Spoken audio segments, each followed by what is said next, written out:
we are right now, and that he would make the answers to what happened in Pennsylvania public. Very clear that the security situation going forward on both sides, this is the Biden true. campaign A and the lot Trump has gone campaign, will wrong, be man. up significantly. Hey, take me. And How you you can doing? see that already. You can sense that. You know when you walk around in the Secret Service. I mean, it's almost like, yeah, we know you guys are trying harder now, but we should also say that the reaction to what happened, it's a lot the that went wrong reaction that to should Donald not Trump have almost gone getting wrong. shot and that bullet grazing his ear. We all saw the We Secret let Service some agents basic who are principles, they protecting left them Donald by the Trump there wayside, and this man almost within the died. perimeter, leap on that And we stage, actually had someone risk their own who lives, did and die. put him down on that stage.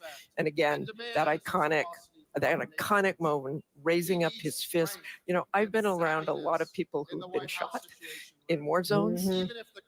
I have not seen anything like that with someone totally focused on getting up and saying, fight, fight, fight. That is what was in his mind. Those are terrifying situations. Any kind of gunfire, any kind of in a battle zone, you all know that that's where. I mean, but again, if you are out trying to convince people to elect you to be the leader of the free world, you can't and be crumble Donald under Trump and be pressure as strong as and possible. have it on video worldwide. At So, rallies in I this mean, country, given you the gotta deep show divide in you the country, all the what you violent made of. rhetoric, not So just to Trump speak. rallies, but political rallies across the board, that something like this can happen. And Trump is somebody who likes his people up close. We remember on January 6th, he was mad that people couldn't get through the magnetometers to get closer to his speech on the ellipse. I was with him at a speech in Iowa just before the midterms when he said, I want more people up close. Why those barricades there? The Secret Service had erected the barricades, and he had his people remove the barricades so people could get closer to the stage. You can imagine, how nerve-wracking that was to somebody who's responsible for the security of Y'all an seen event like Corona, that. right? And you When have to she's know that talking even about Donald her Trump family himself is going to be migrating. thinking about that a lot as he moves forward in this This campaign. Every time he is gets what up on one of those Joe and them stages, don't we have a realize. lot They more bring the ahead people here on our over here coverage on and they ABC News migrate and Live, they and then get on on, and prime then they time, show up 10 at the p.m. RNC. Eastern on the network itself. We'll be right back after a break. ABC News live coverage of the Republican National Convention right here in That's the Milwaukee. part they seem to forget about.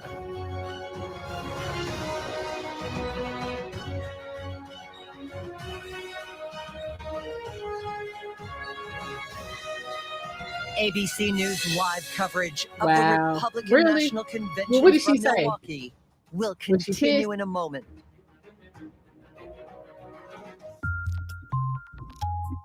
Y'all be on a little commercial break. So what do y'all think so far? Like, what do y'all think about the VP choice and the speaker so far for tonight?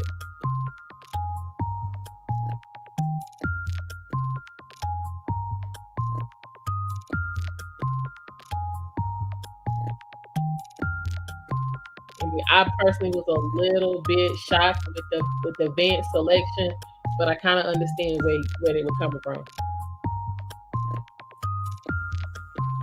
Oh, well, I was actually hoping that he was going to choose Carson for his VP. I understand why he did Vance. He's trying to get some of that Midwestern vote, and also he wanted a pit bull, and Vance is a pit bull, which may turn out to be a good thing, where he don't have to be the pit bull. He can just let Vance do it, just sit back and chill. So it's going to be interesting. But all in all, it really doesn't matter who he picks. He already had it locked up, Yeah, this is true. So I was hoping for a woman, particularly a black woman from the Midwest or something. Or I like Carson. So, and that would have helped him black vote, the black male vote. But we'll see. We'll see how it plays out. Yeah, but I mean, I'm trying to think what black woman could he have chosen? Yeah, that's what I was thinking last night. I think me and Red Illusion was talking about it last night for briefly. I don't know. Honestly, I don't know. And it didn't matter. As long as she was from the Midwest and black, that's all we needed from her. It really didn't matter. Oh, yeah, that's true. They could have went and snatched somebody up off the corner. You know, hey, you want to work? True. Or work Here today? you go. Here in Milwaukee, So, the convention hall, as you can see, the crowd gathered here. Donald Trump is on his way to the convention hall. We will bring that to you live the moment we see him enter this hall. We did see late today J.D. Vance, his pick for vice president, the junior senator from Ohio.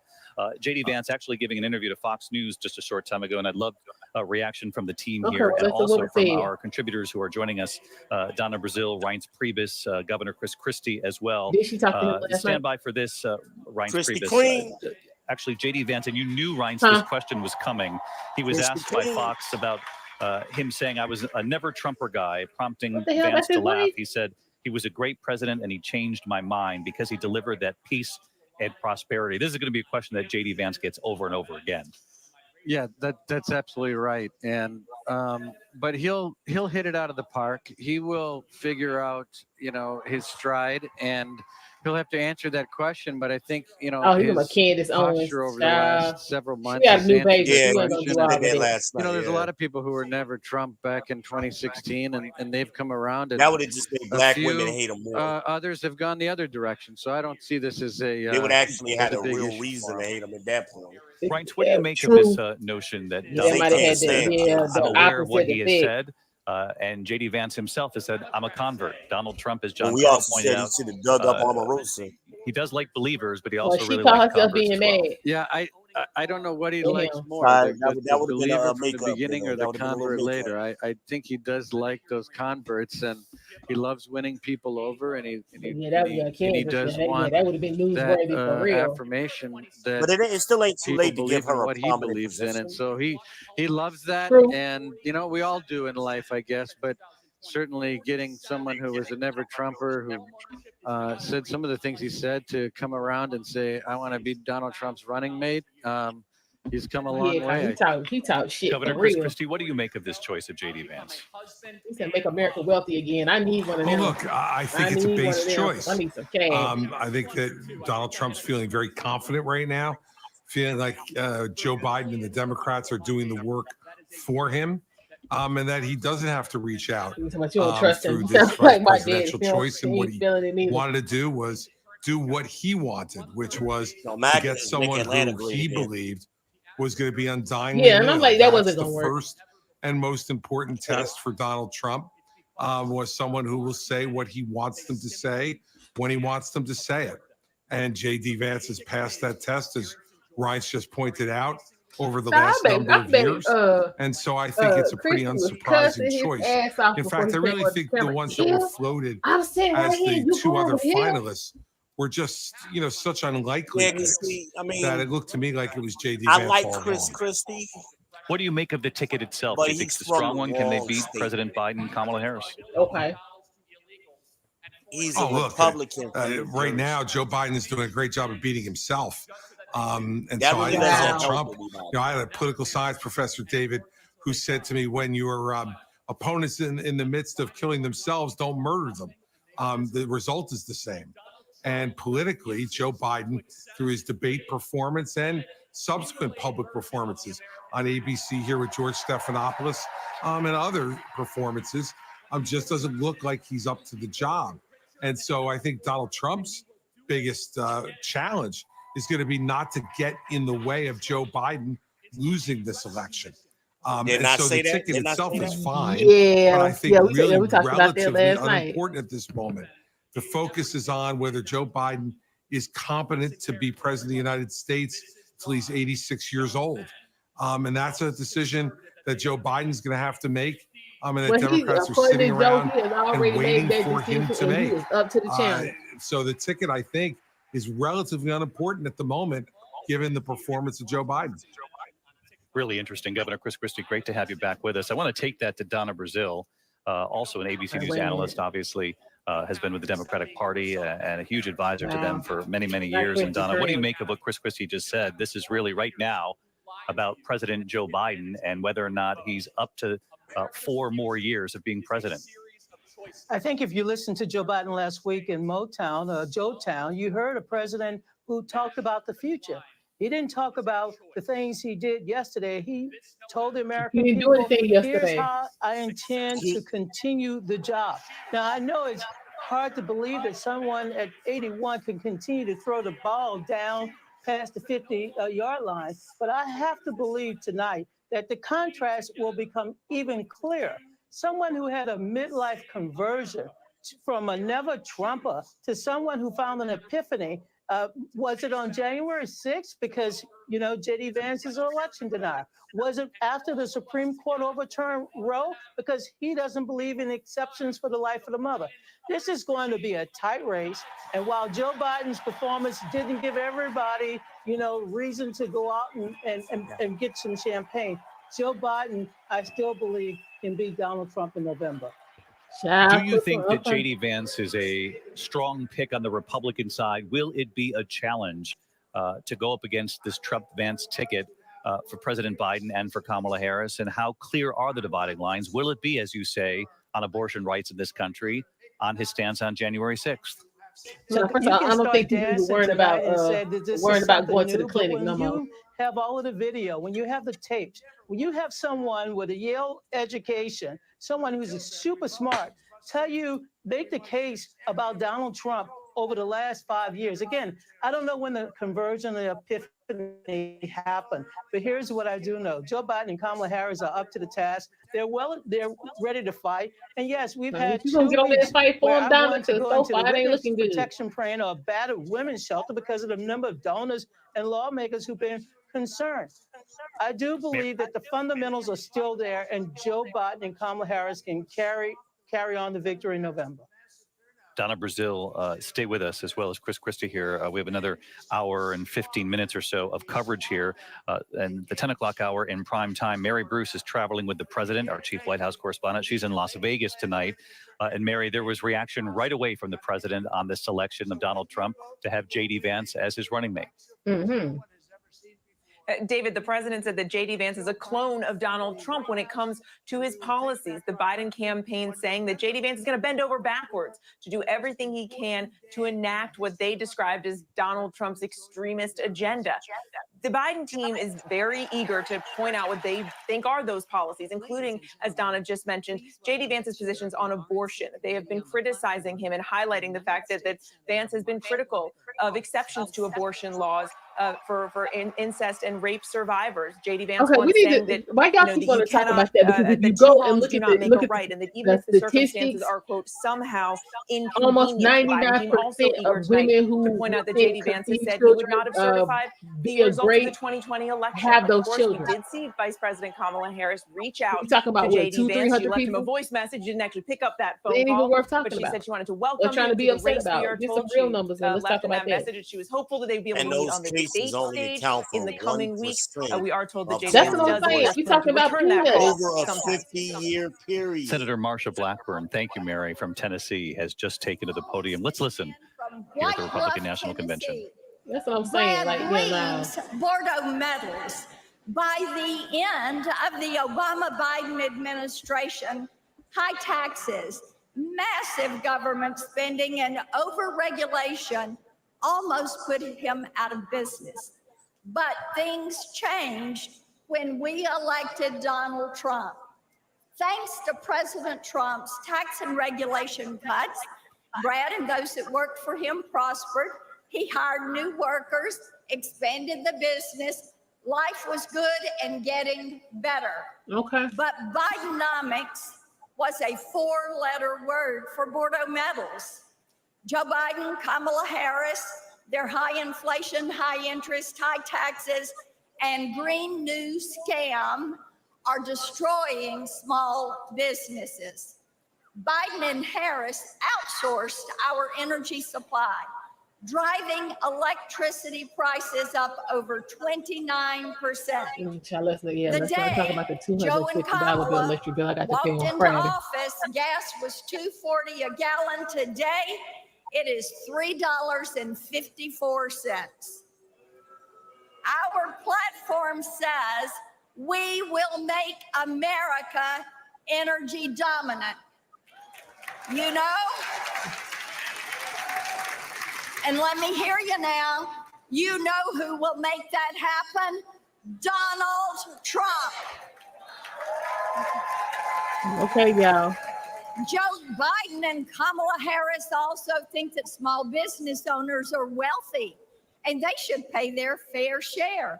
We all know that's the left-wing code for you got to pay more taxes. Well, in Tennessee, I led the fight against a proposed state income tax. We killed that thing.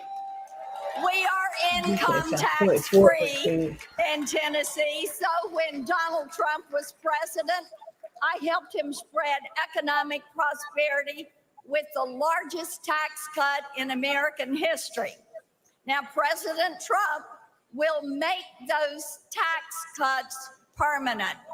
But if Joe and Kamala are reelected, they say they're going to let them expire. That will be the biggest tax increase in American history.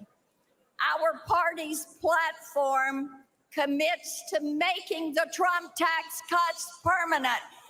And you know who will return us to an era of prosperity? Donald Trump.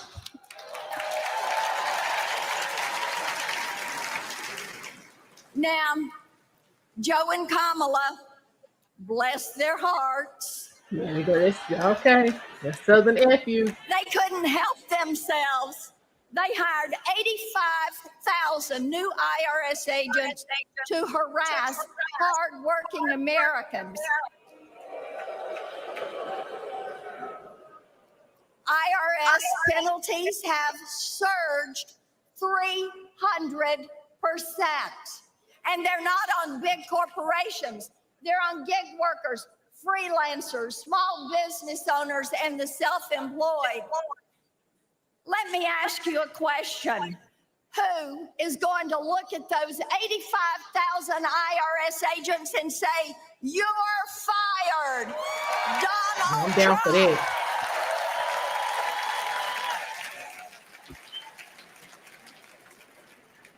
Under Biden and Harris, people are also crushed by more regulations than at any time since Jimmy Carter. Their regulations aren't just burdensome. Often, they include racist DEI requirements. Many small businesses are going bankrupt. Some are throwing up their hands in disgust. Our party's platform pledges 7 times to cut regulations that are killing jobs and costing you thousands of dollars. Now, you know who will slash that red tape and return this country to economic greatness? Donald Trump.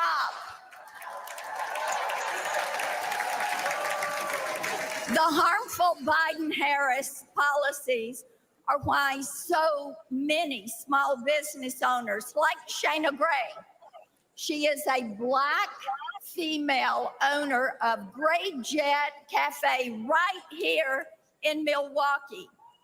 She voted for Biden in 2020, and in 24, she is voting for President Donald Trump. Our platform is a promise to people like Shayna, people like Brad, and President Trump will keep his promises just like he did the first time. So I've got one more question for you. Who should be the next president of the United States? Donald Trump. God bless you, protect you, and God bless and protect the United States. Thank you. Okay. Marsha Blackburn, Tennessee, there on the stage. It's our Hey, Eric, how you understanding that doing? Donald Trump is now in the building here at the Milwaukee Convention Center. There you see J.D. Vance, his pick as a running mate. We saw Has earlier some anybody images read his coming book in or watched already the of the movie campaign adaptation plane. of the book? His name being added. You've seen it on some of the handheld sort of placards and posters here in the convention. So people have Yo, written dude, in I'm sorry. Dude look like he Trump smell like, Vance, ooh, y'all. He look like on he's their smelling signs, good. getting I hate to ready have for the to, I'm gonna have campaign to ahead slide in this through. final sprint I'm gonna have to to fly November. down in South Carolina. Keep in mind, there you see right there, Trying to and pull up. the artistry inside this convention hall on full I'm display. gonna have to pull up. We got to go down the slow ride. You can't overstate got to get how, on down there. how important it will be for the people who are gathered here in Milwaukee to see who they're here for. Donald Trump, just moments away here, John Carl, and the first time we've seen him since really the country and the world witnessed what happened on Saturday. Yes, and David, you're going to see a triumphant Donald Trump. Think about the 2.5 weeks or so that's what I'm he gonna has have to had. do. I got to get He on had down. the debate, which was such a disaster for Joe Biden, followed by Democrats coming out to actually call on Biden to get out of the race. He had the Supreme Court immunity decision, which seemed to do away with the much of the special counsel's investigation. He had the ruling today in Florida, which did throw out, at least for now, the special counsel investigation into the classified documents case. He had the attempted assassination attempts in his, rally-inducing Trump been picking up where some major with the wins the bloody last couple face, he days. raised his arm and has become such a rallying cry here. He had Elon Musk just tonight has promising to start a new super PAC and to spend upwards of $45 million per month between now and November. Extraordinary move. And he came out right after the attempt on Saturday and said, I fully endorse Donald Trump. That was a big move for the Trump campaign. And obviously they have tried to reach out to tech in general, but Elon Musk, obviously at the very top of that list. But you have 2.5 weeks that have utterly transformed this campaign for Donald Trump. You're looking at Don Jr. right now, beaming in that audience of supporters for his father, Eric Trump, Lara Trump, who now leading figure in the RNC, as we all know. No, they need to be They're the name about of to the see their documentary. father appear before these supporters in the hall for the first time since his life was almost taken on Saturday in Butler, Pennsylvania. Obviously, he informed they said she was there country earlier. shortly I think thereafter she's that he there. was fine. President Biden reached out to the former president. Both sides have said that call was a good one. I'll see you at the top of the hour with the entire team on the ABC network. All right. You got a second or two? What y'all think? Trump, like I said, Trump been getting some major wins the last couple of days. I mean, at this point, do you think there's anything that he himself would do to mess this up? I mean, it's possible, but like somebody said earlier, one of these commentators said it earlier, just step out of the way and let Biden keep killing himself. Don't even interrupt him. I wouldn't even address Biden no more. I wouldn't even address him. I would just go on and assume I'm going to win this thing. That's how I'd handle it. Okay, Eric, you don't think there's anything he can do? Okay. I mean, he could talk too much. So, and give Biden the opening. So no, I would give me an example. Well, like with this abortion thing, right? Mm-hmm. That's an Achilles heel. And I wouldn't even, that hasn't been part of the conversation at all lately. Right. So don't even do no mudslinging with that to give Biden the opening. Okay. Don't even give that opening. Well, Biden got something to talk about now. Okay. So, well, yeah, like I said, so far, Trump himself hasn't said anything about that. It is his new VP, his running mate, the one that like to have that conversation. So are we gonna get to a point where somebody in the camp tells him to shut the hell up, or are they just gonna let him do what he been doing? Well, I don't really think it matters what the VP says too much. I mean, you very rarely hear from the VPs. I mean, we ain't heard from Kamala in 4 years. You know what I mean? You very rarely hear from the VPs. Look at National Convention right here in Milwaukee. ABC News coverage in prime time. The audience just erupting into applause. They have shown that Donald Trump is waiting just behind the scenes here to make his first appearance after what the country witnessed on Saturday. Our coverage starts right now. He's played this already.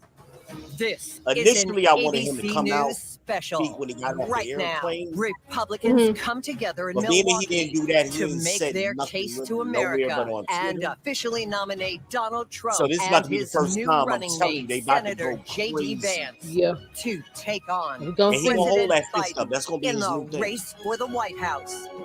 The Republican National Convention, live from Milwaukee, Wisconsin. Now reporting David Muir. Good evening from the Republican National Convention right here in Milwaukee, where it's already been a consequential day. I want to show you right over my shoulder here. You can see the stage here in Milwaukee and a large video screen. Donald Trump waiting to come out. You can see actually a bandage over You his know right what, ear, Eric, obviously a sign you of know what what? I happened think on you should say that Saturday in again Butler, when- Pennsylvania. The assassination attempt, that bullet grazing his ear. I knew he was gonna have that ear bandage tonight. up. This will be his Listen. first public appearance since the attempted assassination during that campaign a little more than 48 hours ago. Is there any He way will you be could blow welcomed up here, the of top course, screen? by thousands of delegates who just Make it hours bigger? ago officially cemented him as the Republican presidential candidate for them. Donald Trump also announcing his running mate late today. Senator J.D. Vance of Ohio. Vance and his wife, Usha, greeted by the crowd early today. Please Let's welcome take the you to the next floor president and of let's the listen United as they welcome States, him to the stage. Donald J.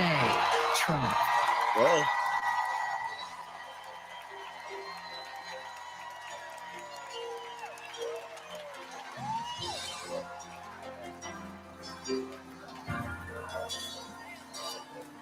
If Dang, tomorrow listen to him. all the things were gone, I'd worked for all my life, and I had to start Donald again. Trump waving to the crowd.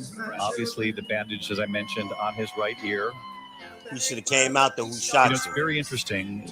Nah, They it's erupted Pack, you can't into do that. applause when they saw that he was going to walk out. But this crowd is remarkably quiet right now, Lindsay Davis, as they watch and see Donald Trump for the first time. We've heard so many of the speakers tonight talk about the power of prayer and that prayer works. And I think that there is that sentiment there as you see many people with their hands outstretched, like you might see it on a Sunday morning at any given sanctuary of a church. And he seems even a little more solemn. Prior to him coming out, I would have said, look, that the intensity, the excitement and anticipation was palpable, but now a total change really seems reminiscent of a Sunday morning. John Carl, who spoke with the former president late today, he was very honest with you about that moment, what it felt like as the bullets were flying past him. He recognized certainly the gravity of the situation he had just been in.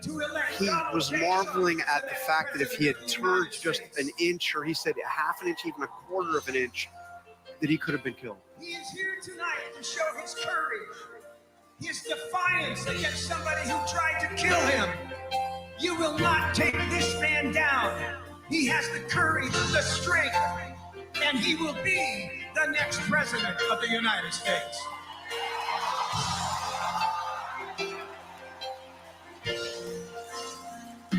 Martha Raddatz, this is the first time we've seen the ticket together. Former President Donald Trump and the man he has chosen to run with, J.D. Vance, who, as you know, Martha, for many years was a very vocal critic of Donald Trump. Called himself a never Trumper and now calls himself a convert. Said he was a never Trumper. Early on, he said Trump knows how to diagnose the problem, but he is not good at solutions. And then J.D. Vance says he watched Donald Trump, saw him come up with solutions, saw him, J.D. Vance believes, a very successful term as president, and completely changed his mind. And there you have Donald Trump and his 39-year-old vice presidential nominee. 39 years old, a former Marine, served in Iraq, where he was a public relations Marine, and, that's why he got went so out much to filed say. stories on things he was seeing. He said that experience changed his life. Vance made him appreciate his own life. As we know, he was raised in poverty, wrote a book about it, Hillbilly Elegy. Made him famous, that book. Went to Yale Law School, has now turned to politics. I have to talk about the relative humility and modesty in this moment, John Carl. The facial expressions, he seems emotional in a way that I don't think I've ever seen Donald Trump quite like that. As if he is taken in by the moment. Again, thinking as he talked to me, he was just marveling at the fact that he came so close to getting to death, and how the people at that rally stayed with him. And when he walked out on the stage, I mean, he almost looks like he's choked up. But with that fist, David, that fist that we saw, of course, on Saturday, just seconds after a bullet grazed that ear where there is now that bandage. Oh, here we go. That is, of course, his iconic move anyway, that fist, but he carried it through even as an assassin tried to take his life, and now tonight. But he does indeed seem more somber, more subdued, taking in this moment. From Cedar Springs, Michigan. He seems genuinely moved by the reception inside this hall. Fight, fight, fight has become the theme of this campaign moving forward after that now iconic moment.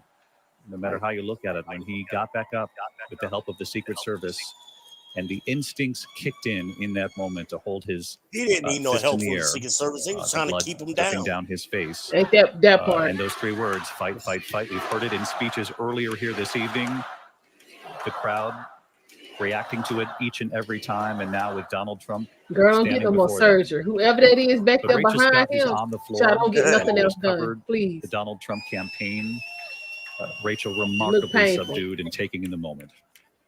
48 hours ago, So I David, know he I can was talk at about that that, though. rally He- in Dang. Butler, and the crowd was screaming in fear and in terror tonight. The former president of the United States, after surviving an attempted assassination, is back before his supporters, and they are chanting the final words that he said before he left that stage: fight, fight, fight. What you say, And I'm here Vance with is, Mike. is You're a insurance for delegate another attempt from to take him out Pennsylvania. from the You were left. at that rally. What it Olive is like branch to seeing the the former desperate right. president Okay. back here before his supporters today. Surreal.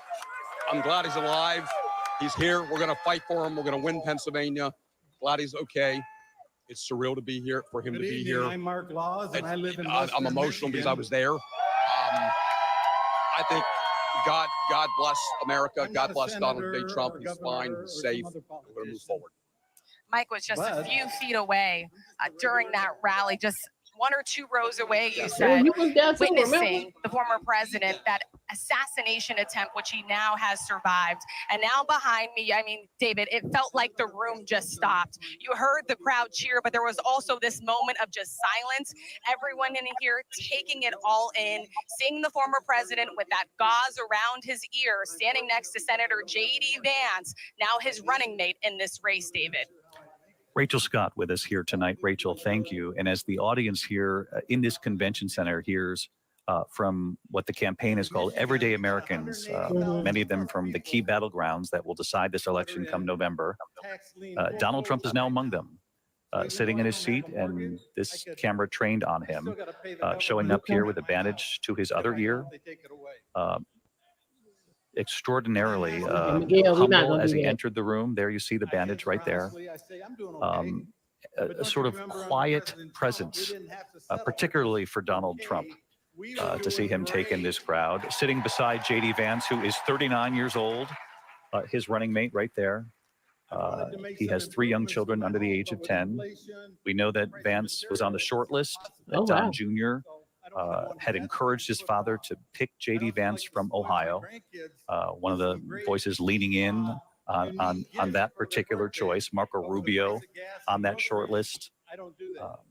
Governor Burgum on the short list as well.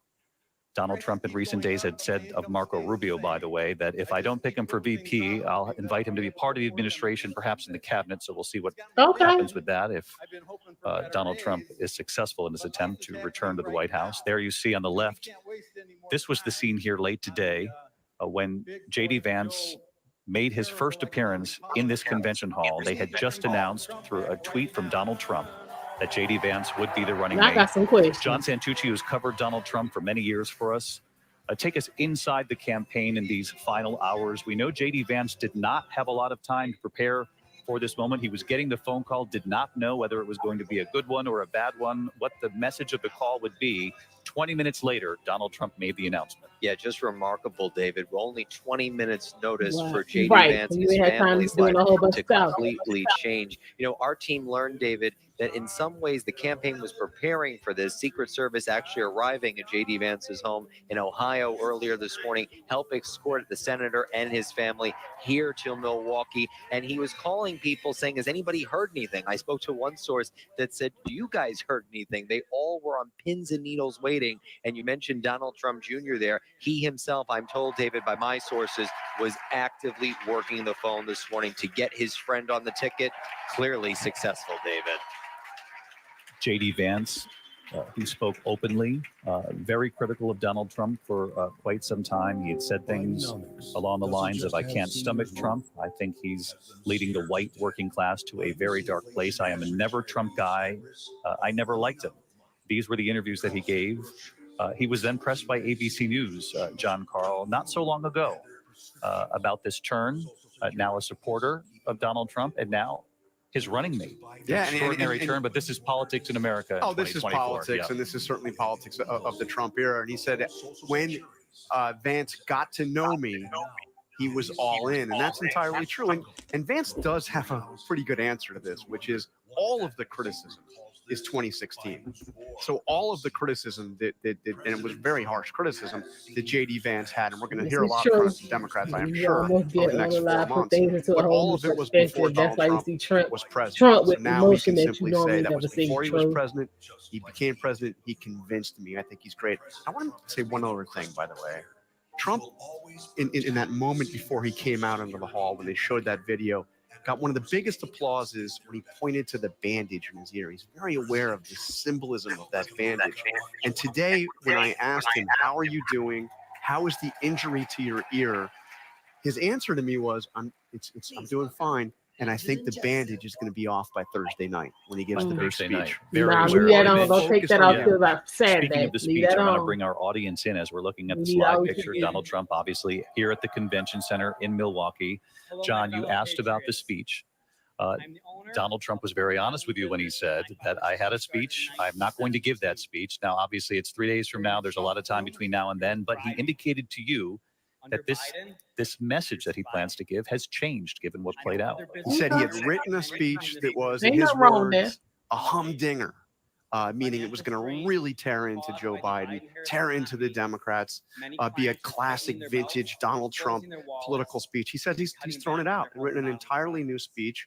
He says the focus will now be more on unity. Now, again, it's 3 days from now.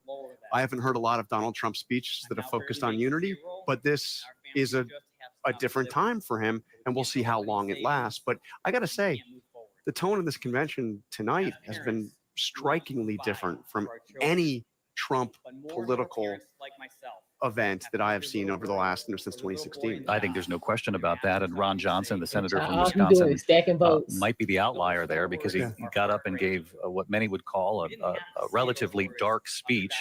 Martha Raddatz, Ron Johnson then pressed about that afterward and said they had loaded the wrong speech in the prompter. He said it did not make him happy. It was because the teleprompter had an old speech, but he went ahead and read it anyway. During his speech, Johnson said, today's Democrat agenda and their policies are a clear and present danger to America. What he wanted to say, he said, what he wanted loaded in the prompter was that we needed a somber moment in history. We should heed President Trump's call to unite, to be strong, to be determined. We must heal. He said, I don't know how the other one got in there and screwed up the teleprompter. But again, he went ahead and read it. I wouldn't have. That's when you do Omaha. Is loaded Listen, correctly. in broadcasting, we've all been there when the wrong thing has been loaded into the prompter. But on the best of nights, we try to be fully aware of what it is. We try not to be Ron Burgundy and just read what's happening. Exactly.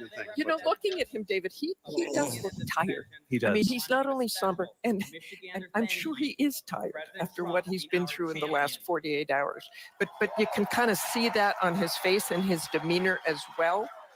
he doesn't seem to have the normal energy that we would see typically. I mean, I might describe him as demure or meek and words that we normally don't He would not want to hear with that. Donald Trump. And when we were looking at that split screen just a little while Son, ago get from back to Saturday with the memorize blood-splattered the speeches, face man. and You the have to fist worry pump about in no the air, teleprompter. he really had once again cemented his reputation for being tough, for being that gritty politician that so many people here love. But at the same time, as we say, picture is worth 1,000 words. This video seems to say so much more. Now, who knows how long this will last? Who knows if maybe he's just feeling weary over the last y'all just want him to 48 cut up. hours, what has transpired. But Don't give him what they quite want. something different that we're observing with Donald Trump. Dare I say he looks human to everyone in this moment. We've all seen what's happened to him. The world has witnessed it. And I think that he has come out here not only as a presidential candidate tonight, but as someone who has been through something truly horrific and has survived it. Hello. My name is Amber Rose is now on the stage. Let's listen to her. Model, rapper, Thank television you. personality, ex-girlfriend of Kanye West. But most She's importantly, endorsed I'm a Donald Trump. mother. Let's listen. My whole world revolves around providing for my children, keeping them safe, and giving them an opportunity for a better life. That's something that unites all American parents, whether we're Republicans, Democrats, conservatives, or liberals. We all want a better country for our children.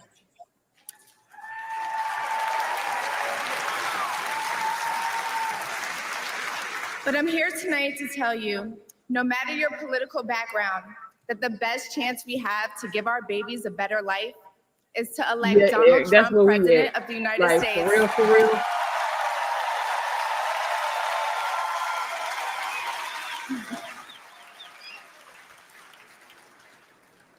Now, you may be wondering why I'm up here telling you this. I'm no At least politician you and I don't dressed. want to be. I'm gonna say that. But I do care about the truth. And the truth is that the media has lied to us about Donald Trump.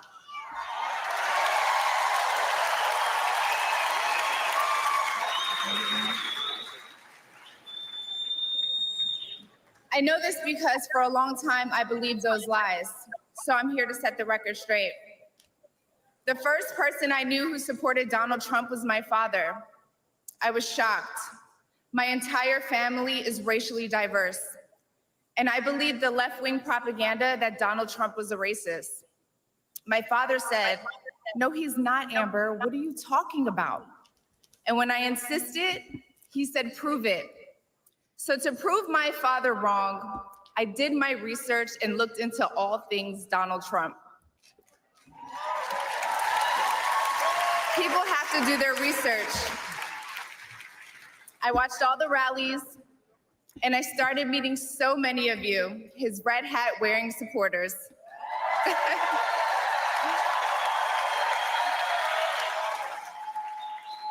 I realized Donald Trump and his supporters don't care if you're black, white, gay, or straight. It's all love.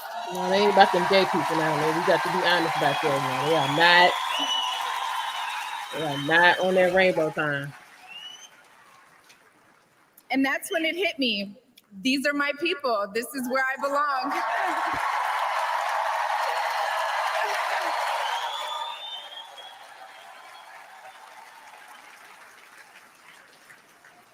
So I let go of my fear of judgment, of being misunderstood, of getting attacked by the left, and I put the red hat on too. Thank you.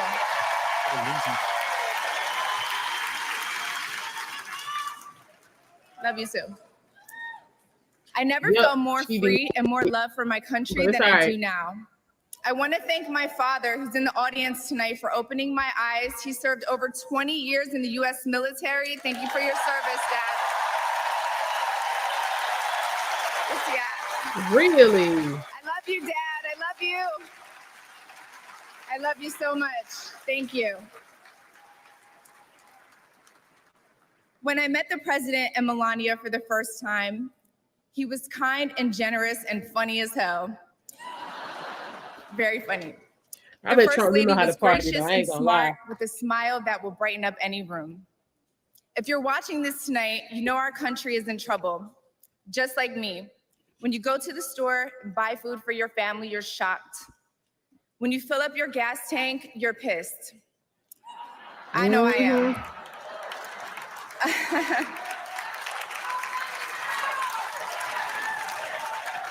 And when you turn on the news, you are just exhausted.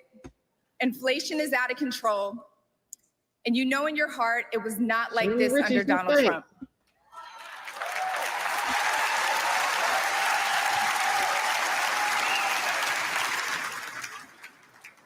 My message to you tonight comes from a humble place.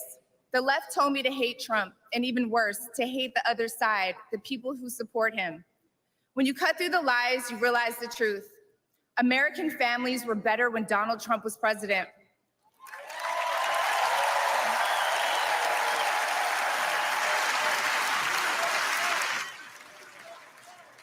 We were safer, wealthier, and stronger. A vote for Donald Trump is a vote to put money back in our pockets and good food on our kids' plates. Yes. Now, Amber, you know you ain't doing no cooking now. We ain't gonna do that. Or, as Trump would say, it's a vote to make America great again. Thank you so much.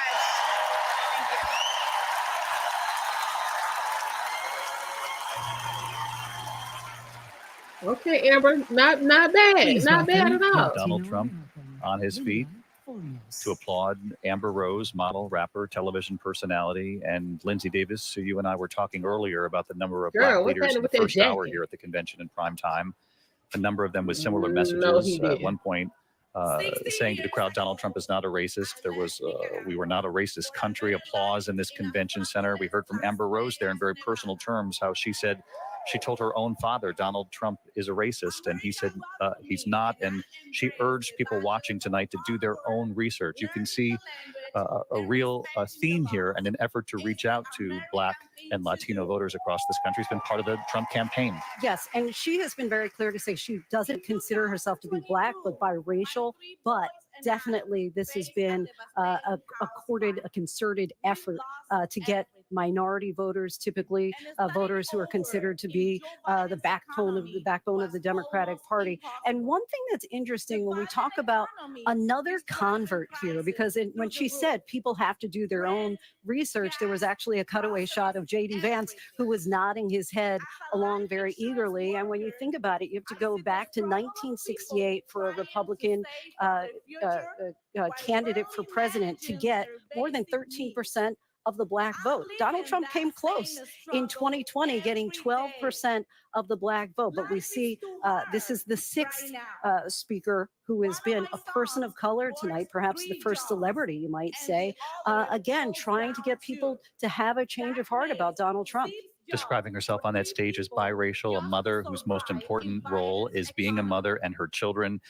Also talking in very real and relatable terms about going to the grocery store, going to the gas station. I want to bring in Terry Moran, who's on the floor of the convention hall here for us as well. And Terry, even though inflation, we saw numbers in just the last week, easing. We heard from the Fed chair that there could be a rate cut coming, a strong indication that there would be one coming. But this is the central challenge, one of many, for President Biden in trying to make the case that the economy is getting better. Because as you know, Terry, you can say all that, you can present the numbers, but it's really how the American family feels. And Amber Rose put words to that tonight. Absolutely. She really hit it out of the park on that and on other issues as well. And you could feel this crowd responding to her as she told the story of her conversion. One of the themes that is emerging in this convention is that people who didn't used to like Donald Trump now do. And she talked about it and made inflation a central part of her argument. And there's no question, having lived through the inflation of the late 1970s, which got to 13%. I remember my mother coming home from the grocery store every week, anxious. Inflation is demoralizing. It makes people worry. It grinds them down. And one of the things you hear here is that people want to go back to a time when they had more money in their pocket, and Americans are spending more per month. They're making more per month, but things are more expensive today than they were when Biden took office. And it is an effective argument, especially when made from someone who, is so relatable to them, at least in the way she presented herself as a convert to Trumpism. And you do hear people talking about how inflation is so important to them and how they weren't with Trump in 2016 or 2020 and are now. It's a huge driver, and they know it. No question about it. inflation, the driving issue, the economy, gas prices in this country, what families are paying at the grocery store. And obviously, one of the other key issues on full display here tonight, as we look at Donald Trump in that screen there, next to him is J.D. Vance, as we pointed out, 39 years old, his pick for a VP, very young. And even Donald Trump has said in recent years, there he is right there, Speaker Johnson also to J.D. Vance's left there, that the pick for vice president isn't all that important. And that was the message before.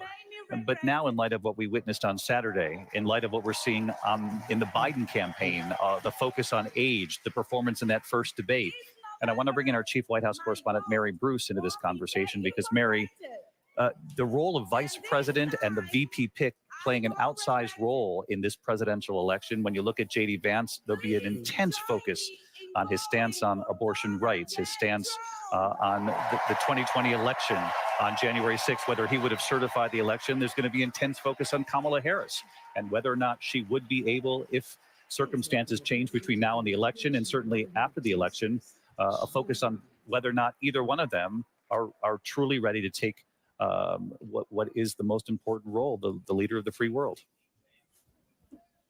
David, there's no question that both Kamala Harris and J.D. Vance are going to be under a microscope in a much more intense way in this race than in previous races. And we saw that today reflected in just how quickly and forcefully the Biden campaign came out and criticized Donald Trump's pick of J.D. Vance. The president coming out saying that he was a clone of Donald Trump. The president a short while ago saying it's not surprising that Donald Trump, in Biden's words, would pick someone who would simply just back up and support everything that he would want to do. And they have been very critical of Vance's policies, especially on abortion, David. Mary, thank you. I want to bring our viewers back to the convention floor. Sean O'Brien, the general president of the International Brotherhood of Teamsters, here on the stage, caused some controversy when he said he would come. Invited by the Trump campaign, they have not endorsed yet. And we all know that President Biden became the first sitting president to walk a picket line. So let's listen. For opening the RNC's doors to the Teamsters Union and inviting me to speak before you tonight.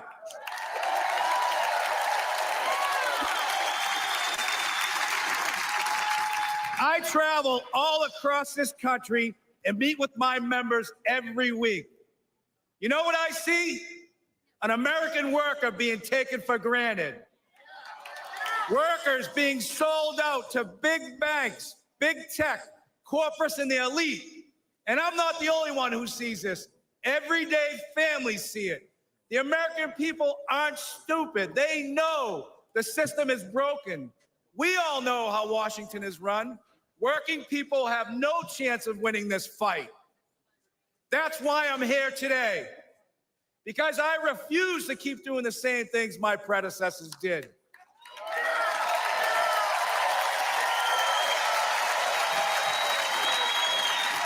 Today, the Teamsters are here to say we are not beholden to anyone or any party.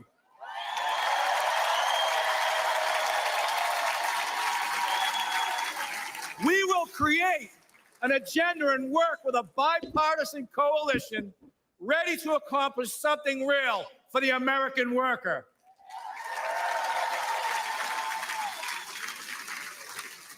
And I don't care about getting criticized.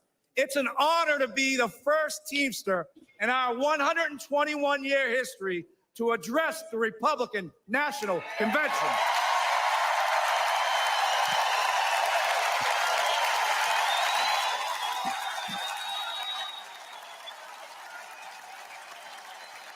Several months ago, I asked the RNC and the DNC for the opportunity to speak. To be frank, when President Trump invited me to speak at this convention, there was political unrest on the left and on the right. Hard to believe. Anti-union groups demanded the president rescind his invitation. The left called me a traitor.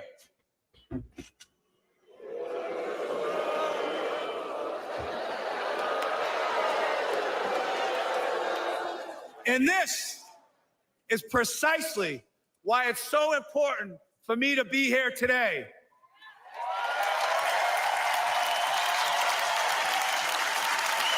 Think about this. Think about this. The Teamsters are doing something correct. If the extremes in both parties think I shouldn't be on this stage.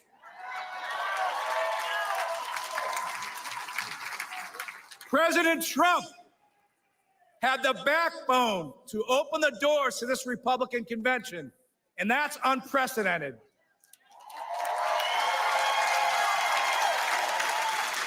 No other nominee in the race would have invited the Teamsters into this arena.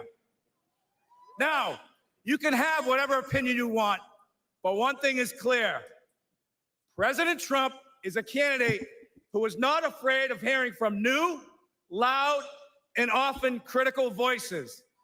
And I think we all can agree, whether people like him or they don't like him, in light of what happened to him on Saturday, he has proven to be one tough SOB.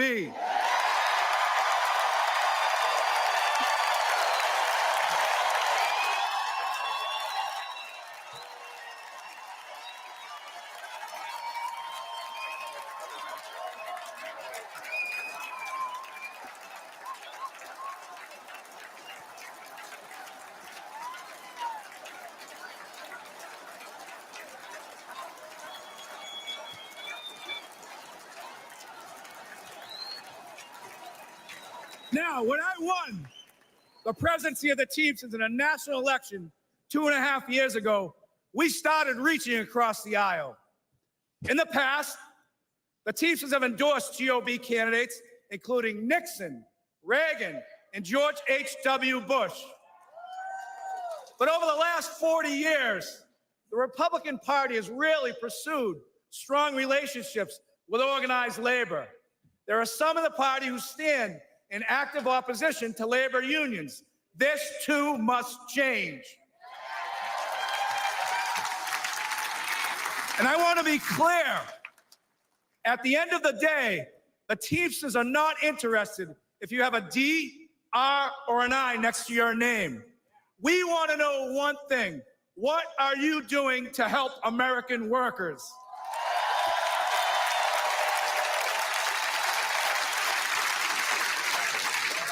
As a negotiator, I know that no window or door should ever be permanently shut. In my administration, the Teamsters reached out to 8 Republican senators who stood up for railroad Teamsters over our fight for paid sick leave. Josh Hawley was one of them.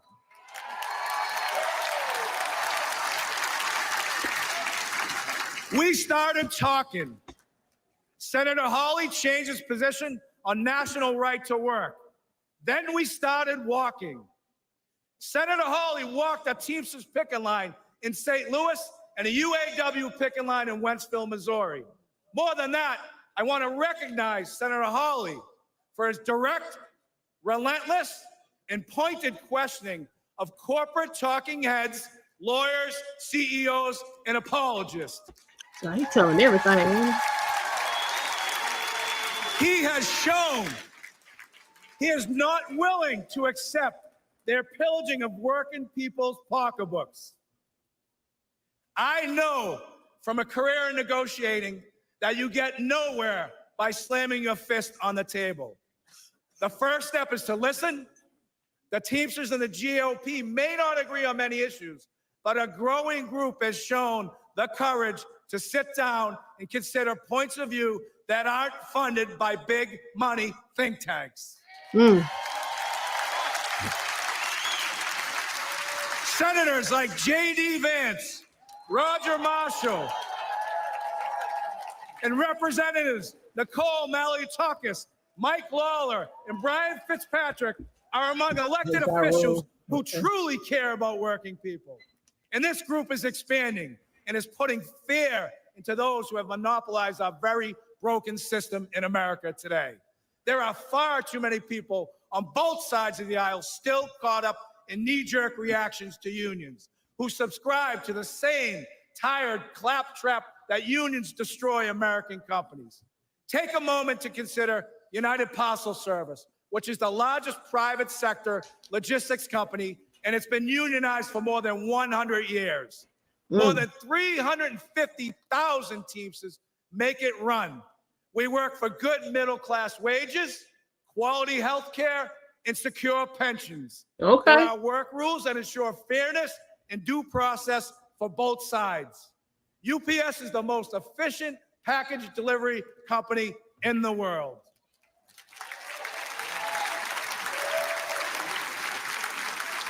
But let's not forget that UPS doesn't provide these great wages and benefits out of the kindness of its heart.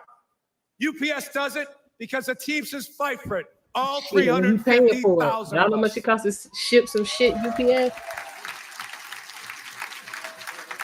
You know, corporate Shipping is hate expensive. when working people join together to form unions. But for a century, major employers have waged a war against labor by forming corporate unions of their own.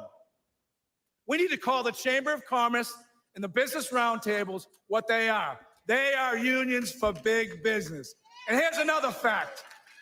Against gigantic multinational corporation, an individual worker has zero power. It's only when Americans band together in democratic unions that we win real improvements on wages, benefits, and working conditions. Companies like Amazon are bigger than most national economies. Amazon is valued over $2 trillion. That makes it the 14th largest economy in the world. What is sickening is that Amazon has abandoned any national allegiance. Amazon's sole focus is on lining its own pockets. Remember, elites have no party, elites have no nation. Bezos, holla at Their your boy. loyalty is to the balance sheet and the stock price at the expense of the American worker.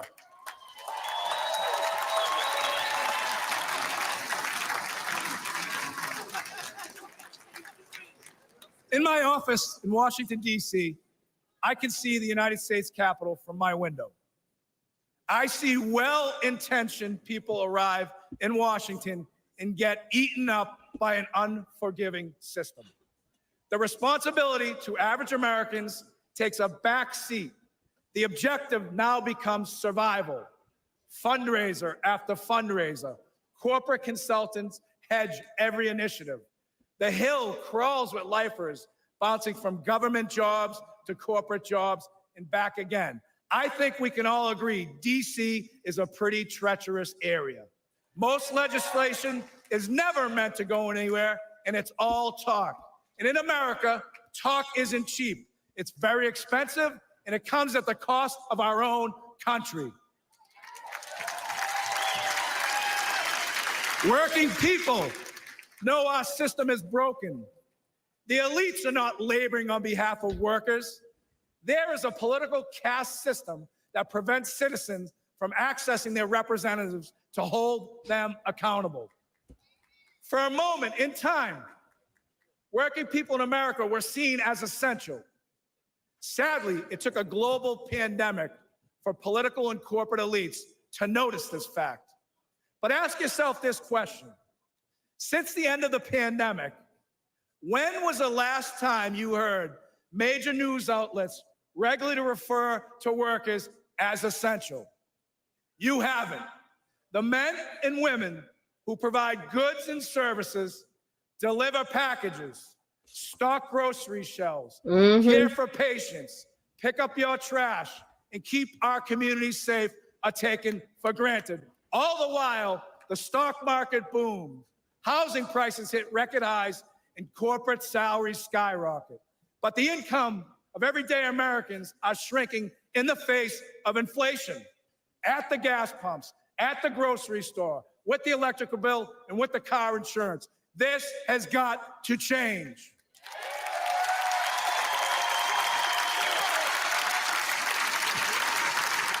Never forget, American workers own this nation. We are not renters. We are not tenants, but the corporate elite treat us like squatters, and that is a crime. We've got to fix it. Now, this will shock you. This will shock you.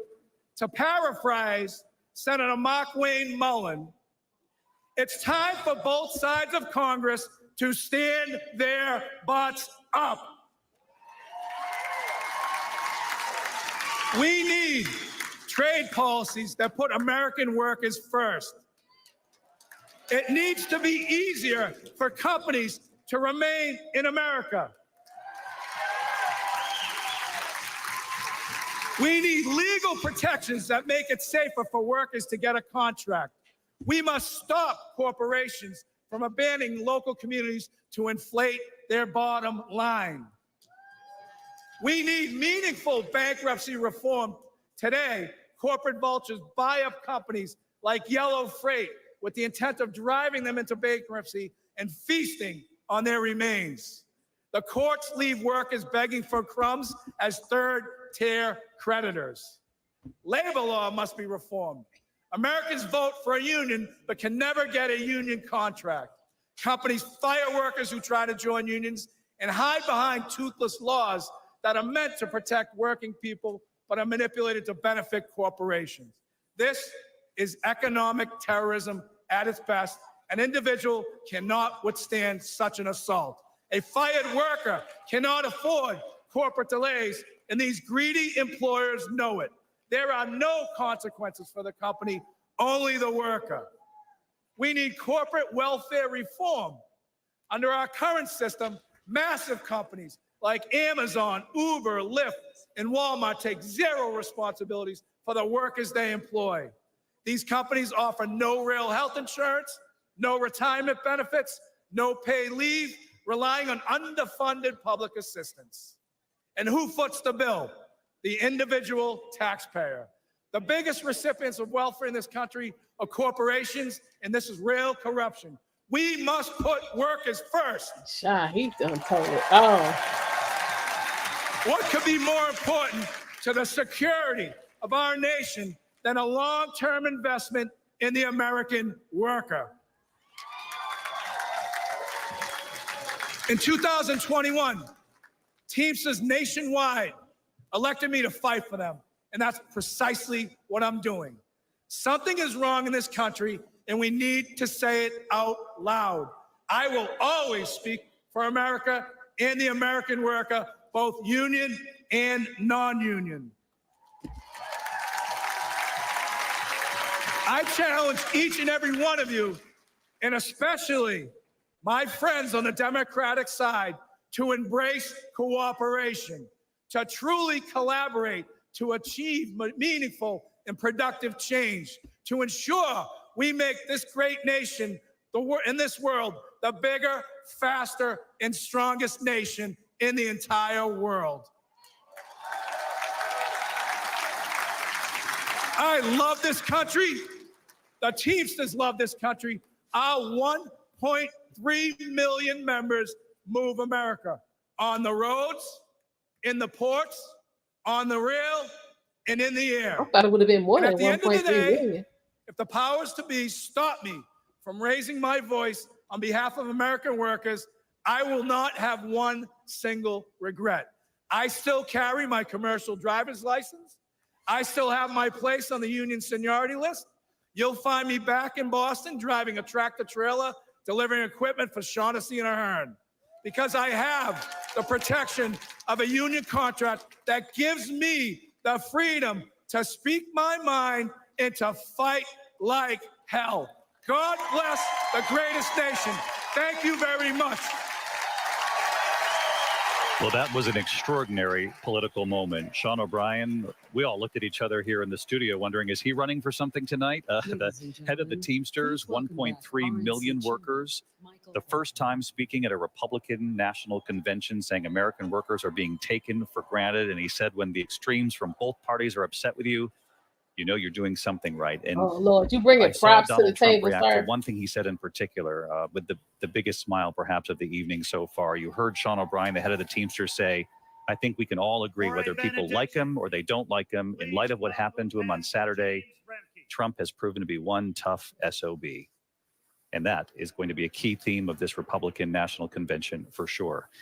In a moment here, insight from inside the Trump family, what this moment has been like for Donald Trump inside this convention hall, also inside the motorcade after the rally on the way to that hospital Saturday night, what played out at the hospital. Key insight into what the family is saying about this tonight and how the Biden campaign is reacting to night one of this Republican National Convention. A lot to get to with the whole team here in just a moment. ABC News Live coverage continues right after the break.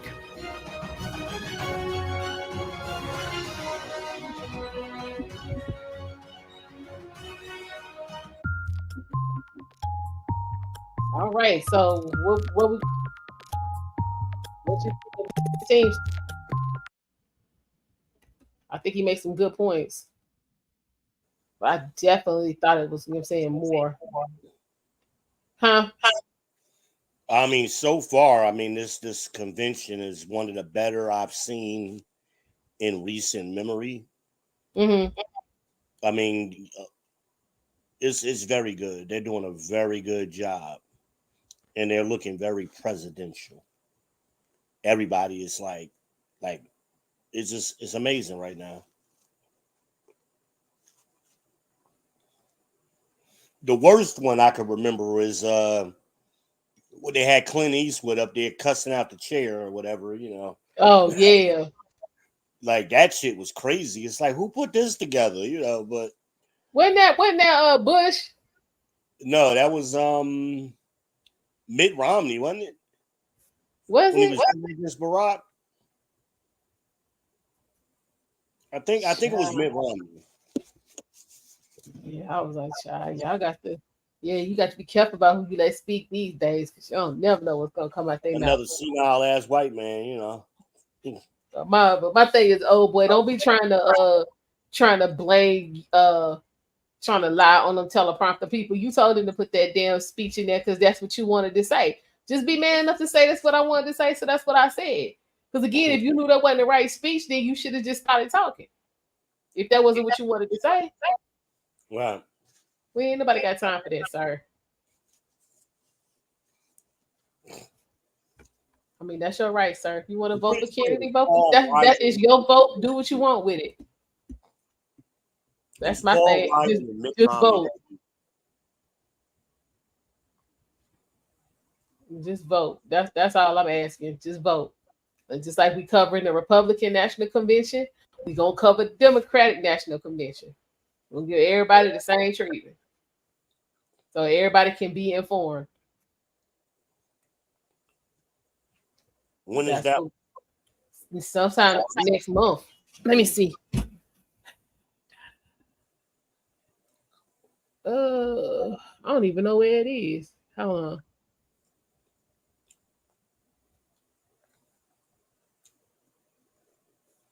This shit, Chicago.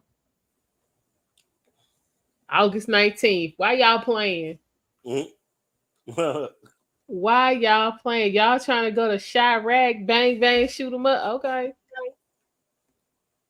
I don't want to hear no reports of the motorcade getting robbed. I don't want to hear none of that. Because we ain't gonna be feeling sorry for you. It's so important to always remember that lives are changed. Here in London, in Buffalo, Uvalde, Texas, Edinburgh, Scotland. Reporting from Rolling Fork, Mississippi. Ukrainian refugees here in Warsaw, moving to a small community outside of Mexico City. Getting you behind the stories as they happen. ABC News Live. Wait, one more time, what? You better check in when he gets to Chicago. Oh, that's what I'm saying. Work that out. Let I don't know why they did. Coming, I know. You know what? I know why. I know exactly why they chose Chicago. Why? All the black people in disarray, and don't forget. Remember, old boy killing the dude at the chicken spot last year. Mm-hmm. The knockout case. Yeah, because that's crime down. Though, keep that in mind. Convention here in Milwaukee. We witnessed a remarkable moment just moments ago, the benediction by James Crime Romney, a down. Lutheran pastor from Kenosha, Wisconsin. Take a look at this. This was as the pastor was approaching the podium here in this crowd, and he gives his best impression of Donald Trump. Let's listen. Let's get some Great prayer. pleasure to see President Donald Trump safe.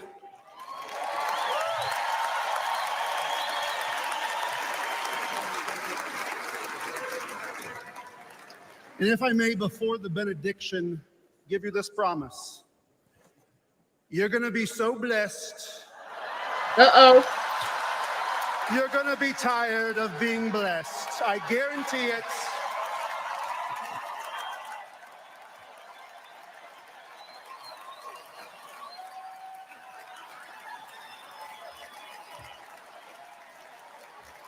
Believe me. Let us pray. In the name of the Father, and of the Son, and of the Holy Spirit. Amen. Almighty God, you have given us this good land as our heritage. Grant that we remember your generosity and constantly do your will. Bless our land with honest industry, truthful education, and an honorable way of life. Save us from violence, discord, and confusion, from pride and arrogance, and from every evil course of action. We give thanks to you for keeping President Trump safe. We pray for the families of those affected by the demonic violence at the rally on Saturday. And we pray you would send your holy angels to guard and keep President Trump from all harm and danger. Grant that we who came from many nations with many different languages may become a united people. Support us in defending our liberties, and give those to whom we have entrusted the authority of government the spirit and wisdom that there may be justice and peace in our land. When times are prosperous, may our hearts be thankful. And in troubled times, do not let our trust in you fail. Through Jesus Christ our Lord. Amen.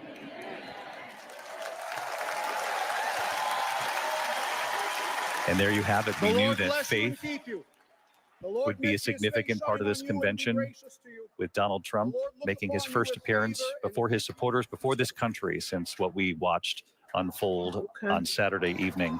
John Santucci, I wanted to ask you about something you and I had talked about earlier in the reporting about how this has truly affected Donald Trump. You had some insight into what it was like, those moments in the motorcade as he left the rally. You know, he did the fist bump. We all saw that iconic image of the blood coming down the side of his face, but that trip to the hospital, what that was like for him, not having any members of his family, his adult children in that car with him, unable to reach them, went to the hospital to get a CAT scan, and how that has changed him. And you can really see it on display here tonight in Milwaukee. Yeah, David, sources close to Donald Trump were texting me, looking at the image the same way all of us were, reacting that, wow, this really has impacted him. And David, I can tell you from conversations I've had over the years, mortality in Donald Trump does weigh on him. And especially when his first wife, Ivana, died just 2 years ago this weekend, David, he was despondent, really talking about how much he missed her. And his children, even Eric Trump, David, observed to me just this morning, they firmly believe their late mother was looking over their father this weekend in Pennsylvania, David. Arthur Raditz, you and I were talking about the adult children were watching Donald Trump here. We'll stay on these live pictures. But when we first saw Don Jr., Eric, his wife, Lara, earlier today, there you see some images there, the interaction with the children. These were children who could not reach their father in those first moments after we all saw that video cross the wires on Saturday night. And they had not seen it live or a few minutes later after the rally.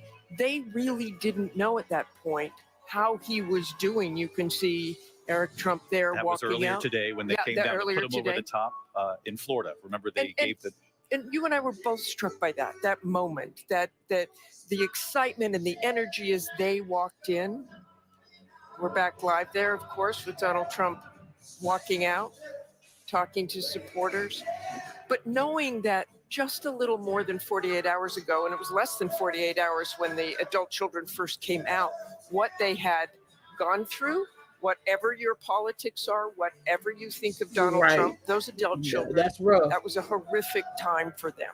I kept thinking of Ronald Reagan in 1981, the assassination attempt then, and Ronald Reagan waved when he got back in his motorcade, but we learned later he had been shot, and it was a serious injury. So there was a period there where we weren't certain about how Donald Trump had fared, and the children, the adult children, certainly felt that as well.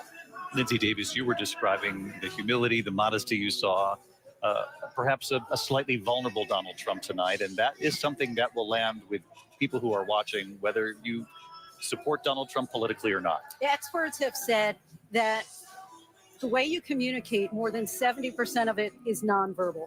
And it would appear that without Donald Trump even opening his mouth tonight, he has said a lot. At the same time, I'll just go from a quote from J.D. Vance in his book, Hillbilly Elegy, where he says, I don't believe in transformative moments, as transformation is harder than a moment. So we're going to have to see what happens, obviously, in the days and weeks to come here. But it's not lost on me that less than a mile away from here at a hotel in 1912, it was here in Milwaukee when Teddy Roosevelt attempted assassination on his life. And it was that iconic moment for him. Of course, he didn't go on to win, but it was a moment that certainly was iconic, and people were reminded of his toughness. Really. He, of course, went on to give that speech that day after he had been shot in his chest. It weighed heavily then. These moments weigh heavily on the American people, as they should. And I think that we've heard from the Trump campaign and certainly from the Biden White House a call for unity to denounce political violence. Something that was really interesting, John, was that I heard you ask former President Donald Trump about the phone call with President Biden. We heard President Biden come out publicly and say it was brief, but it was good. And I would have to believe that the American people, again, no matter where you are on the political spectrum, need to hear that. And you heard from the former president something very similar. He said it was a nice, very nice call, but he said Joe Biden couldn't have been nicer. I just can't imagine hearing those words coming out of his mouth. I mean, these were two men that refused to shake hands at the start of the debate. But he, I asked him if this experience had changed him, and he said, he said, I don't like to think about it that way, but yes, this has clearly had an impact. And I'll tell you that the biggest thing I noticed tonight is there was no talk tonight about stolen elections, about J6 hostages and heroes, January 6th hostages and heroes. It was a very different tone. Will it last? I mean, I don't know, David. I don't know. I do remember one other time when his tone changed. That's when he first met Barack Obama after winning in 2016. And he looked humbled. He praised Obama. And within 2 days, you know where it went. The fighting instincts, the political instincts kick back in. We know Mary Bruce watching this as well, our chief White House correspondent, at the Biden campaign watching this very closely, the president being briefed certainly on what night one has brought before the American people.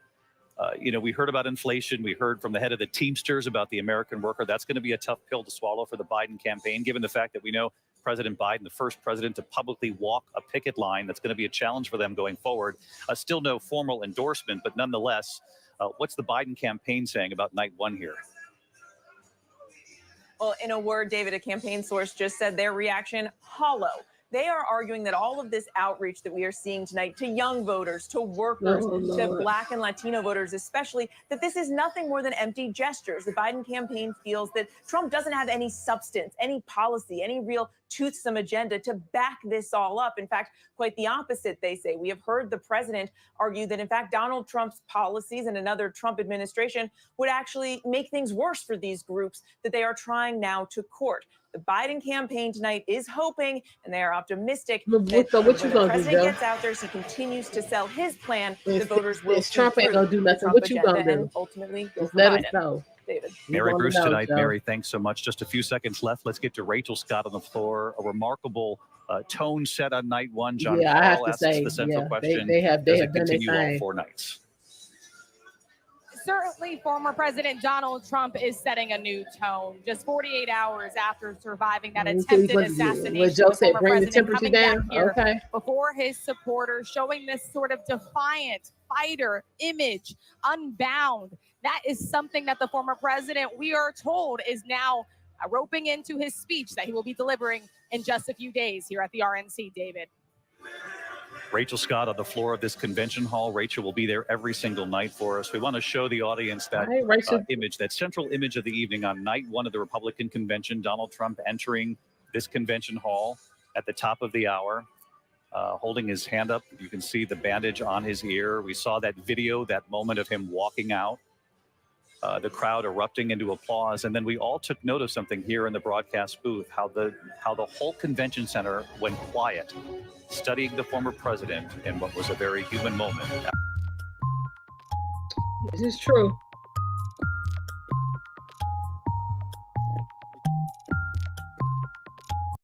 All right, y'all. I don't know. Looks like VB dropped off. Sure was a lot of black. Yeah, it was a lot of black Republicans that night. Hey, Danny, how you doing? It was, but I mean, ain't nothing wrong with that.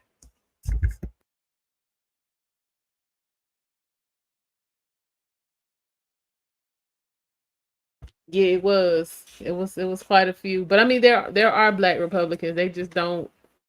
They get to fly under the radar because nobody really looking for them. My sister's one. She been a Republican for hell, I know a good 15 years. So I mean, they are out there. They just, you know what I'm saying, don't get a lot of attention, which is good for them because they don't have to, you know what I'm saying, spend all that time trying to justify. Then it's more than you think. You in South Carolina, so I can understand it.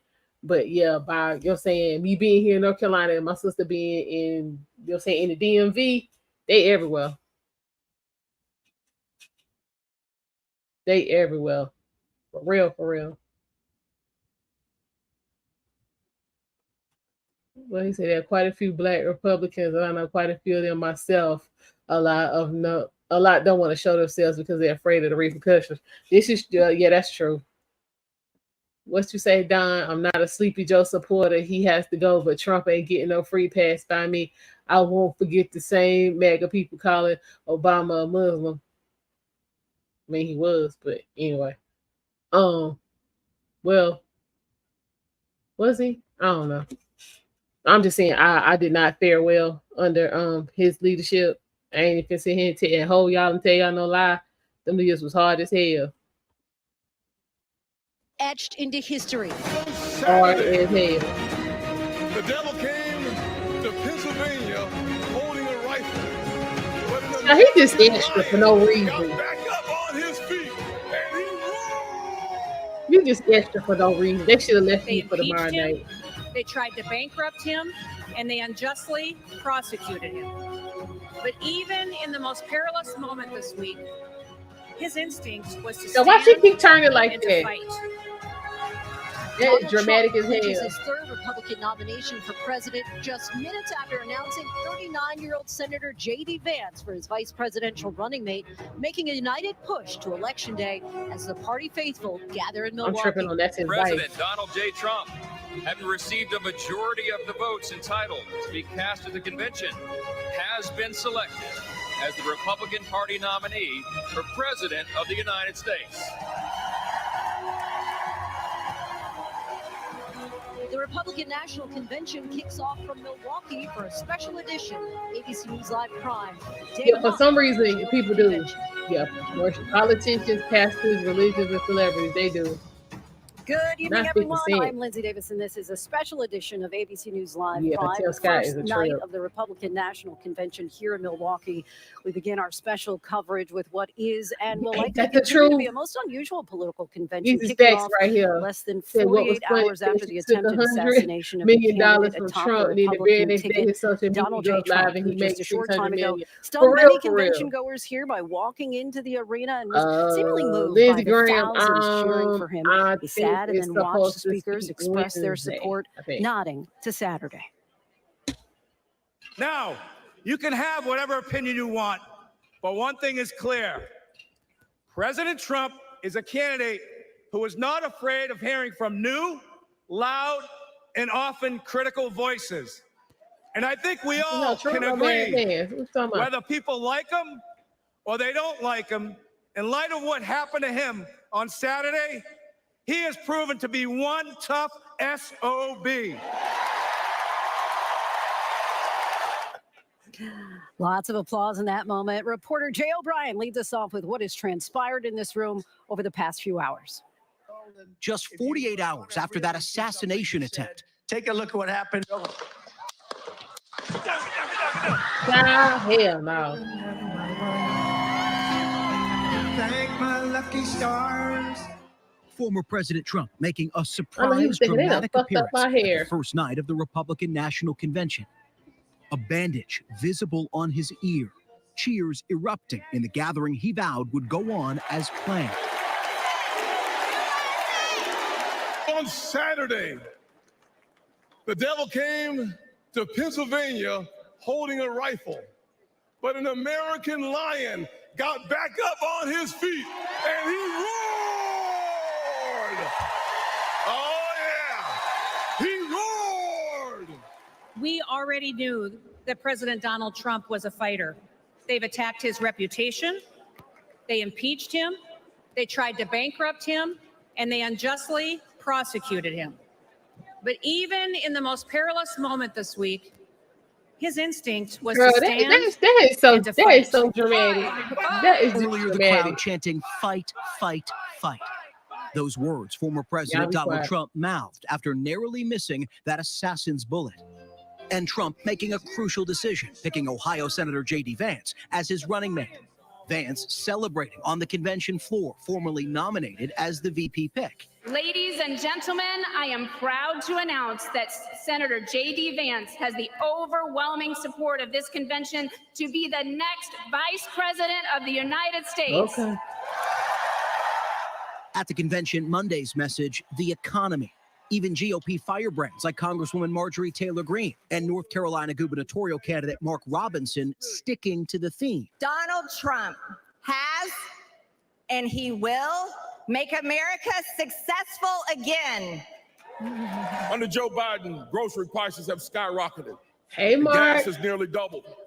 In North Carolina, factories just like the one I worked at are closing. You ain't leaving never families lied. feeling hopeless. No facts. But there is hope, and I'm proof. Also at the podium, rising Republican stars. And if there was ever That's what I'm a talking time about. Yes. in yes, our nation yes. to come together, that I gotta time do some is research. now. And celebrities. A vote for Donald Trump is a vote to put money back in our pockets and good food on our kids' plates. The convention beginning with Trump you know formally you ain't doing clinching no his good party's then. nomination, each state pledging its delegates. The great state of Nevada proudly casts all of its 26 votes for President all Donald of J. Trump. The great state of Hawaii pledges all 19 votes for the future President of the United States, Donald J. Trump. For Kentucky, convention attendees booing Senate Minority Leader Mitch McConnell, who, despite endorsing Oh, Trump, has had a Lord. frosty relationship with him since the 2020 election. Madam Chairman, the y'all need to work Commonwealth that of out. Kentucky proudly cast 46 votes for the next president, Donald J. Trump. Trump's home state of Florida officially putting him over the top, formalizing his nomination. His son Eric pledging the delegates. Hereby declaring him the Republican nominee for President of the United States of America. But hanging over this first night, that assassination attempt on the former president that killed 50-year-old former fire chief Corey Compador. That fire chief, he jumped on his daughter and his wife to protect them and gave his life in the process. Oh, it gets me every time. The convention holding a moment of silence for Saturday's victims. And we pray for those who were injured, demonstrating their commitment to our democratic process. Let us offer a moment of silence. Our thanks to Jay O'Brien for that recap. And joining us now, RNC Chairman Michael Watley. And thank you All right, so Mike, much let's for do coming stuff on the show. today. Really appreciate it. Good to be with you. It's a great night tonight. It feels like an unspoken theme tonight was, in fact, unity.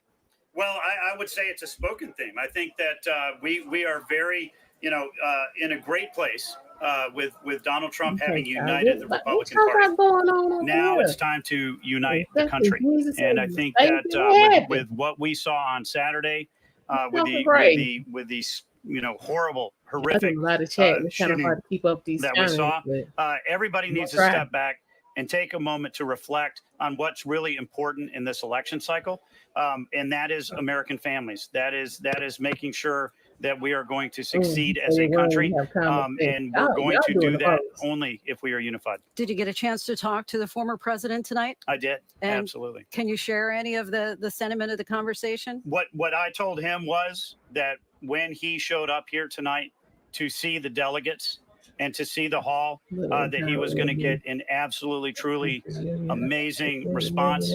And he certainly You might did. be, you I don't think never there know. were tears all across because everybody understands how fortunate we are, how blessed the president is. I mean, this is a straight up miracle that he is with us and Wow, that we you are call this holding a this miracle? convention tonight.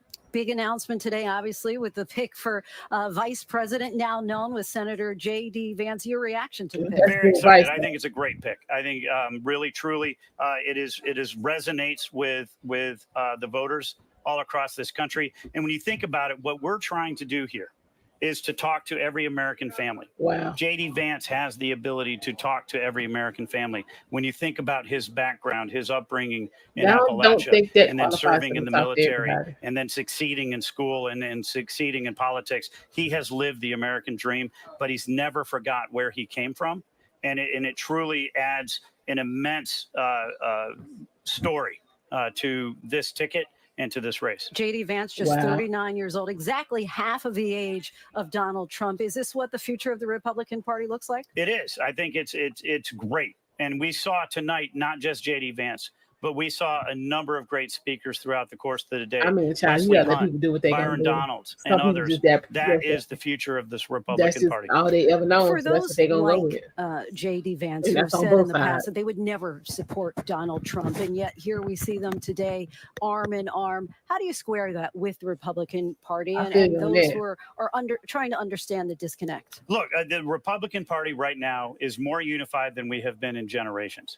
And we're unified because we understand right now America is at a crossroads. This is an inflection point for the country in terms of this election cycle, that we are either going to continue down Joe Biden's failed policies, which have unleashed inflation and an invasion across our southern border upon America, or we are going to go in a different direction where we're going to restore our southern border, we're going to restore our economy, and we're going to restore our standing in the world. In the last few seconds that we have here, what you're looking for most for tomorrow? Well, I think we are going to continue our discussion talking to American families, and the fact that we are going to be talking about keeping America safe, and what does that mean all across the political spectrum. And we're going to continue to hear from real American people. We're going to continue to hear from people that I've never heard of before, that you've never heard of before, who are telling their stories about what this election means to them and their families. RNC Chairman Michael Whatley, we thank you so much for your time. Really appreciate you coming on the show. Absolutely, it's great to be with you. And want to go now to Rachel Scott, who is live on the floor. Now, Rachel, as we saw, crime quite a lot is of not energy down. at What y'all tonight's looking at? convention, Crime is really not down. palpable. It's also the first time seeing former President Donald Trump since his assassination attempt. How did the people react, and what did you hear from them? Yeah, at times it was hard to tell where exactly the stage was. Was it right behind me, or was it toward the back of the arena where the former president had a box full, not only with his new running mate, Senator J.D. Vance, but also members of his family and other Republican members of Congress, including Speaker of the House Mike Johnson. There was a crowd already forming once word got out. And then you had this moment, the former president of the United States, just 48 hours after surviving an attempted assassination on his life, walk through this arena back in front of a crowd. 48 hours ago, I can tell you, Lindsay, I was there. The crowd was screaming in horror and terror. They were diving for cover. Now the former president coming back in front of this crowd, chanting his name, USA, USA. There was just this moment where the former president was just really taking it all in. It was just, quite frankly, it looked like a humbling moment for the former president. You have to just imagine what was going through his mind. I could tell you, as someone that was just there at that rally, being back in front of a large crowd, being around so many people is enough to just make you just a little slightly on edge. But the former president, we are told, he even wanted to get back up on that stage after he was grazed by that bullet and continued delivering that speech. Ultimately, Secret Service told him that it was not safe. Now he's making this early appearance here at the RNC, trying to set the tone, a different tone than what we have seen during this campaign, a tone that he says is going to be unity, bringing people together. We'll have to see how that goes, Lindsay. And Rachel, you're regularly at his appearances. Did this seem like a different Donald Trump to you tonight? Oh, absolutely. And, I think John Carl was spot on a little earlier. I mean, I have been to almost every single campaign rally this cycle. Okay. And at every single one, there is this tone of just complete and utter defiance. There is this political heightened rhetoric against President Biden. There are claims that the 2020 election was stolen, claims that we know are obviously false. There was none of that tonight at all. There was this sense, especially when the former president was in the room, that this was about moving forward. This was about uniting the country, taking that sort of next next step. This is a stark contrast to what we have seen in just a few weeks ago from the Trump campaign. The question is, does that continue? How long does that continue? The former president clearly seeing an opportunity here to sort of change directions. In fact, so much so, we are told that he's sort of ripping up his speech that he already had written that he was supposed to give in just a couple of days to incorporate these new themes after he survived that attempted assassination, Lindsay. Rachel Scott for us. Thank you so much as always. Now I want to bring in our dynamic powerhouse political team, John, and Martha. And Martha, we'll start with you and let's just get everybody's reaction to tonight. Well, I think obviously it was a very somber Donald Trump. I think that was Martha, turn your mic up. We can't hear you. Focused on how different he looked. First of all, he did look very Turn tired. their mic up. I understand why he looked very tired, but a really serious Donald Trump. And I think that was the most striking to me, but also the mood of everyone. He went here. clowning. It was None a of y'all completely today. energized crowd. I know you walked around down there too. Serious.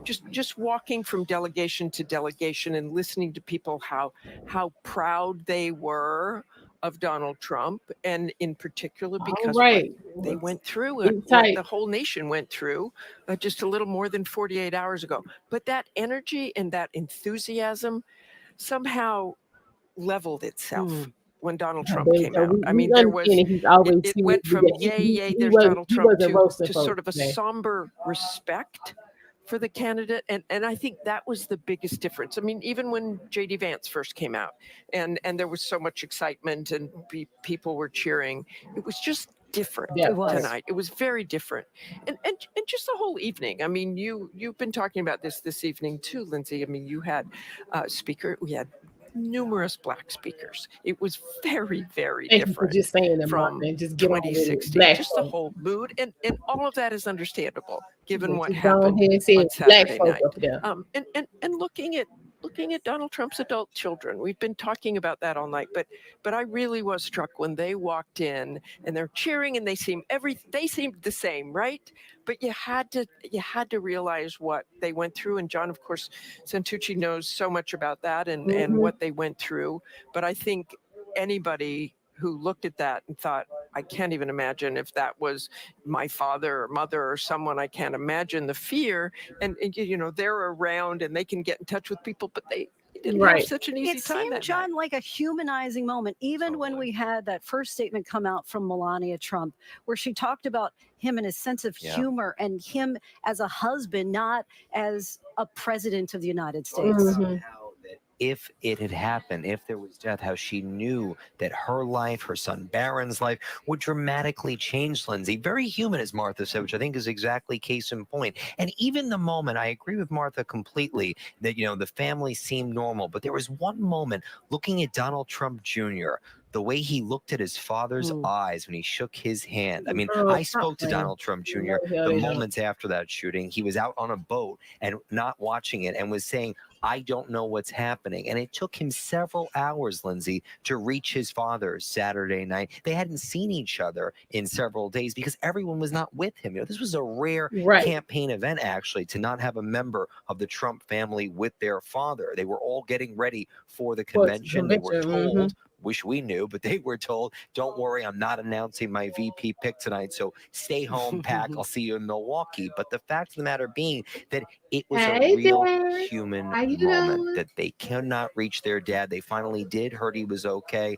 and definitely put their worries at ease. John Carl, I was sitting right next to you when you said, hello, Mr. President, and you took that call just a little bit before we went on earlier tonight. I'm curious if you had any idea when you were talking to him that did his tone or attitude seem different at all just through the phone conversation?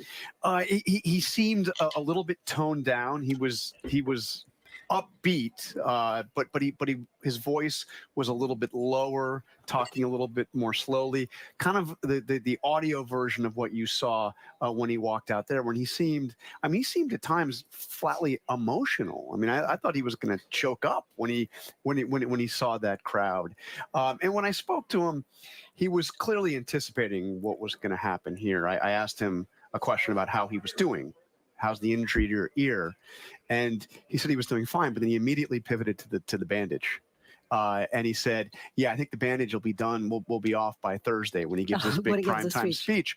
And he noticed there was a moment when they had the camera on him when he was backstage before he came out, when he pointed to the bandage, and the crowd went nuts, of course. But I mean, if there's one thing Donald Trump knows, it's image. And that bandage is the visible image of what happened Saturday. And So the imagine thing, he has not really had time to process any of that. If he tells me he thinks it's going to be off by Thursday, I think it's going to be off on Thursday. You had a good question earlier. Any idea if we're going to see Ivanka Trump here? I've been told by multiple sources, Lindsay, that it is quite possible we would see her. Now, look, I do think, the difference of 8 years later, right? We talked earlier about the image of the sons putting their father over the top. 8 years ago, it was the two adult sons and Ivanka Trump that put him over when they all lived in New York State in the roll call.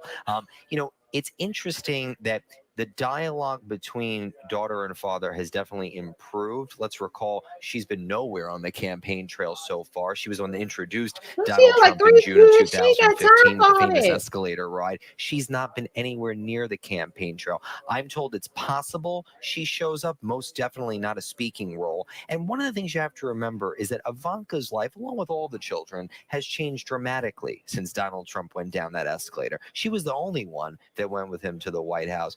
If he is to win, I can pretty much guarantee from my sources, there's no way Ivanka and Jared go back to Washington. John, Martha, we thank you all so much. The brain trust here. I could go on, but I'm told that we got to continue on with the show, and want to bring in our chief White House correspondent, Mary Bruce, who is also here. Mary, what are you hearing from the Biden White House tonight about day one of the RNC? Well, obviously, they are also watching along with the rest of us. And in a word, one campaign source just told me it was hollow. That was the way they described it. I think the Biden campaign feels strongly that what we saw tonight, all of the outreach to different key constituencies, young voters, workers, especially Black and Latino voters, that all of that, as the source described to me, is just empty gestures. The Biden campaign argues that Trump doesn't actually have anything, no policies, no substantive agenda to back up what they are selling tonight. That is the argument from the Biden campaign. And in fact, quite the opposite. We have heard from the President Biden, saying that actually another Trump term would make things worse for these key groups. So that is the message coming from the Biden campaign tonight. It is obviously the message that President Biden is hoping to make as he travels and gets back out on the road. I'm here in Las Vegas, where the president touched down a short time ago. He's getting back out on the campaign trail. He hit the pause button, of course, in the immediate hours and days after the attack. But now we are told that his campaign is going to be, back at it full steam ahead, Lindsay. And Mary, is President Biden also having to tone down his speech and be more careful with his word choice on the heels of Saturday? We saw him issue an apology basically for talking about putting Trump in the crosshairs earlier, but he really just meant the focus on Trump, not anything violent. Well, I mean, when you think this is a real balancing act, because obviously you have President Biden out there making this urgent plea for all Americans really to come together and to cool off, to lower the political temperature in this country. But at the same time, we are told that the president's going to continue to draw a very sharp contrast with Donald Trump. Of course, a central message of the Biden campaign, the real central theme is his argument that Donald Trump is a danger to American democracy. That is not going to change. And in an interview earlier today, the president was pressed on whether he and his rhetoric, needs to cool off as well. And he was pressed about that comment that President Biden made in a donor call last week, where he said that it is time to put Trump in a bullseye. And what the president said was that he admitted it was a mistake. He said it was a mistake to use that word bullseye, but he stressed that the argument he was making was that it was time for the Democratic Party to stop fighting amongst themselves over the future of the Biden candidacy and to come together and to start really to set their sights on the Trump agenda and to make it clear to the American people, what's at stake in this election, Lindsay. Mary Bruce, our thanks to you. I now want to bring in the principal deputy campaign manager for the Biden-Harris campaign, Quentin Folks. Quentin, thank you so much for joining us. How has the campaign changed its messaging just in the last 48 hours? And when does this grace period, so to speak, end? Yeah. Well, look, first of all, thank you for having me tonight, Lindsay. I would say that we haven't shifted our message. We have been focused on the issues that matter. What happened to former President Trump is horrific.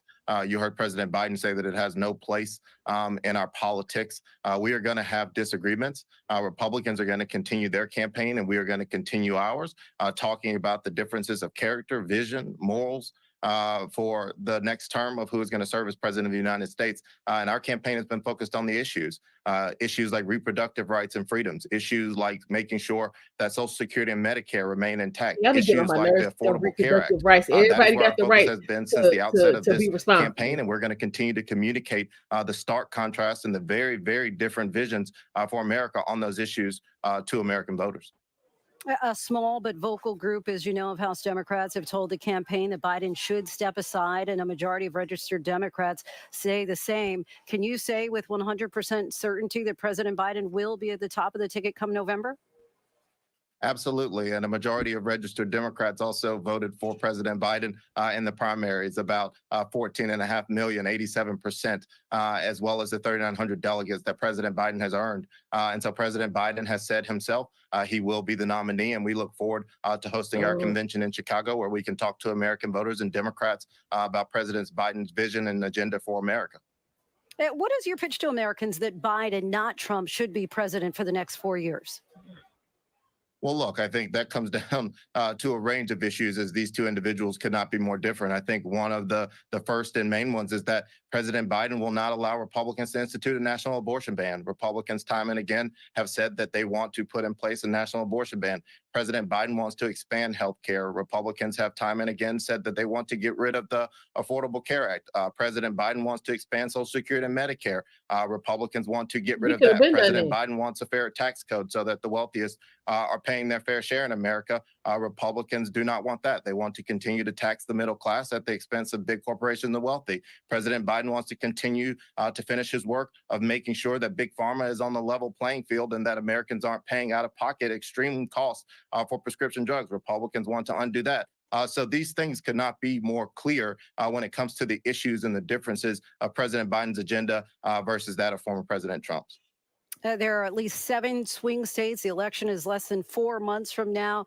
You can only do so much with an 81-year-old candidate. What is your campaign strategy in those swing states? Like Joe ain't had time to do half of this stuff. That 81-year-old candidate is going to continue to hit the battleground states as he has been since the outset of this election. Since the debate, he has hit every single blue wall state.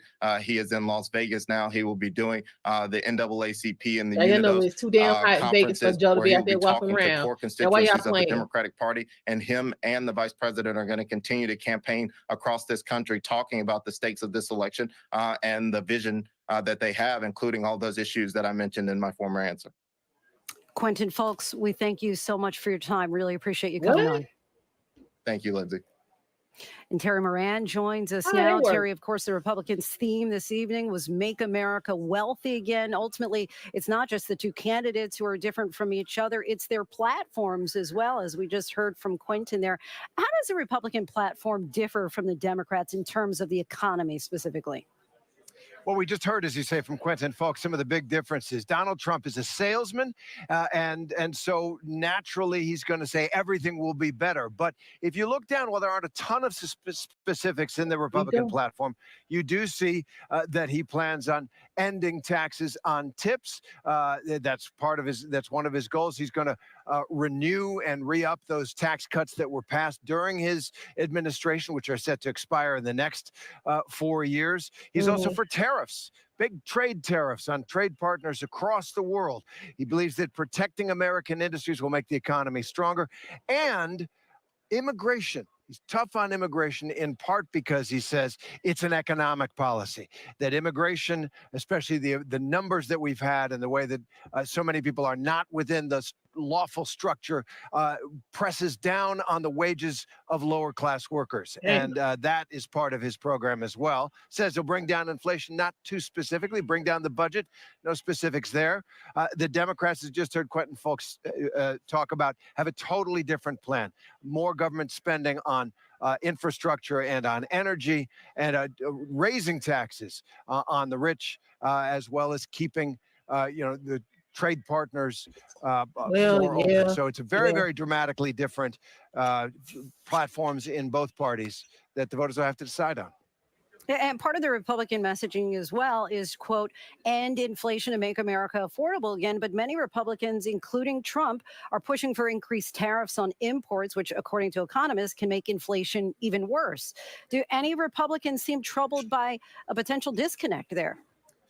They do. Look, Donald Trump is remaking the Republican Party in his image and in the image of J.D. Vance. His vice presidential candidate is very populist on a lot of these economic policies and more isolationist on the international policies. And you do sense a little bit of friction in conversations around the edges here. Okay, People talking about, well, more traditional Republicans, business Republicans are anxious about the embrace of labor and certainly about things like tariffs that they say that American people will continue to trust in the trade that has made the country so wealthy. Donald Trump thinks it's wrecked American industries and American communities. That remains kind of a friction within this party.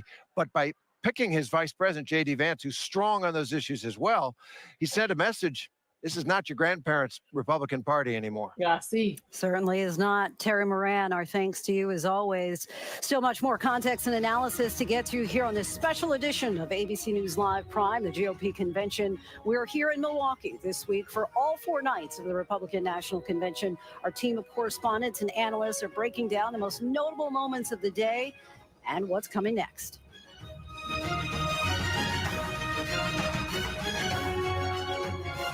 Well, my thing is, if you put tariffs into place, and it's just on just this frivolous shit that y'all feel like y'all got to have, it ain't really no damn necessities and shit. Don't cry about paying for it. Don't cry about paying for it. Because folks, that's one thing about Americans. We get needs and wants confused.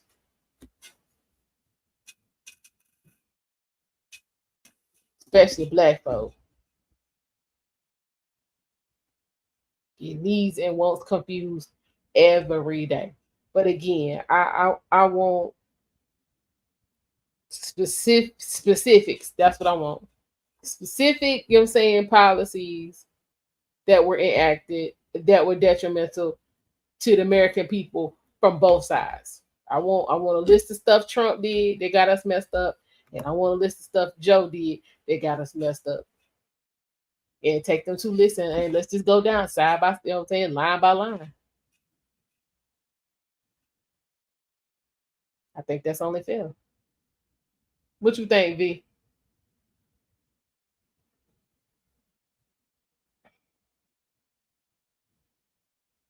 You on mute.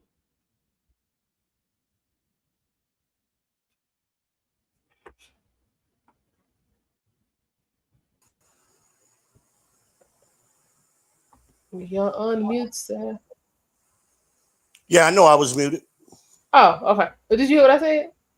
No, I wasn't paying attention. I'm sorry. Okay, I said I would be one to ask for, you know what I'm saying, I would want to see a list of policies that were enacted from Trump that were detrimental to us, and a list of policies that were enacted by Biden that was detrimental to us, and just go down the list one by one by one by one by one by one by one. But since I know I can come up with this list. Yeah. Since everybody's policies are trash, tell me which ones are trash. I mean, right now the Democrats just seem like a bunch of haters to me. You know, they were describing the Biden campaign at the White House, how they're reacting to it. And it's like, you know, they just sitting back, or whatever. He ain't going to do that. He ain't going to, you know, like just sitting back hating, you know. Like, why they couldn't just be like, oh, that was a good first night. Like, congratulations. And keep it moving. Like, that's what they claim to be. Oh, we're going to be the classy. We're going to be the more democratic of the two parties, and they just seem like a bunch of haters. And the Biden campaign has real problems because earlier today, all his donors, they said they not giving him no more money as long as he stays on the top of the ticket. The money is frozen. He ain't getting no more. While simultaneously, money is pouring into Trump. This is true. Oh, so that's what I meant to check. Let me see how much on the GoFundMe. They got housekeeping issues they need to deal with immediately.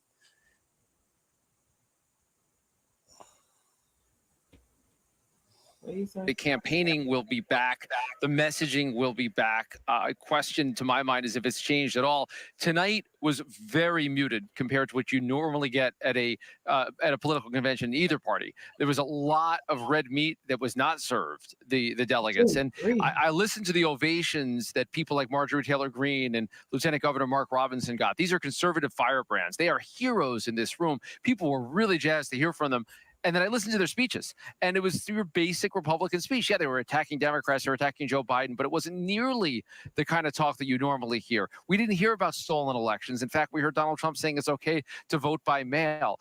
Other than the notable mistake with the teleprompter from Ron Johnson, you didn't have a lot of over-the-top rhetoric tonight, and I think it's very much by design. Now, will it last? Look, I know the people in this audience are very somber right now. They're also very optimistic about the direction of the campaign. That will change. All of that will change. I do think we'll be back to something resembling the old normal, but at least for tonight, this was a united room, a united party trying to preach some kind of a unity beyond. And Rick, on the other side, has the effort, would you say, to convince President Biden to step aside quieted? Yes, it's been paused at the very least. A number of Democrats I talked to said, look, that's just not what the conversation's about right now. They need to respect this moment. This is the Republican convention anyway. It might have quieted anyway, but certainly after Saturday night, the talk of just replacing Biden on the ticket kind of fades away a little bit. Now, of course, Biden did an interview today. He'll do another interview tomorrow. There's some good moments, some not good moments. Lots of Democrats are still watching those moments. I think if I predict forward a little bit here, Lindsay, I think the next week or so will be critical when polls come out after this convention. We'll see how the rest of this convention goes. And then after that, do we continue to see Biden slip in polls, or do we see him start to slip significantly in polls? And if so, what kind of conversations does that drive? I don't think that he is out of the woods when it comes to the concerns in the Democratic Party. I think a lot of Democrats are going to be thinking about Saturday and this week and saying the threat of Donald Trump to them winning is even more real than it was before. Yes. And let's put a finer point on that, because with less than 4 months to go before the election, polling in the swing states has barely moved at this point, though Trump has consistently led in many of them by smaller margins. Are Democrats concerned that events like this convention could put Biden further behind? Yeah, and just to point of reference here, that the 538 polling average has had this to be a very stable race over a very long period of time. And here are some of the latest national polls that we've seen. You see our poll basically had a tied earlier in the week. You're seeing Trump +1, +2. But in the battleground states, it is a much different portrait. And that's where you start to see the real slippage in the polls. This is where Joe Biden has to win. He's got to win these battleground states. He won 6 out of the 7 of these states. Right now, he is down in all 7. And check this out. Here in the Midwest, that's the old blue wall. When you saw the union leader tonight talking about the backbone of America, when you hear about J.D. Vance being from Ohio, being from a region that's now a little bit redder, but very close to that battleground state of Pennsylvania, those are the areas right now where Joe Biden is closest. That's a path to the presidency for him. But if Donald Trump is able to add to the margins there and win, he is going to be elected the next president. I think that focus on the Midwest by having the convention right here in Milwaukee is a big piece of it. Choosing J.D. Vance, even though, again, Ohio is in a battleground state, I think very much plays into the value that the campaign sees on the heartland, on the Midwest. Ohio, that neighbor of the all-critical Pennsylvania. Rick Klein, our thanks to you as always. Still much more context and analysis to get to here on this special edition of ABC News Live Prime, the GOP convention. We're live here in Milwaukee, where former President Donald Trump was officially named the nominee earlier today and also announced Senator J.D. Vance as his vice president. How pivotal that choice could be and what's at stake here in Wisconsin. All coming up next. Stay with us. Public service announcement, people. Hey, I see y'all. Thank you for all your new subscribers, subscribing to the People's Podcast. Thank y'all again for getting Harmonized over 1K. We appreciate that. We see y'all ramping up again. Looks like y'all litty in the chat.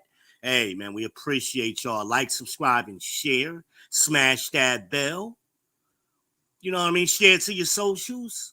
Hit the Cash App. Send $2 on the Pure Elite T Fund. Y'all know the routine. But we're going to be rocking with y'all, man, all week. I promised y'all last night it was going to be a lot of stuff jumping off. And this has been a busy day. We ain't even been able to get to everything. We ain't even been able to get to Lil Woody.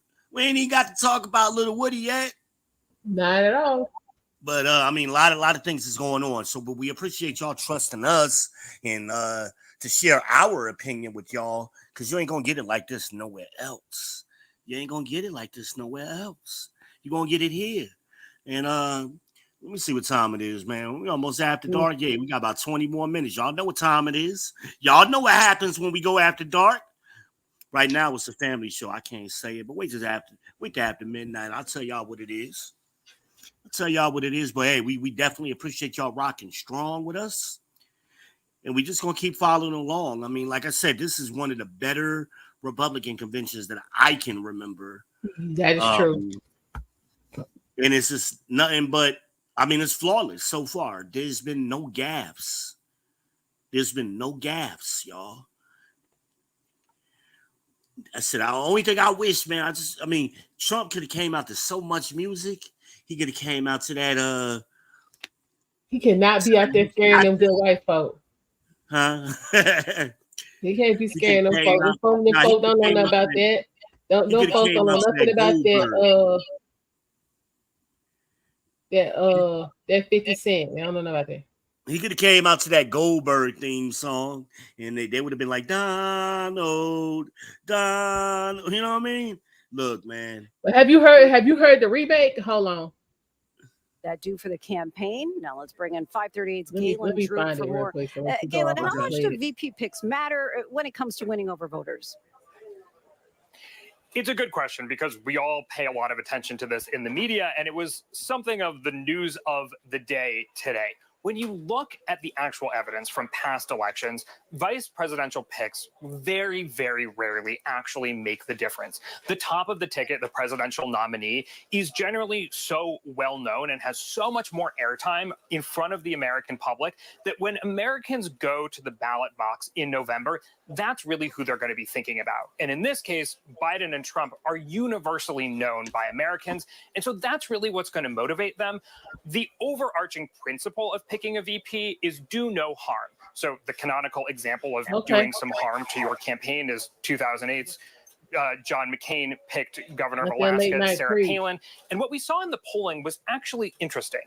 It redounded to his disadvantage, not because so much they didn't like Sarah Palin, Americans, which was the case to a certain extent, but that they actually judged his decision-making abilities, John McCain's decision-making abilities, worse after he made that decision. So at the end of the day, in many ways, it still reflected on the top of the ticket. Welcome back. As Sean O'Brien, president of the International Teamsters Union, spoke, he was really the keynote tonight. And while the organization has yet to endorse a presidential candidate, it wasn't an endorsement, but it sounded like an endorsement. How big of a shift does this signify in the GOP, considering especially that in 2020, they endorsed Biden?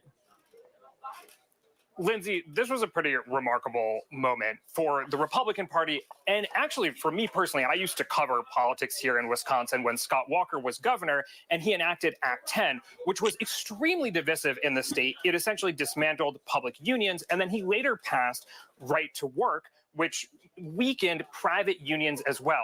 So to hear Sean O'Brien on stage in Milwaukee, Scott Walker was actually in the audience tonight listening to this, basically trash corporations and say that were it not for unions like ours, corporations would treat Americans terribly. I mean, it was really remarkable. I should say here that at events like this, these are sort of advertisements for the parties. So they want to put their best foot forward. They want to make a pitch to voters who may not naturally be part of their constituency. But still, to even have allowed that as in prime time, he mentioned that he was there at the request of the Republican nominee. This is quite a bit of a break from the sort of right to work policies or Act 10 policies that we were used to in the Tea Party era of the 2010s. So really quite remarkable, Lindsay. Of course, we're here in Wisconsin. There are those here who say, so goes Wisconsin, so goes the election. And the party was obviously very intentional about using Milwaukee for the backdrop of this moment. Talk to us about the role that this state played traditionally in politics the last couple of elections.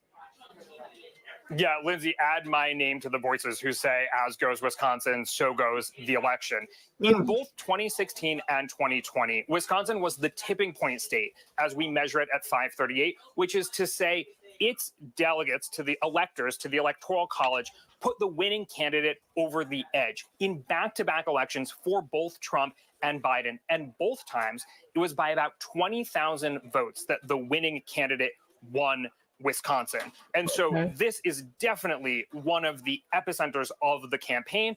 And Milwaukee in particular has also seen some interesting developments. You know, the core of Milwaukee has long time been very friendly to Democrats, while the suburbs of Waukesha, Ozaukee, and Washington have been more Republican friendly. But over the past decade, we have seen Democrats in the core of Milwaukee have not turned out, or voters in the core of Milwaukee have not turned out for Democrats at the same levels as we've seen historically, while suburban voters in those what they call the WOW counties, the collar counties around Milwaukee, have swung away from Republicans. So both parties have seen openings here in the Milwaukee area and Wisconsin more broadly to try to pick up votes. And as I mentioned, just basically dozens of votes at this point are what campaigns are going to be trying to gather and add up to win the election potentially here in Wisconsin. We can tell you are formerly a resident of the Badger State, Galen Drake. Y'all All go right, thanks ahead. to you. Appreciate your expertise as always. And be sure to check out our friends at 538 for the latest election data and analysis all throughout the day, night, and in the coming days and weeks ahead at their website, 538.com, or by simply scanning the QR code below. Be sure to check them out. Still much more ahead tonight with regard to context and analysis on this special edition of ABC News Live Prime, the GOP convention. The theme for tonight, Make America Wealthy Again. The economy taking center we'll be here stage, as tomorrow, well as Senator Professor. J.D. Vance, Most who's now the definitely. Republican vice presidential nominee. What this could all mean for the future of the Y'all party. should have seen the dirty looks I got today, boy. You know, I had my Make America Great hat on. Oh, I got some dirty looks today, boy. I'm sure you did. I'm sure you did. I got some looks. See, being out here in a rural area where I live and around small rural Tennessee, I don't get bad looks. But I tell you what, I went into Nashville about 2 months ago with a 1776 and let's make the Constitution great again shirt on and a MAGA hat. Oh my God. I almost thought I wasn't going to make it out of Nashville. You got that heat. Oh yeah. I mean, I started some crap in there with that. Oof, it was nasty. But you know, honestly, my personal thoughts about that J.D. Vance guy, I don't trust him. He spoke hard and very mean about Trump for way too long. He did. For me to say I trust him. Remember, Trump endorsed him when he was running, and that's how he got elected. So Trump been brought him over to the dark side a long time ago, you know. And I think that's Don's boy, right? Don Jr.'s boy, right? Yeah, he'd want to talk them into that. Yeah, so it's good. I think that's a good sign that, hey, I could be flexible. I could bring I can convert people over. You know, we just not going to rock with the same people over and over and over again, you know, because all Biden did was just hire all of Obama's people. Correct. That's all he did. You're correct on that. And it leaves that's when I'm just going to have to say I don't see anything good coming from it. I hope that I am proven wrong. Because I want Trump's next presidency, if he gets voted in, to be very good and very great, and no hurdles or obstacles like a vice president. You know, well, like saying? I've been telling Harmonize for a long time, the Democrats, they keep singing, they keep doing the same playbook every single election. And for the last 100 years, America's tired of it. And no matter what candidate, it's doom and gloom, it's going to be the end of the world. Well, they said that last time about Trump. Not only was it not the end of the world, things got better. Mm-hmm. You know what I mean? So it's like, okay, how long are you going to play this game? And also those DEI hires. A lot of those Secret Service agents were DEI hires. I watched a lot of videos on that earlier where they were just scrambling. They didn't know what to do. Like the people was telling them, look, on the roof, there the guy go. And they just scrambling and running. And one chick, she pulled out a gun and she couldn't put it back in a holster. It's like, yeah, I saw that. That was sad. Hey, Derek, welcome back. That was sad. Can I add something to that? Most definitely. Do you know why the head of the Secret Service is having this I don't want anything to happen or go bad again moment? Because she, and there is, the Congress people say they got the facts. There's 15 different Congress people say they got the facts right now that she ordered that man that shot the shooter to not shoot. Oh, Lord. Oh, wow. Yeah. Look, they also fired that man. Coverage? Why didn't they have more drone coverage? Fired what man? They fired the man that shot the shooter. He's now fired from the Secret Service. He is. Wow. No, the guy that shot the shooter, they fired him because he did not listen to orders and shot the shooter. Oh, hell. Wow. That don't even make no sense. Wow. Now you see why she's on a back pedal and going, oh my God, oh my God. Yeah. Well, I mean, here is, the more we look at these DEI hires, they're all jacked up. There's not been one success story. They all are jacked up. Yeah, child, these folks sound real unqualified. What happened to America where you got promoted or you got a job based on your merits because you were the best person for the job? What happened? That's been gone for so long, it ain't even funny. Well, let's look at his head of the medical department for his cabinet. That lady, that trans lady from Pennsylvania. Well, I was living in Pennsylvania when the pandemic started. Okay, do you know what she did?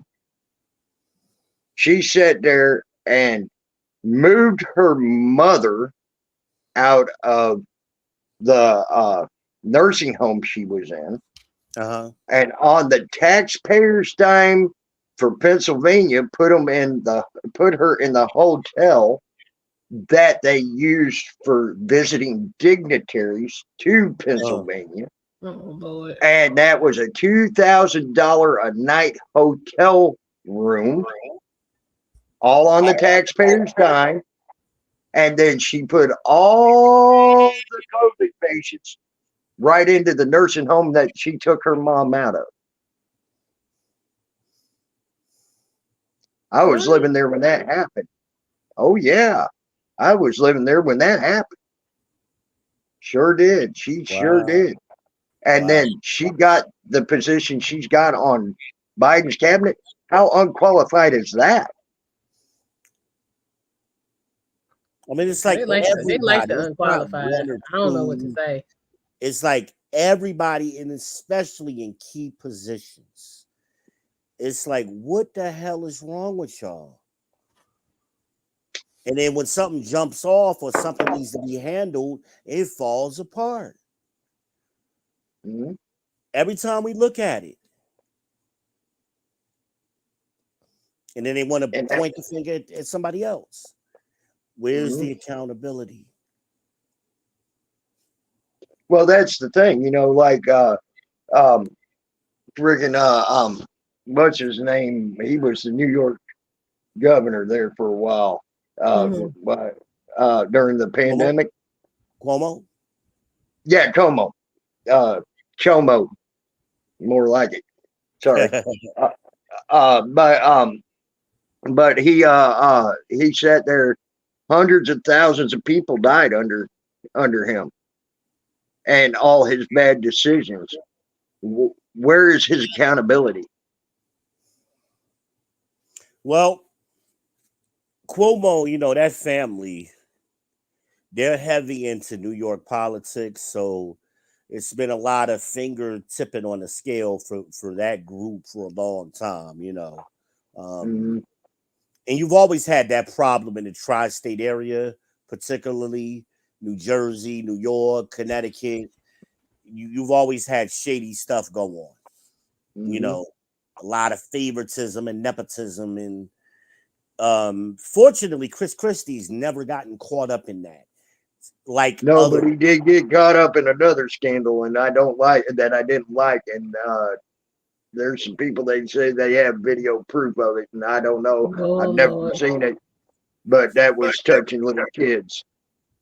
So I'm not, I don't. That's one of the biggest things I hate about Biden, right there. Out of everything there is to hate about Biden, that is number one on my list, and I don't like that crap. So and him saying him getting cut. They say they got video proof, but I've never seen it. So it's just a scandal. So it makes me wonder about him. How we looking in the chat tonight? Yeah, child. The chat on your side is flying. All right, my Spartans showed up. Yes. What is your profession? Harmonize. I was doing a lot of commenting in your chat, and a lot of my comments just got removed. And I know it wasn't your moderators. It was YouTube doing it. Because then I was getting some of them on my phone, but then like when I would look in the whatchamajig in the chat itself, I didn't see them. So yeah, we're gonna have to look into that. Yeah, so I mean, I had several of mine removed. It was like, wow, what I say, Yeah, they be sensitive.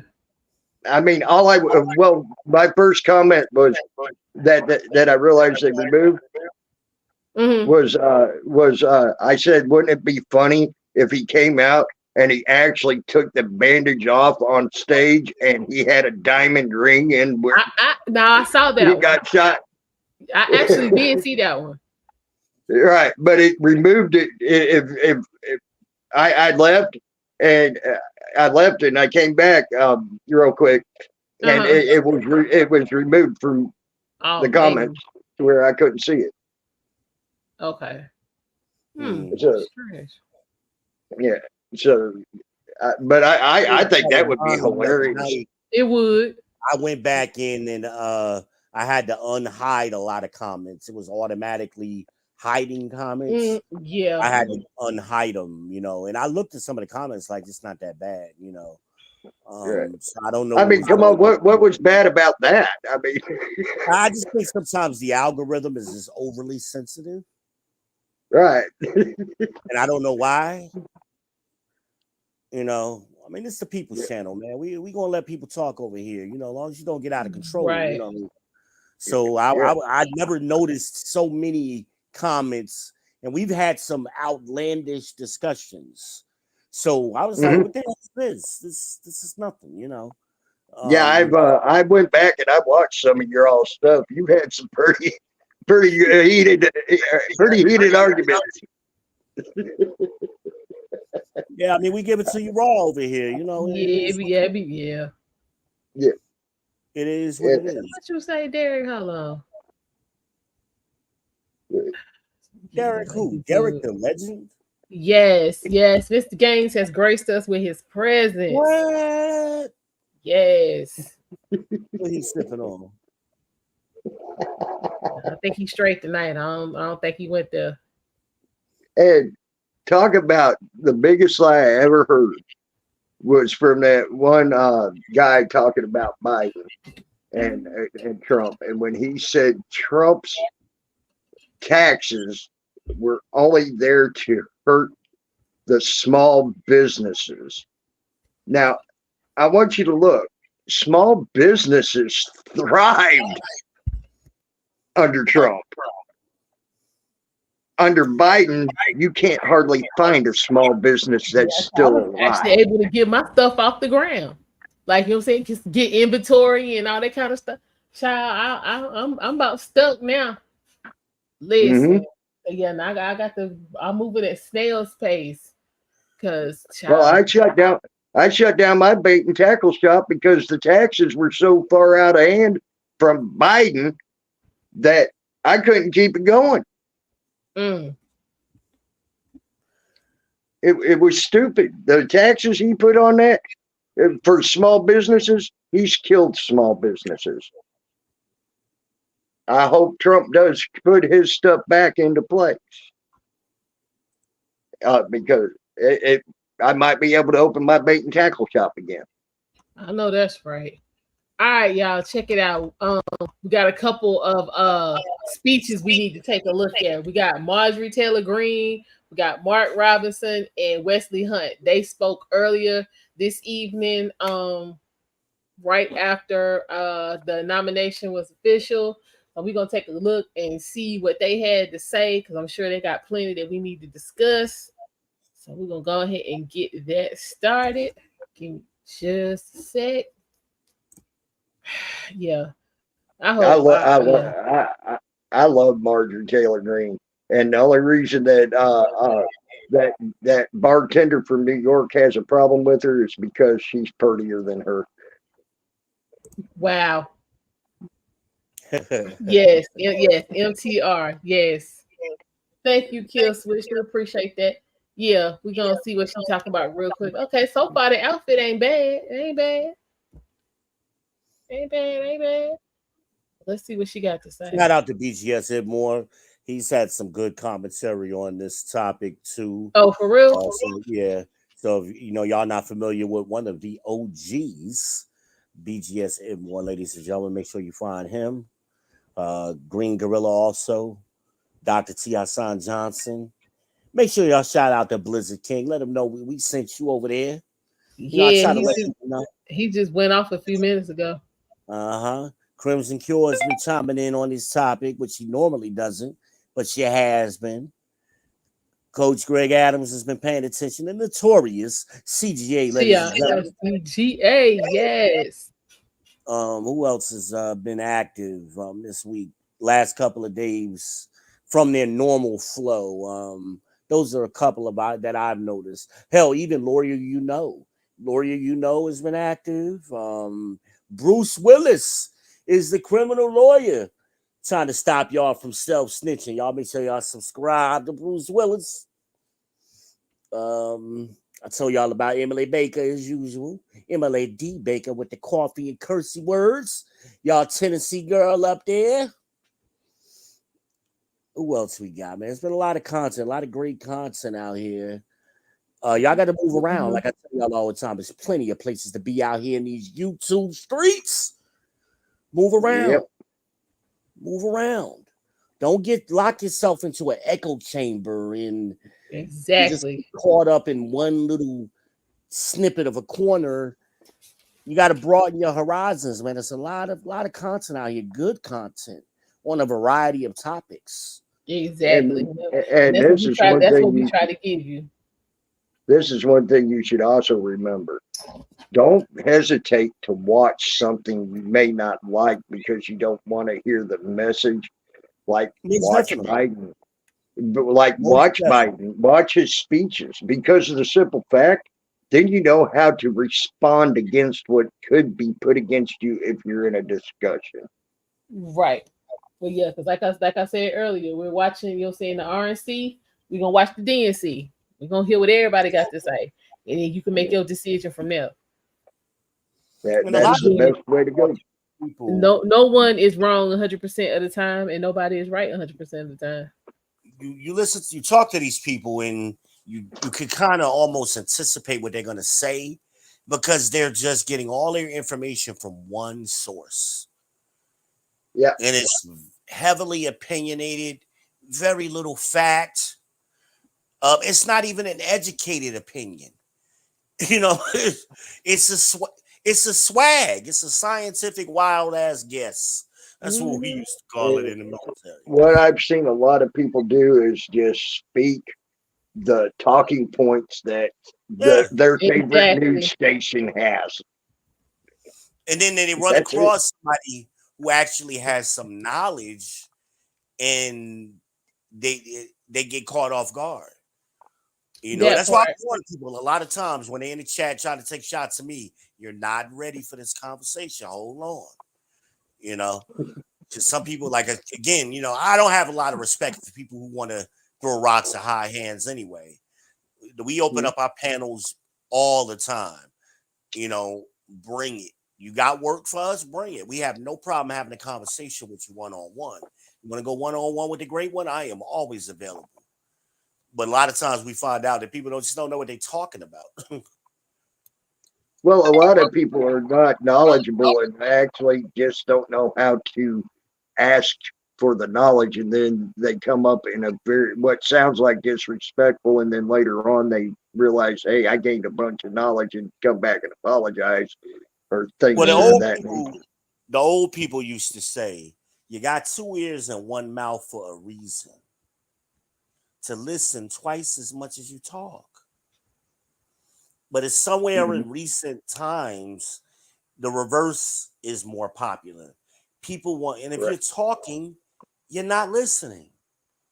And you got people just, their mouth is always open. Always. It's like, when do you absorb any information?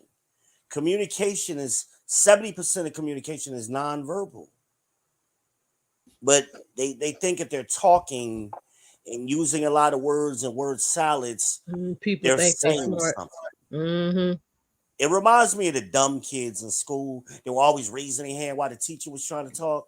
Ooh, I got it. You know what they did with them dumb kids? We all remember. They took little Tink ass out of class and put him in ISS. And if he couldn't get his behavior together, they sent him home with his damn mama.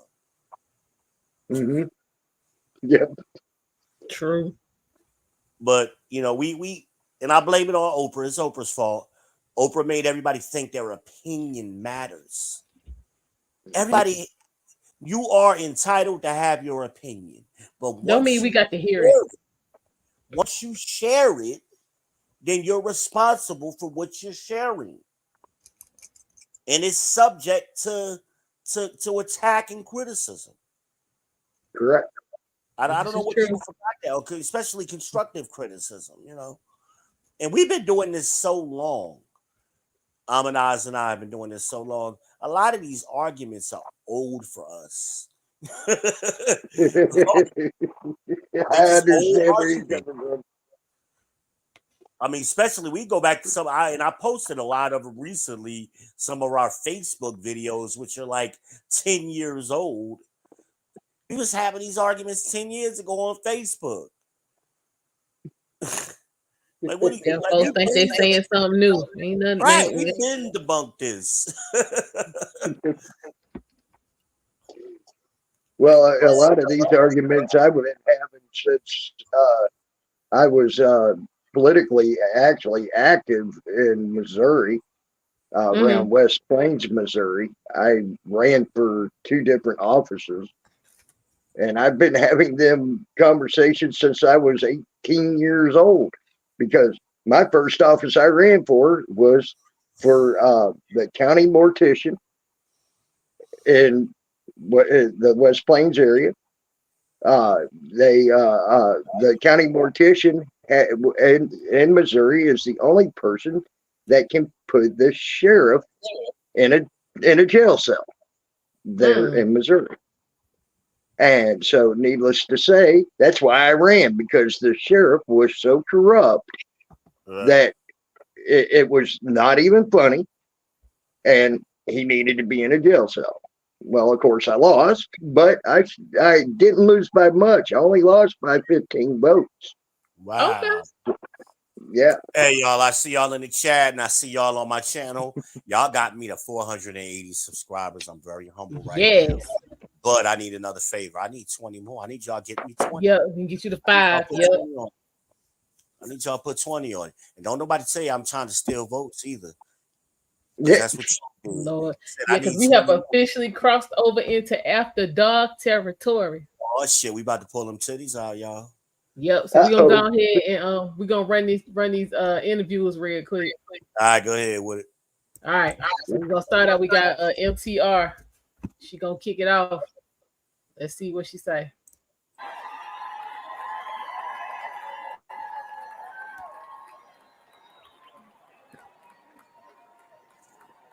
Thank you.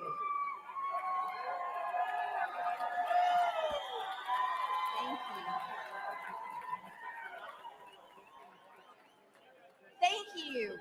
Today is a celebration. The American spirit is alive and well. And we have once again nominated for president the founding father of the America First movement, Donald John Trump.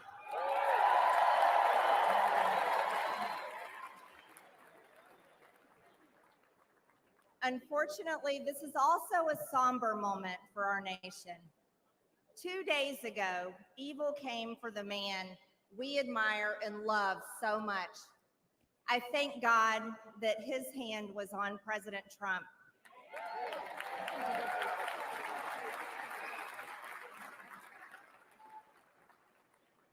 And I pray for the family of Corey Comprator, who was killed at the rally, and for other attendees who were wounded. Corey embodied the spirit of America First. He displayed the ultimate show of love when he shielded his wife and daughter, sacrificing his own life. He reminded America of what we must be, a people who will do whatever it takes to defend the people and the nation that we love.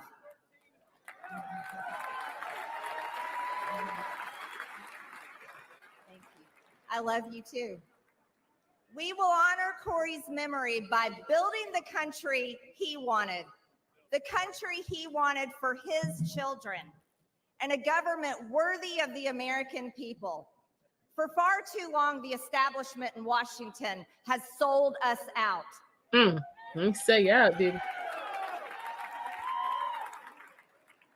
They promised unity and delivered division.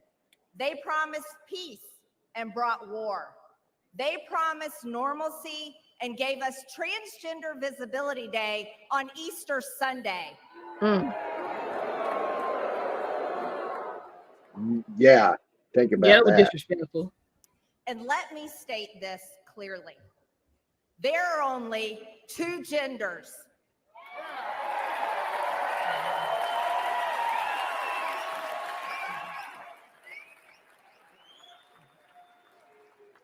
And we are made in God's image.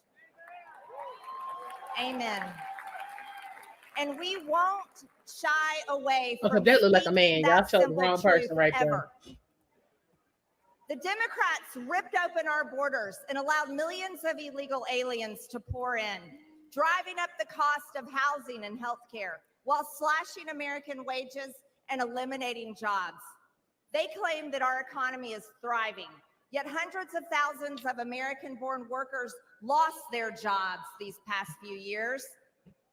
The Democrats' economy is of, by, and for illegal aliens.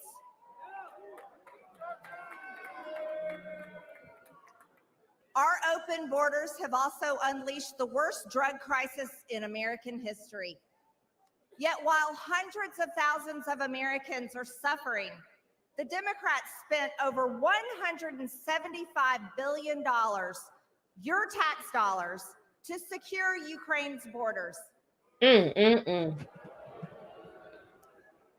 But they tell us the border wall is too expensive. But an American government that serves the interests not of the wealthy, the globalist, or the powerful few, but of all hardworking Americans is within our grasp.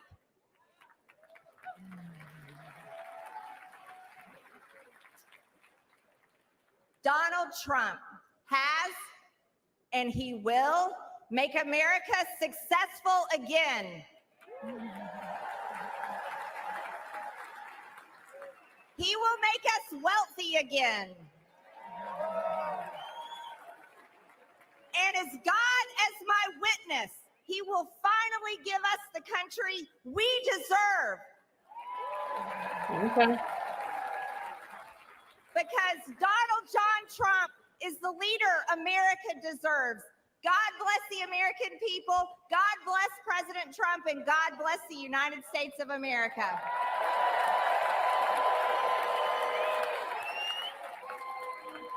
Please welcome the Lieutenant Governor and current candidate for Governor of All North right, hold on. Carolina, Mark. So what y'all think? I think she did a good job. Like someone said earlier, it's about not creating problems. Right. And that speech was just enough. Right. She didn't create no problems for him. Yeah, she didn't create any controversy. Nothing that could be, deemed, controversial or, no sound bites. And Marjorie, remember she's the one that pointed that finger at Obama, right? Yeah. Yeah, so she could get wild. But I'm gonna have to disagree with you. She did bring one thing up that can be used by the Democrats as sound bites. And that's the transgender thing, and they'll run on that, and they'll play on that, and they'll do everything they can on that. But I think that's good. I think that's a discussion that needs to happen. Okay. So, because this foolishness with there's 5 genders and all, and every other day there's a new gender coming out. Come on, I mean, stop. Somebody needs to say no. There's a man and woman. Okay, enough of the foolishness. I'm just saying what the Democrats will do. They're gonna do what they do no matter what, but the rest of us can't cower and kowtow to their foolishness because they want to believe some nonsense. Yeah, the rest of us, like it. We're not gonna play that game. We're not gonna play that game no more. Right. Because I have to. I'm going to refer back to a video I watched just the other day.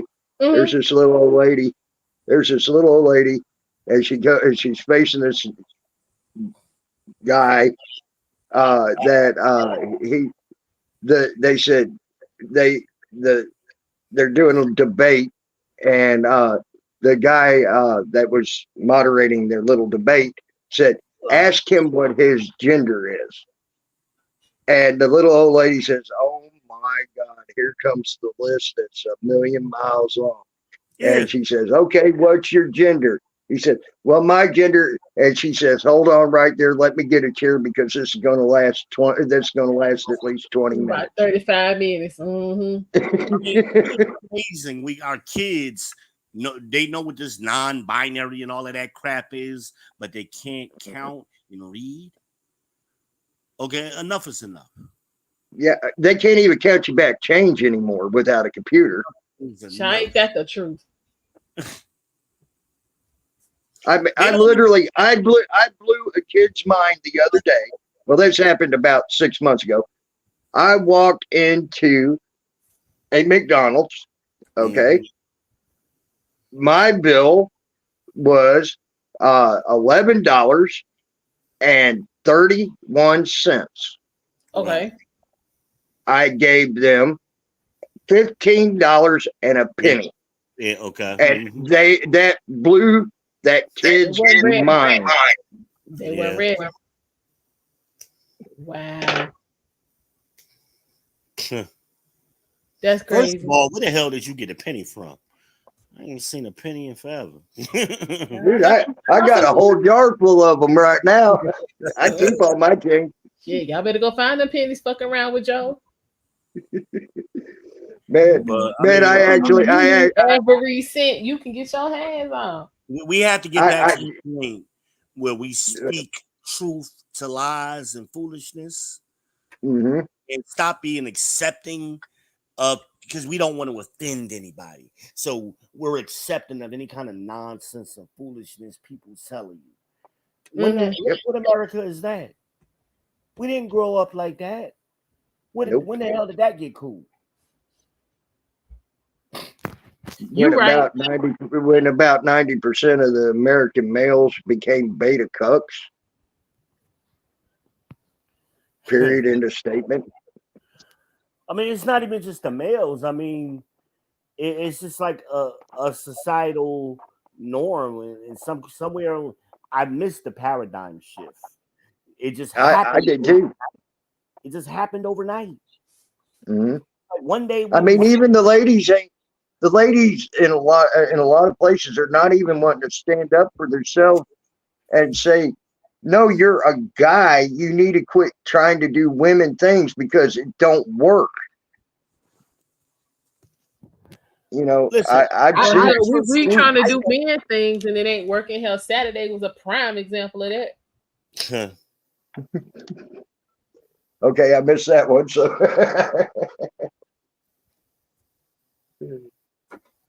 hell, they folks did y'all see that folks mad with Candace because she was like, yeah, I don't want no chick trying to protect me in the Secret Service. Oh yeah. And that goes to what I was saying earlier, where they was fumbling, they dropped the ball. It's like, who trained these people? Mm-hmm. Secret Service is always them tough guys who's ready to dive in front of a bullet. That's always been the image of Secret Service. Yep. Not a bunch of chicks who look like they need to be in Michael's or something buying crafting shit, you know. Don't do that. That's what they look like. They just gave him a gun.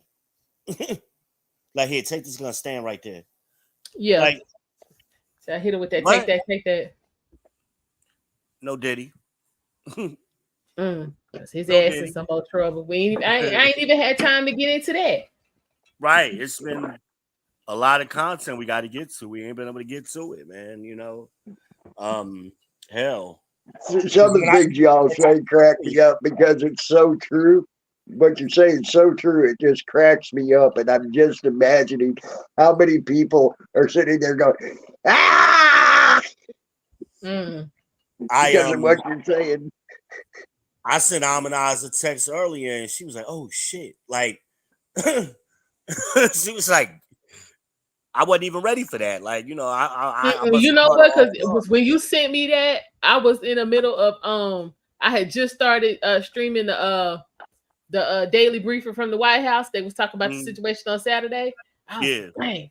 So I was in here trying to, you know what I'm saying, get that together and work, and you know what I'm saying, was trying to find the actual the decision.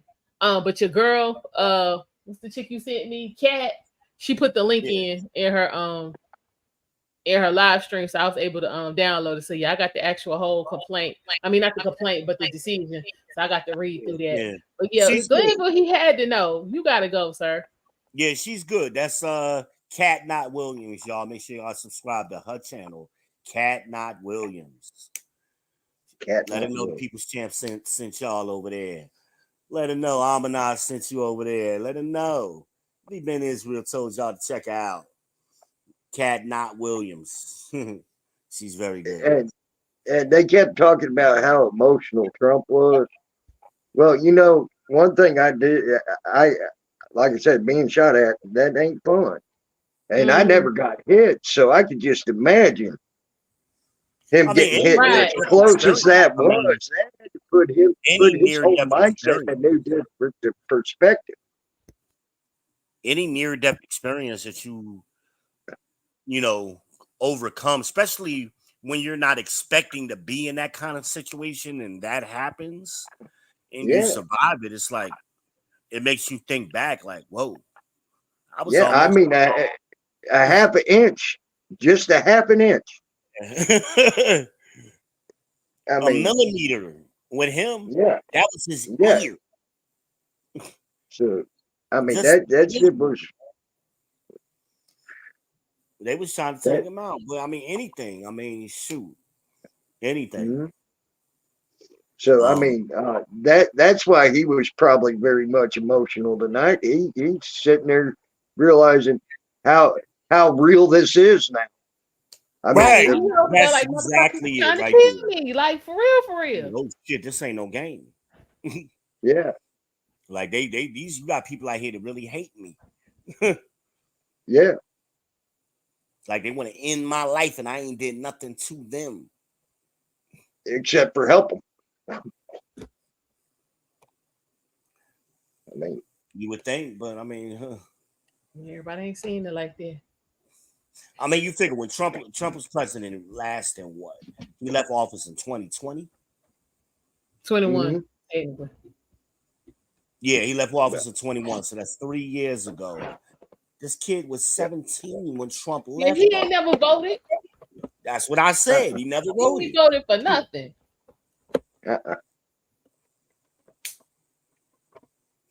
Well, people make a lot of assumptions and preconceived notions.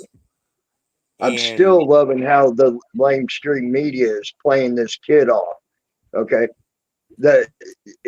I call him a kid because I'm we want to see 47. them pictures from Friday, not them pictures from 6 years ago. We want them pictures from they're Friday. showing his his I want to see middle school pictures. Right, I'm tired of seeing these middle school pictures of this kid and how good he looked when he was a kid.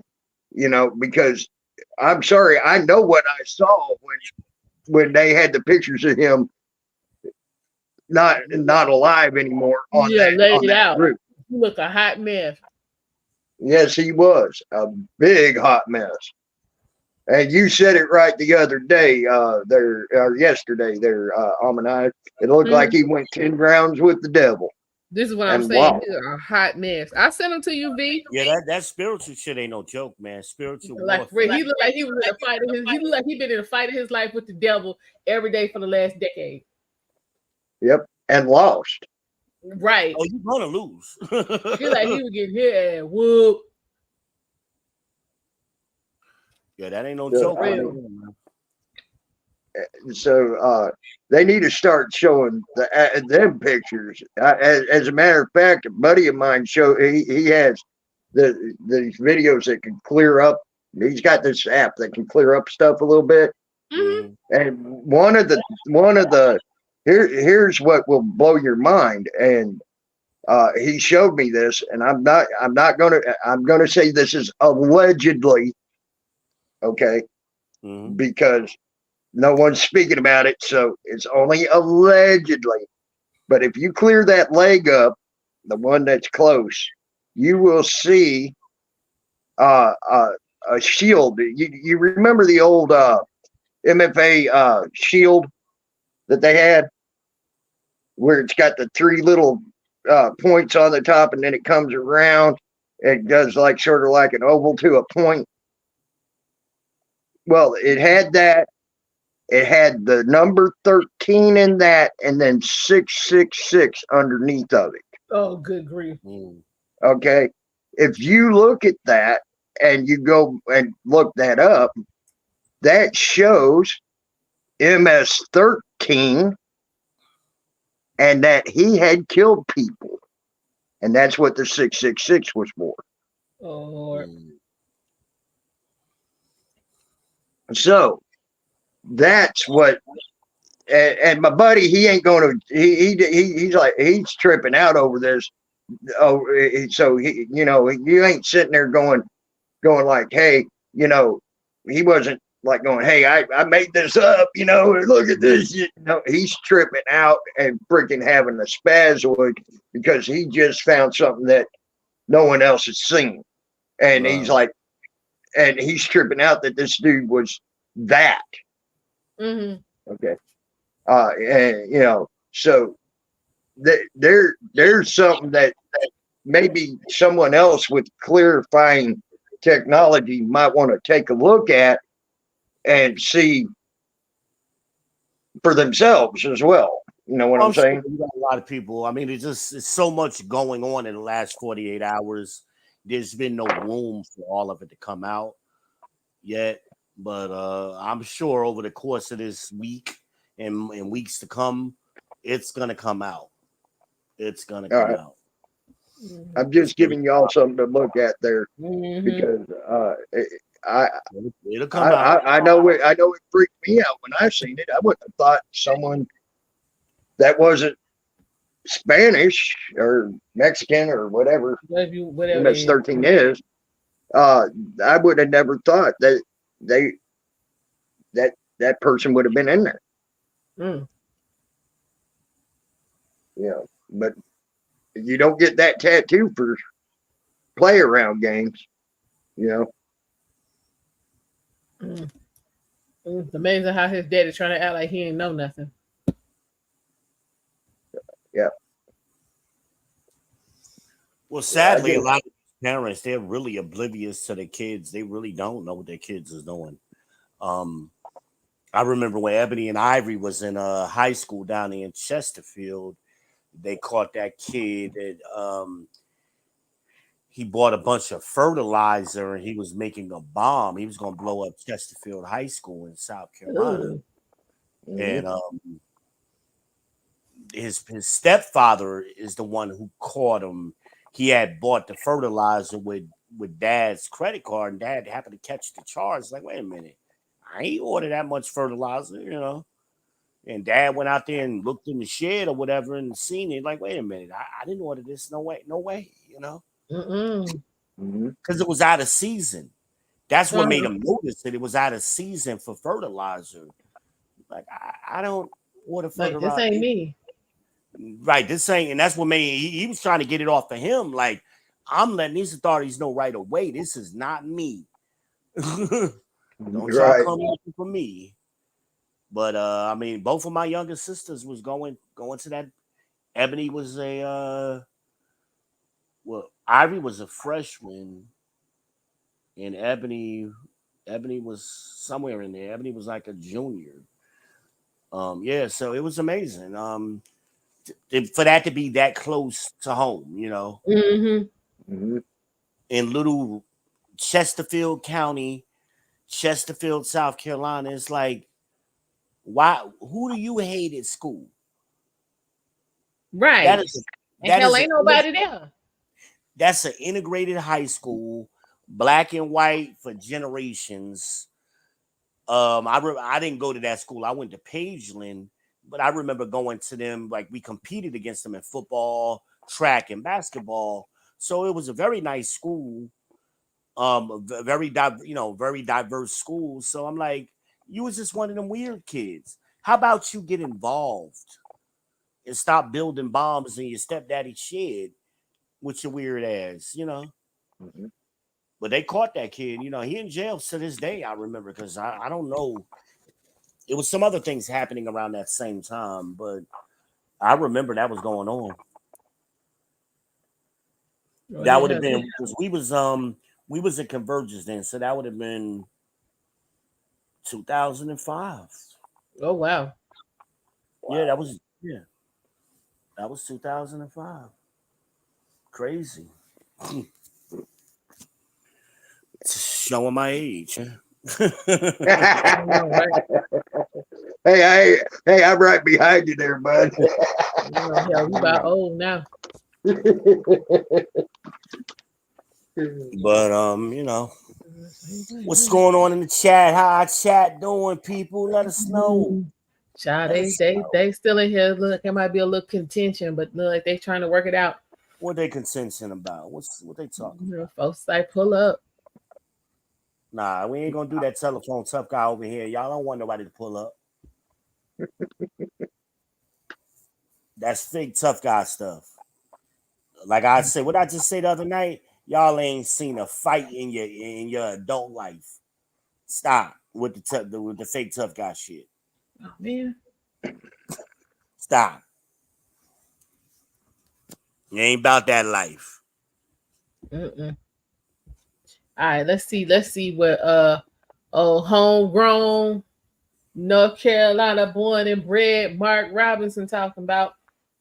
Where Mark Robinson from? Our next governor, because y'all know he gonna win. Oh, okay. Yeah. I thought you were talking about somebody in the chat. I'm like, really? Oh, yeah, nah, he you gonna talking win. to somebody in the chat that was from South Carolina earlier, weren't you? Oh yeah, Danny. What part of South Carolina he was from? Columbia, I think. The Metro? The Metro. Dang, he was talking about Tim Scott. And he was like, he never seen this many black Republicans. I was like, they all around. They just don't broadcast. Again, that's living in the bubble. I mean, that's all that is. Get out of Columbia. You'll see some black Republicans. You'll see plenty. Yep. Get out of Columbia. Let's see what this is who I really wanted to hear from. So let's see what he talked about real quick. I'm gonna see if I can find old Sambo ass Tim Scott too. But I gotta hear this. Robinson.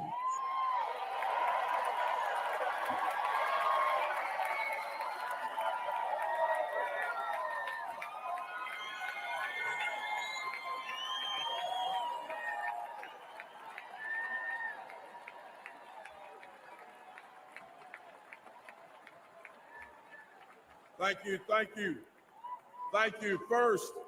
First and foremost, I want to give thanks to my Lord and Savior Jesus Christ for giving us my life and health and strength. All right. Allowing me to be here and allowing us to live in this blessed and prosperous land. I am Mark Robinson. I am the first black lieutenant governor of North Carolina.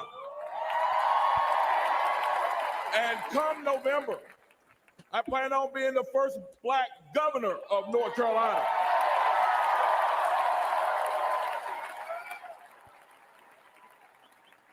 But I am not one of the political elite. I grew up poor as the ninth of 10 kids in Greensboro with an alcoholic father who beat my mother. I love to tell you that I graduated from high school, found success, never worried about money again, but I can't. I lost 2 jobs, 2 manufacturing jobs because of NAFTA, which, by the way, Joe Biden voted for. Didn't somebody say that? Made bad decisions. People like me suffered. Who? Me? Yeah. Yeah, you said it last night. You said it in a couple videos that I watched as well. I'll be telling y'all the future. Y'all don't be listening to me. Mark said, he done lost his damn job messing around twice. Yep. I seen it happen.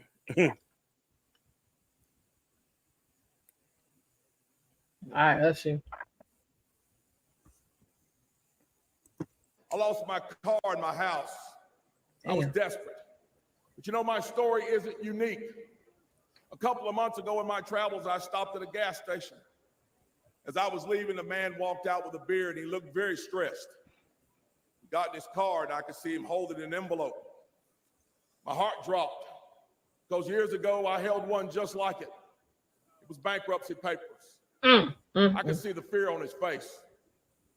It took me back to lying awake at night, that gnawing worrying, debating which bills weren't going to get paid. Unfortunately, many families today are having that same experience. Under Joe Biden, grocery prices have skyrocketed and gas has nearly doubled. In North Carolina, factories just like the one I worked at are closing, leaving families feeling hopeless. But there is hope, and I'm proof. My wife and I never gave up. We kept our faith. We worked hard and made it through those tough times. Now I stand before you on the verge of becoming the first black governor of North Carolina.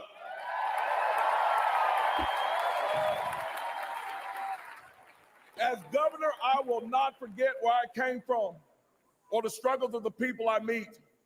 And there's someone else who will fight just as hard for you. President Donald J. Trump.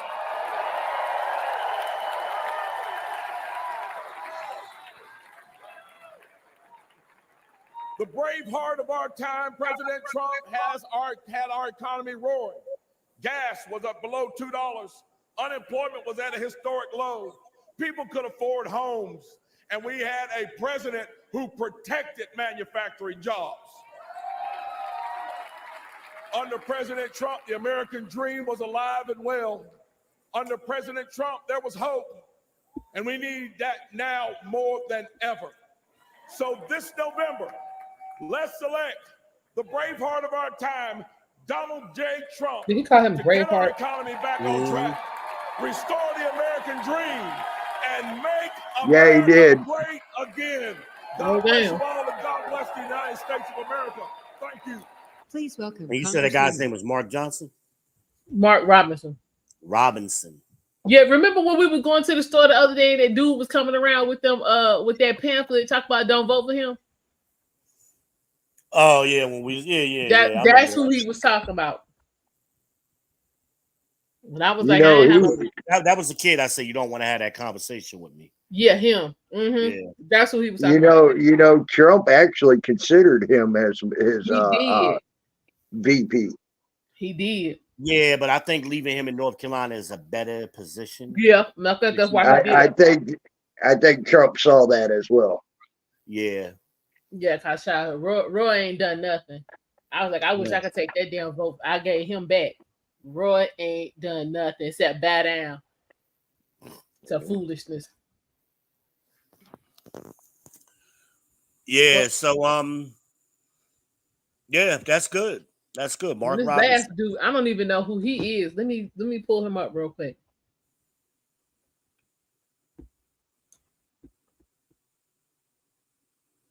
Wesley Hunt. I don't know him. Okay.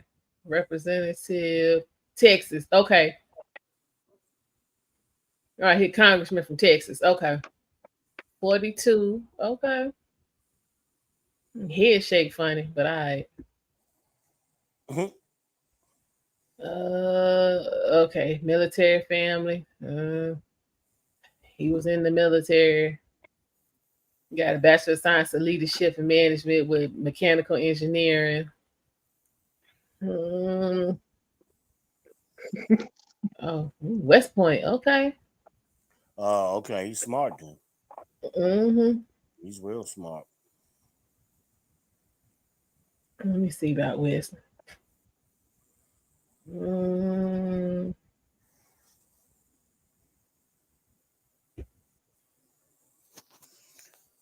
Let me check my numbers real quick while you doing that. See if they got me over 500 yet. Let's see where we at. I normally don't make this a big deal, y'all, but I'm so close. I'm so close. So hold on a minute. Okay, one balding Wookie. Project 2025. Hey, that is some bullshit. That ain't what they doing. That's some shit somebody wrote up for some attention. Yep. You need 9. I need 9 more people. I'm at 491. I need 9 more of y'all, please. Like, appreciate subscribe, that, Kill Switch. Appreciate that. Smash that bell. Share it to your socials. Yeah, we talk about the podcast. I am V-Ben Israel. I am your host. I am the Heisenberg of this ish. I am the Shogun of Charlotte. I'm your favorite content creator. You know what I mean? Pumpkin Escobar, the Day Walker, the Dark Knight of this ish. I'm your main man. Y'all got to give me that 9. Y'all got to put 9 on it. Got to put 9 on it. I appreciate you though. So far, it's been amazing. It's been amazing. I got plenty of content. We appreciate each and every one of y'all. I got plenty of content for you. You will not be disappointed. And I promise you, you won't get no bullshit either. You're going to get the raw over here. You're going to get the raw that I give you. Talk about a fighter. I don't back down for nobody. I told y'all about them content creators. About 20 of them tried to gang up on me one night.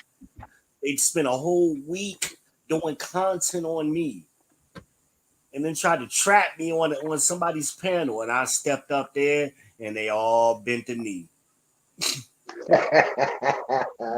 You done got more subs in 3 days and some of them done got all year.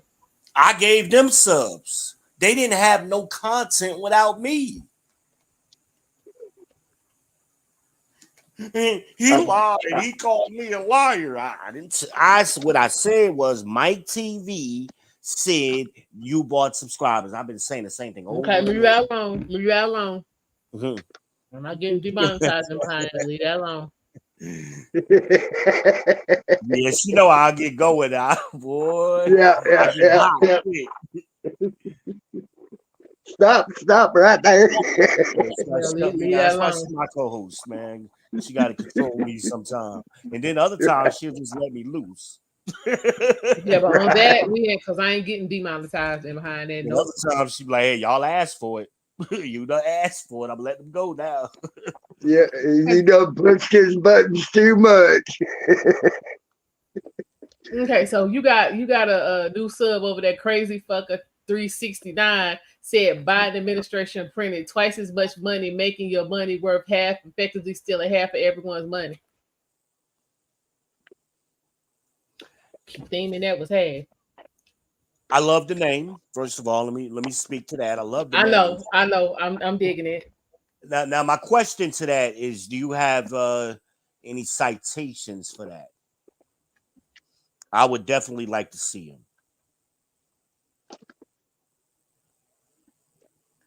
If he's still in the chat, I would like to. I think they mentioned that at some point in the about you're saying him printing all that money. I think they mentioned that at some point in the debate.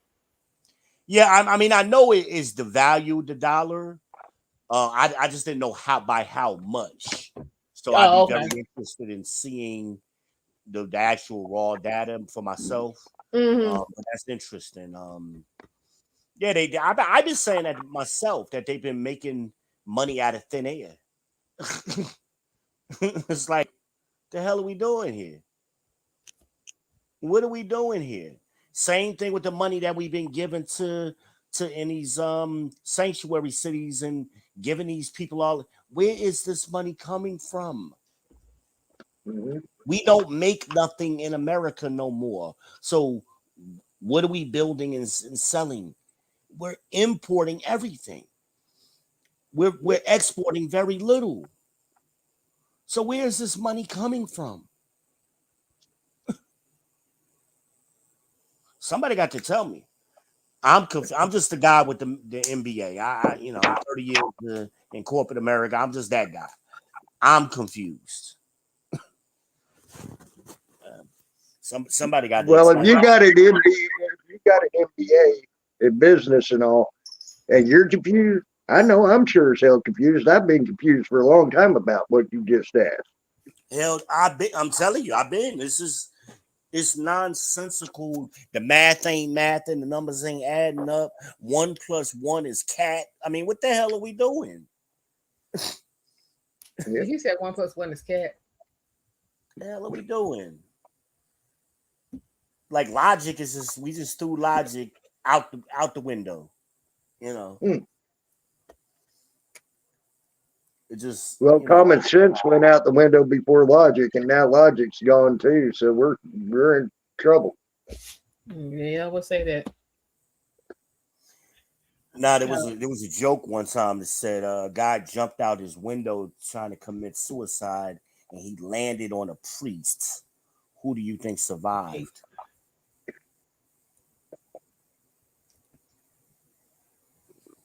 All right, let's see what Brother Wesley talking about. Huh. Let's get this. Come on. Wesley Hunt of Texas. Hey, now and then I try to throw a little joke in. I know I got a sick sense of humor. I try to get y'all lighten the mood a little bit. Yeah. No, let's he got a little frame on him. Hold on, let me see. Got a little frame. Thank you. Thank you, Texas. Love you. Love you, Texas.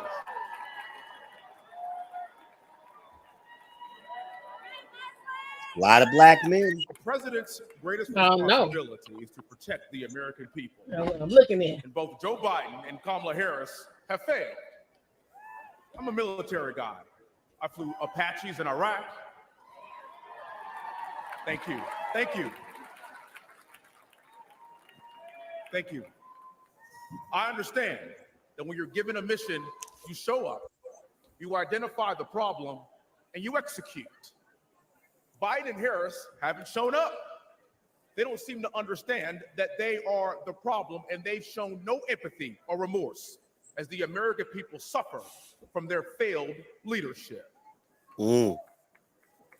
They have imposed what Ronald Reagan called the cruelest tax on the poor, inflation. Today, 65% of Americans are living paycheck to paycheck because the dollar is worth less and less every day. Grocery prices have soared.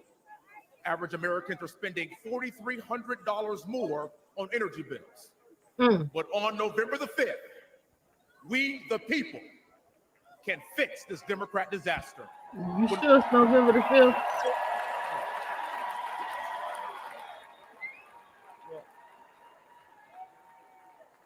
We can fix this disaster when we re-elect Donald John Trump as president and send him right back to where he belongs, the White House.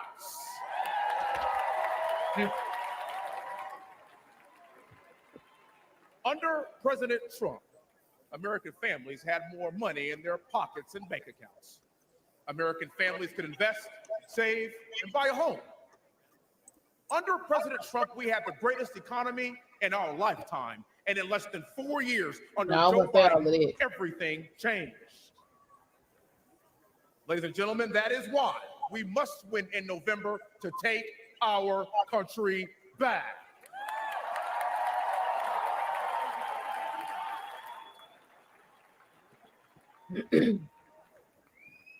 We owe it to future generations to embrace this pivotal moment.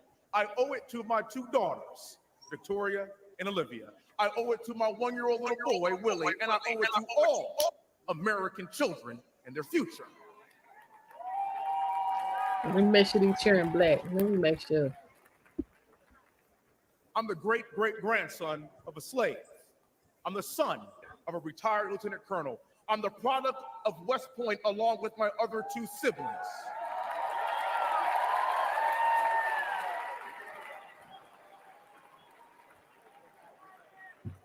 And I risked my life in combat to preserve our nation.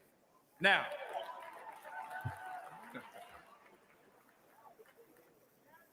there's another man who is putting it all on the line to save our nation. His name is President Donald Trump.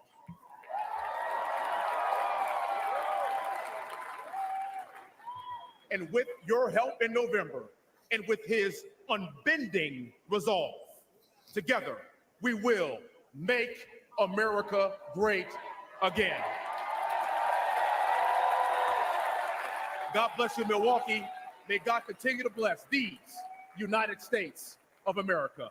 Thank you. Okay. And that was West what? Please welcome U.S. Huh? What was his name again? That's Wesley Hunt. Wesley Hunt from Texas. I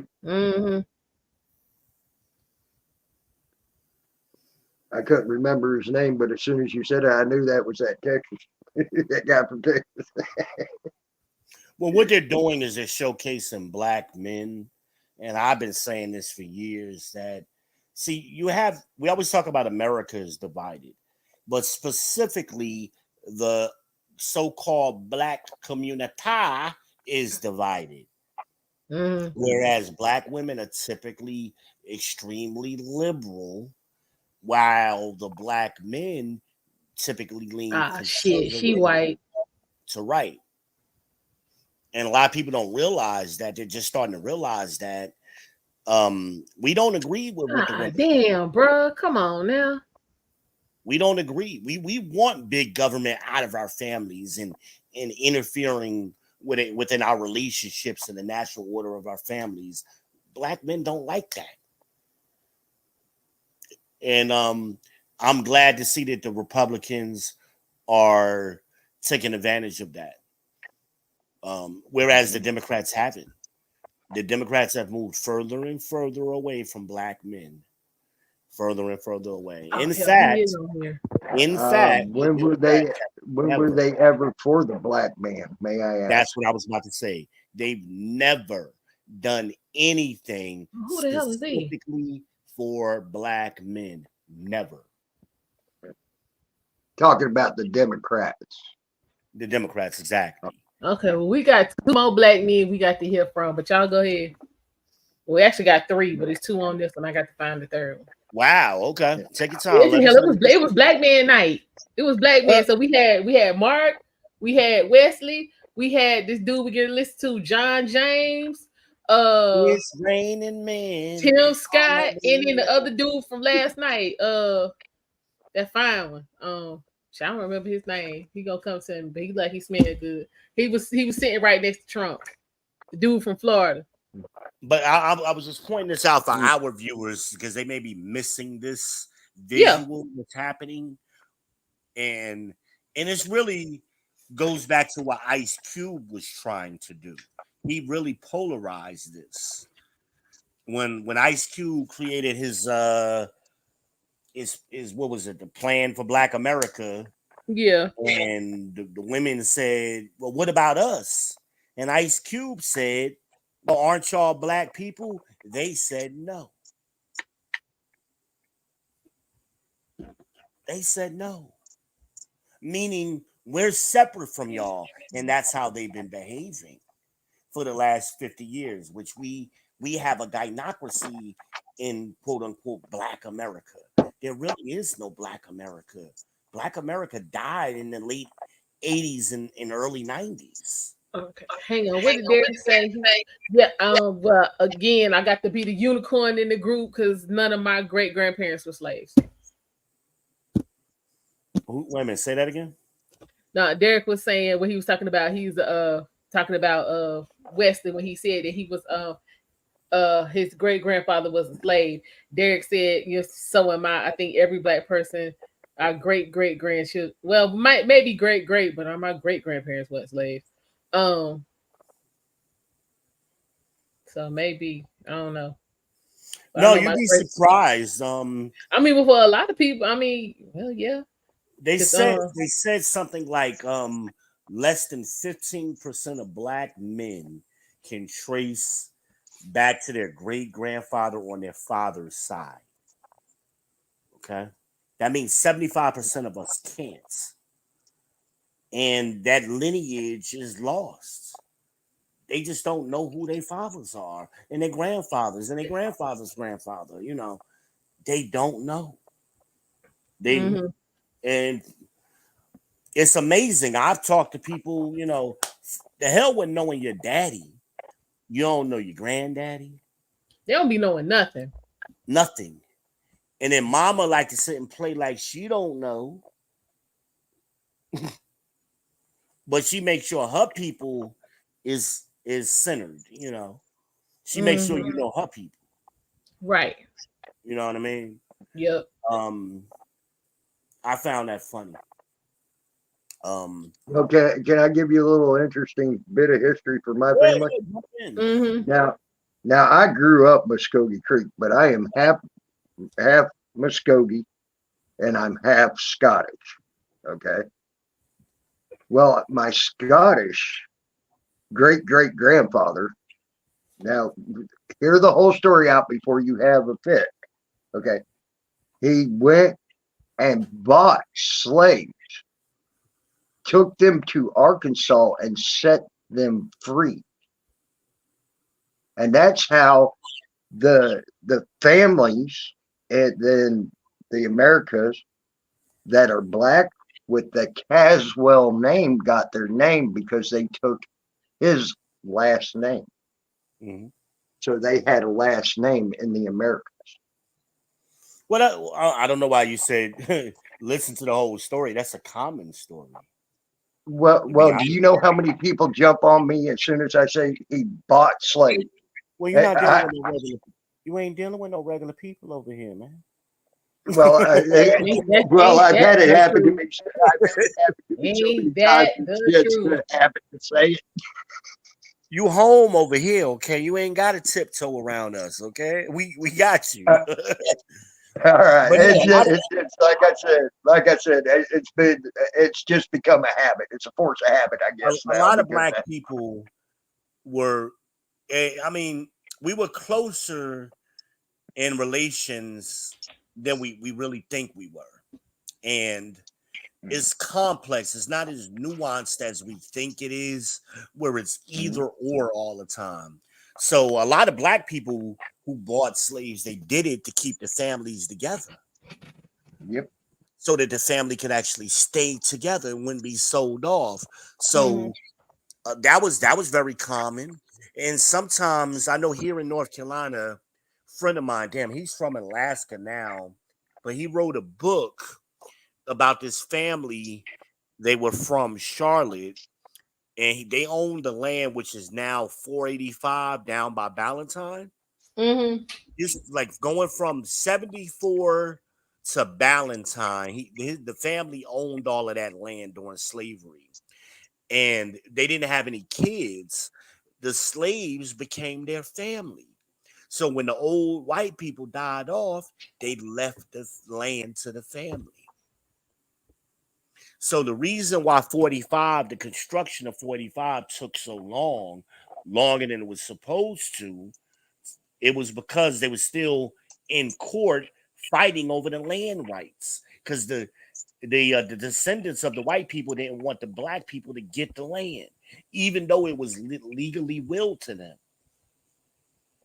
It was an interesting story. Damn it, I wish I could access my Facebook because I got a copy of that book in one of my pictures there. But yeah, it was an interesting story. But I mean, you hear these stories every so often. Listen, and I said this before. I'm about to do the Biden look. Okay. But hold on. Before you get a little bit further away from the subject, the reason I said what I said also on that story was, if they go to start tracing that name back, okay, it goes with what you're saying.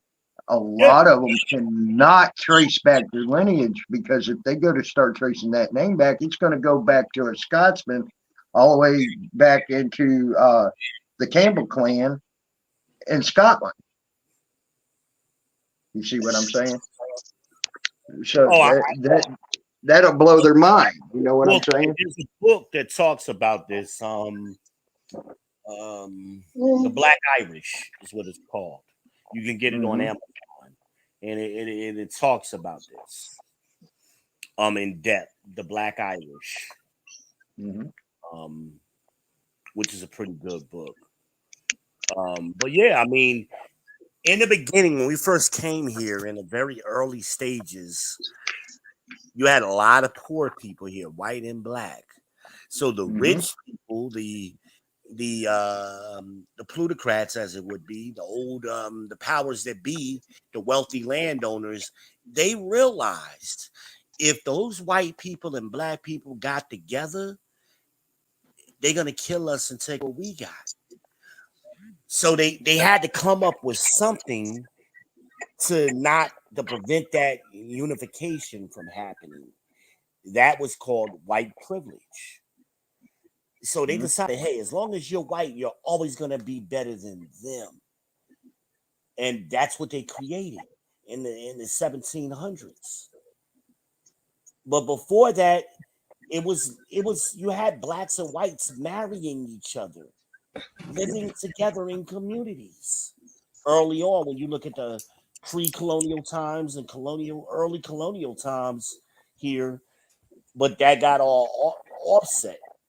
Well, there's a group also called the Black Seminoles. The reason they're called that, they're half black and they're half Seminoles, and they live in Texas and Oklahoma. Well, of course, because you had a lot of blacks that ran. They fled North and South Carolina and Georgia into Florida. So Yep. Yeah. As a matter of fact, we took them in readily and gave them places to stay and taught them how to live, because when you come from a desert climate into a swamp, it's sort of hard to acclimatize to navigate that. No, most definitely. Yeah, and we taught them how to live and everything. So, which is a very proud moment for my Native American history. Yeah. See, we all have this very distorted view of America. We were taught it in school, but when you actually start really studying American history, especially pre-colonial American history, it starts to change your your perceptions of America. But we've been lied to, and we've been lied to on purpose to keep us divided. Yep. Right. That's why it was done that way. And it was all about money. They wanted to keep what they got and make sure we had none. And that's the way we've been for hundreds of years. Mm-hmm. And we arguing. I mean, again, we don't know what racism is. Dr. Claude Anderson has defined this for the last 30, 40 years. And every time I say this definition, it's always somebody who never heard it before. The definition of racism is a competitive relationship between groups of people. They're competing for wealth, power, and resources. And when one group gets so much wealth, power, and resources, they can force the other group to act against its best interest. Mm-hmm. That is racism. It has nothing to do with you being black, me being, you white, I'm black, you Chinese. That's prejudice. That's bigotry. Racism is about money. It's an economic term. It always has been. The root word of racism is race. What was the race that was being ran? To see who could get from the old world to the new world with the most slaves the fastest. Who won that race here? Well, what language do you speak? Portugal and England. Mm-hmm. Yeah. And then you go to South America. Who won there? The Spanish and Portuguese. Yep. This is not who won in Haiti, the French. I mean, this is a no-brainer, people. But we allow people to tell us racism is, I don't like you because you black. And no, this happened to me because I'm black. Huh? They be like, this happened to me because I'm black. This happened to me because I'm black. And really, are we still, smartphones, again, we talked about this last night. You got all these smartphones, but you're still dumb. Yep. You're still dumb.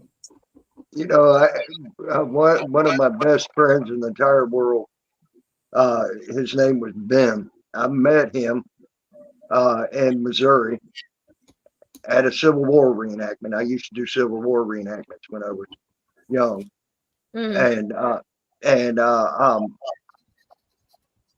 He's there, and I got to talking to him. He said he grew up in the ghettos in Chicago.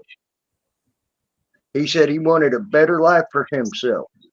So his 2 feet started walking. And he made it to Rolla, Missouri. Then he started working a job in Rolla, Missouri and putting himself through college. Mm-hmm. He made a better life for himself, and he didn't make no excuse as to why he couldn't make a better life for himself. He made it happen.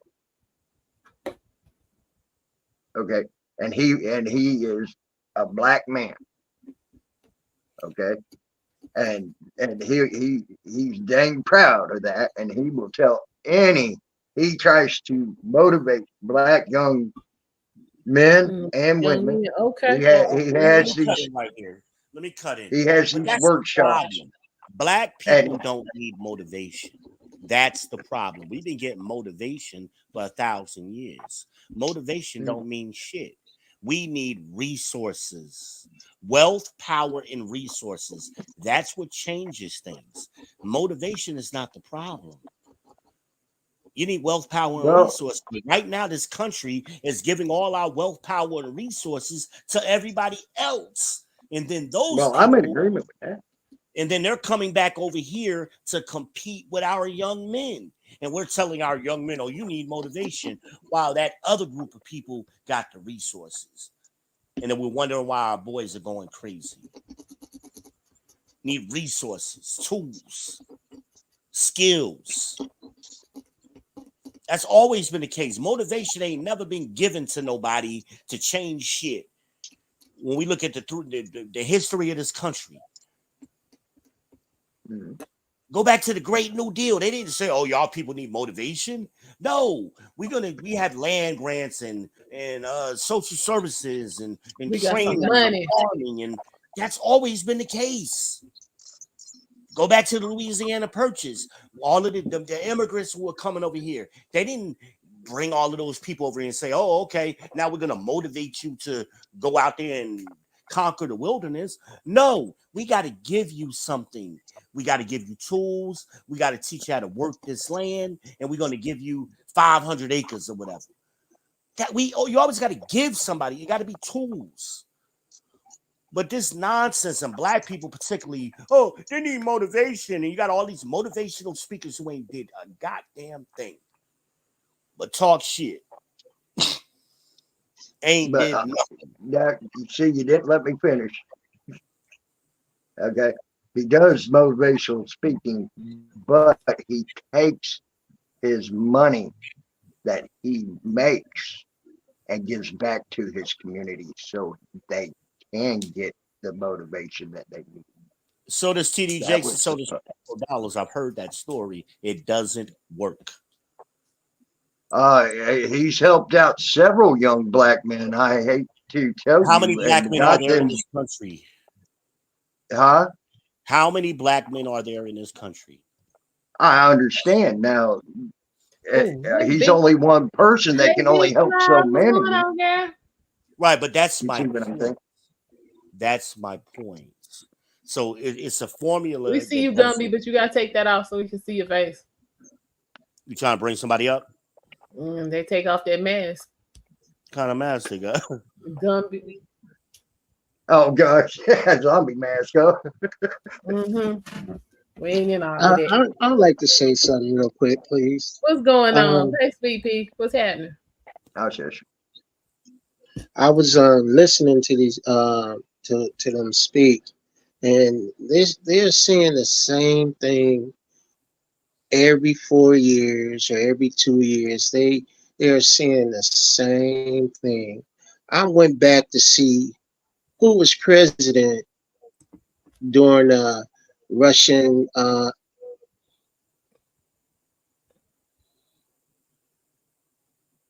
during what?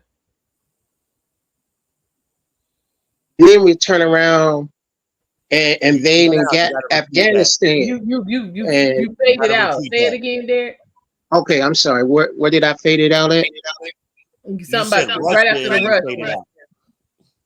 Okay, I'll just start over. No problem. Okay. I went back to look at who was president during the Russian-Afghanistan war, and it was Carter. Carter gave Afghanistan the means to defend themselves against Russia. And we also did it between the Iran and Iraq war. And then we go in and we basically go after the people we taught to defend themselves. I am tired of seeing this country have the policy if went out again. Went out again. Bridges. They're trying to argue who's going to pay for a bridge that needs to be replaced.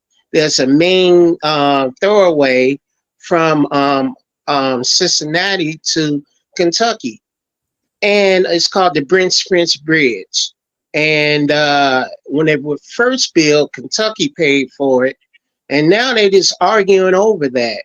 Meanwhile, we sending billions and billions to Ukraine, to Israel, and aid and money and whatever.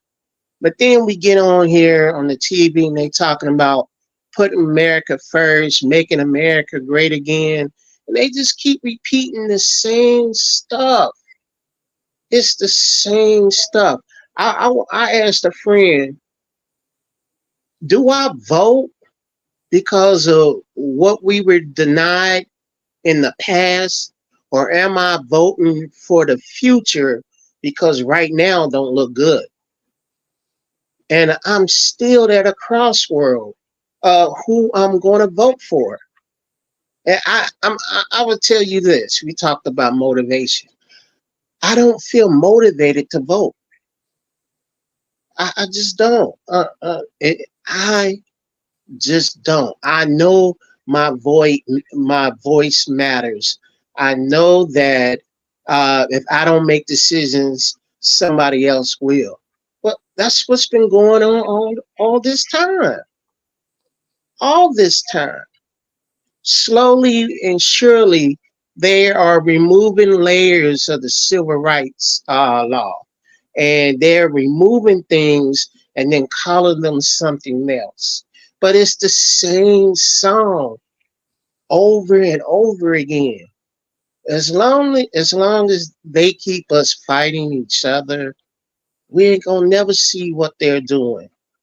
Now we looking at, is it a conspiracy? Did he really get shot? Did he, why was he doing this? Where was the Secret Service? Why wasn't the area scoped out? And then I hear today the guy who took out the shooter got fired for not following orders. I'm like, it's a. Okay, let me. I got a couple of questions. You keep saying they. Who is this? The they you're talking about? The they that I'm talking about are people who are in control. The people that we put in office to represent our interests, but as soon as they get in office, they flip. We had several councilmen here in Cincinnati got indicted for accepting bribes. I mean, what? Go ahead, brother. No, I'm listening. Keep going. I mean, what are we supposed to do? Well, I had a conversation earlier today, and we were talking about school funding. I said, do you know, the better the neighborhood is doing, the better the school is doing. But we're so busy taking our money out of the community, and we don't even own gas stations or stores in our own community. What are we supposed to do? If we sit back and do nothing, it's the status quo. But if you raise interest, if you raise some eyebrows, it's like ain't nobody gonna listen to you because they used to doing whatever they want to do. I'm gonna be honest. I don't know who I'm gonna vote for. Well, I mean, the they you're speaking of could be totally different people, depending specifically on what you're talking about. So if you're talking about local elections in Cincinnati, then yeah, the day is going to be different there. But if you're talking about the president, that's a different conversation. That day is different there too. So the problem has been with black men is we don't participate in the system. Not at high numbers. So this is in order for a system to work for you, you have to be a part of it. You have to participate in it. But for too long, we were complacent and kind of just sat back and let our women do it. But I'm just going to ignore it and everything gonna work itself out. They got things that they wanted over the last 50 years, and while the men got nothing. But that's because of our own fault. Because black men in the past dropped the ball. They dropped the ball. Now going forward, now you said something interesting. You said, should I vote for something in the past? Voting for past is never going to work. You can only vote for the future. It's always going forward. It's always perpetual movement. So you got to decide with this election. And a lot of people, they don't look at every issue. They pick one issue that's important to them, okay? Whether it's the economy, whether it's foreign policy, whatever it may be that tickles you, pick an issue and vote on that issue. You can't vote on 1,000 different issues because you'll drive yourself crazy trying to sort all of that out. But pick an issue that's most important. I know I had this discussion a lot lately with the quote unquote migrant workers. And I was telling a friend, I said, you know, I keep reading about these migrant workers getting everything that I've been trying to get for myself, and they just giving it to them freely. I said, don't you know they're creating a huge voting block? Everything I worked from the age of 14, and I worked all my life. And when I went to try to get some things established for me, I was denied. And then I hear the same things I was trying to get for myself. They giving it away. Well, I to just migrant explained why. workers. Because black men have no lobby groups. We have nobody. We are not organized. We have nobody looking out for our interests. Ain't nobody gonna just give it to you. You got to be involved in the system. Whereas black women over the last 50 years, they're very politically organized, and they make sure their voices and their rights have been heard. They are very active in the PTAs and in local government. Black men typically aren't as a group, and that's something we have to accept and correct on our own selves. Because I was saying this shit in the 90s when they started coming over here, the immigrants in the late 90s. I said in one generation they created another voting block. That's what we got now. So all of those immigrants that came over here 30 years ago, they couldn't vote right away, but guess what? Their kids can now. Their kids can. And guess some what? of them have, and some of them have become citizens and can vote now too. No, they were automatically citizens. They were born. Oh. They were born here. No, so, I'm talking about some of the immigrants that couldn't vote at first. They can vote now because they got their citizenship and become American citizens and get vote now. So. Yeah, I mean, I don't want to focus on small numbers and nuanced numbers. I'm talking about that big population of kids they created. That's what I'm talking about. They're considered Americans today. They speak English fluently and Spanish fluently, and they're Americans. They're only one generation removed from Mexico. 30 years ago, that's one generation. The same thing happened in Cuba in the 70s. So when Castro let all of those Cubans go, they ran into Florida and they took over Florida, and they ended up rewriting the laws around themselves. So that whole tourism industry, you got to be bilingual now to even get certain jobs down there, because they use the laws to protect themselves. They got involved over that time period. Whereas that wasn't the only immigrants going into Florida. You also had Jamaicans, you had Haitians, you had Dominicans also going into Florida at that same time, but they weren't as organized as the Cubans were.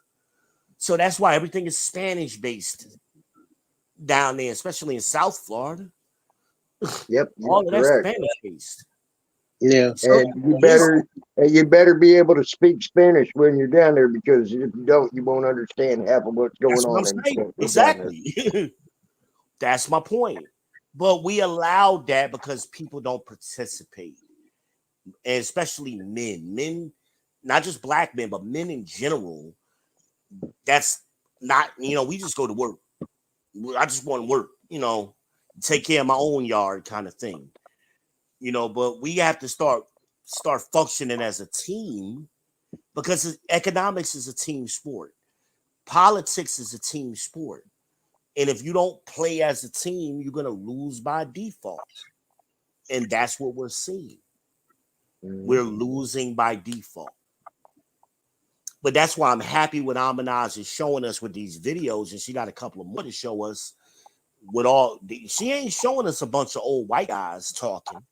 She's showing us young black guys, young white women. The Republican Party ain't what it used to be 50 years ago. 30 years ago with Newt Gingrich and shit, which I love Newt, by the way, but it's a different image that we're seeing. 30 years ago, just in the early 2000s and 90s, when you talked about the Republican Party, you were talking about old white guys who had been in office for 1,000 years, and you know, Yep. that ain't what we seeing tonight. We are not seeing that image. And that's resonating with people. Hey, black guys are watching TV for the first time and say, hey, they look like me. They look like they just gonna but you I got don't know two who parts. I'm gonna vote for. You got local and you got federal. So Mhm. But both require you to get involved. But I mean, property taxes would drive schools. You know, that's what's going to affect the schools. But black people, we ain't buying property. We got wiped out during the last recession. We were at a historic high for home ownership. We got wiped out during the Obama years. When Yep, Obama took Obama really office, hurt you. high for home ownership. By the end of his term, his second term, we were wiped out. And we have not recovered since. Have not recovered. And You were doing a slight recovery over under Trump. For home ownership, there's been no recovery. There's been none compared to what it was. None. Oh no, it's gonna take a good 40 years before you get back to where you once were, minimal. And that's if everything's going correctly. Now it's never going to get back. Yeah, it's out of control. It's skyrocketing, and at the same time, our marriage rates are declining. So the number one way that people bought houses were married couples buying a house. So we got a lot of problems in the black community. Single mothers don't buy houses. Single men don't buy houses because men understand that's a waste of money. So we got to put the community back together first, and then we got to start building the community back again. But I mean, Dr. Claude Anson talks about the 5 levels of economics, 5 floors of economics. The ground floor is family. But what black people want to do is always skip to the second floor and the third floor. And this is why their businesses fail. 98% of them fail in the first 5 years. Why? Because you ain't got a community to sustain your business. You ain't got nobody to buy your shit. Yep. But we want to skip ahead and we want to jump into politics and jump into everything else without family, without establishing a community. I remember when I grew up, we knew who our neighbors were. Everybody on the street. You knew everybody. Today, people don't even know you. You live next door. They don't know your name. You never spoke to your neighbor. Never had a conversation with them. Nobody's invested in the community because they don't own nothing. To give you proof positive of that, hell, when I lived up there in Rochester, I lived there for 3 years. For the first 2 years, I didn't even know what the guy's name was that lived in the upstairs apartment. Then one day I took the opportunity to find out who he was. And he was actually a pretty cool dude. But it took me 2 years for that. And I understand where he's coming from because you got to have that. And once I started getting to know him, guess what? I started getting to know a lot more people in the community. I actually started invited to people, picnic, their little outings, their little family, get together type things, where they're having a barbecue and things like that, So, I mean, I see what he's talking about. But yeah, you need to really get out there and get to know your neighbor before you can really do much anything. You're right. I mean, that's how we always functioned here in America. And we, like I said, in recent years, we've gotten away from it. And we're just individuals now. We're not a community in any sense. We're just individuals. And now people are working from home. You got people that, I remember, what was that movie? What's that damn, what was it? The Net? She was working from home. None of her neighbors, they didn't know her. And they were able to steal her identity. And they kidnapped her or replaced her with somebody else, and her neighbors didn't know nothing. Damn it, what's that damn woman's name? Shit, she was in Speed with Keanu Reeves. Sandra Bullock. So yeah, Sandra Bullock. Right, she did a movie called The Net. And but that was years ago when she did that movie. But that's what we are. I remember that movie. So removed. Single women, no, they have nothing. They don't even got a pet.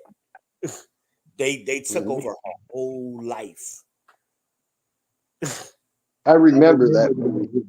I didn't see it, but I remember she did that movie. Remember, I told y'all TV always prepares y'all for what's coming next. Usually about 10 to 20 years out. Well, let's take a look at that. You wanna see where he's coming from? It's true. Let's look at Star Trek. They had this little flip top thingy that they talked into, and they called it their little intercom to talk to people. Well, guess what? Almost, and that was in the 70s. Guess what? In the 90s, the flip top cell phone came out. Wow, there you go. Yep. I mean, the Star Wars. Let's look at Star Wars. They had all them lasers and all that neat stuff. Oh, it's cool. It looks neat. Guess what? Now we got lasers that can shoot a hole through a ship now. So there you go. I mean, yeah, you're right. TV does keep us well informed if we just watch it. And think of it in that aspect. Think of it in that aspect as an informative tool. Go back 20 years. Go all the popular movies 20 years ago. All of the Contagion movies. 12 Monkeys, Virus, Contagion, Citizen Z. Yeah, Virus. All the pandemic and virus side. Walking Dead. Right? Walking Dead. I mean, this is where we are now. They always prepare you. That's why it's called a program, a TV program. It programs you for what's coming next. This is true. Let's see about these speeches real quick. Cause did I get the 500 yet? I don't know. Let me look. Yeah, take a look because I want to thank everybody if I did. You need 5. I need 5. Come on, y'all. Give me 5. Put 5 on it. Put 5 on it, y'all. I need y'all help. Before the end of the night, I need 5 now. I need 5.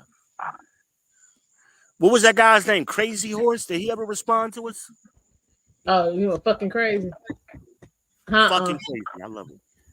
Yeah. Let me ask a question real quick. Did any of the speakers talk about education? We've only seen the 3, so we got 3 more we're going to look at. So we're gonna see. Remember, it's all week, so they're not gonna cover. Yeah, so like everybody. Yeah. Oh, okay. Hey, if I go silent, I'm still listening. Okay, yeah. Tonight was about make America wealthy again. So. Yeah. Well, it starts with its citizens. It starts with investing in its citizens. It's what I've been telling my daughter and people who would listen. Invest in your future. It starts with the citizens, and I don't know. I when it comes to politics, I could talk about anybody. I just see things different. Ain't nothing wrong with that. No, you see us as what we are, a constitutional republic and not a democracy. Ah, there we go. Now we talking. Now we talking sexy. I just see it differently, you know. I was I've telling this heard young it man, from what you said. I was telling this young man real quick. I said, man, you know, you're working for FedEx, man. Why don't you invest in your future? Why don't you buy some stock in that company? You know, plan to eat later. He said, you know, it's kind of hard when you got to eat now to save for later. I said, yeah, but it's going to be a time where you're going to need that later. You got to think about the long-term situation. And that's what these parties do. They got 5, 10, 20-year plans.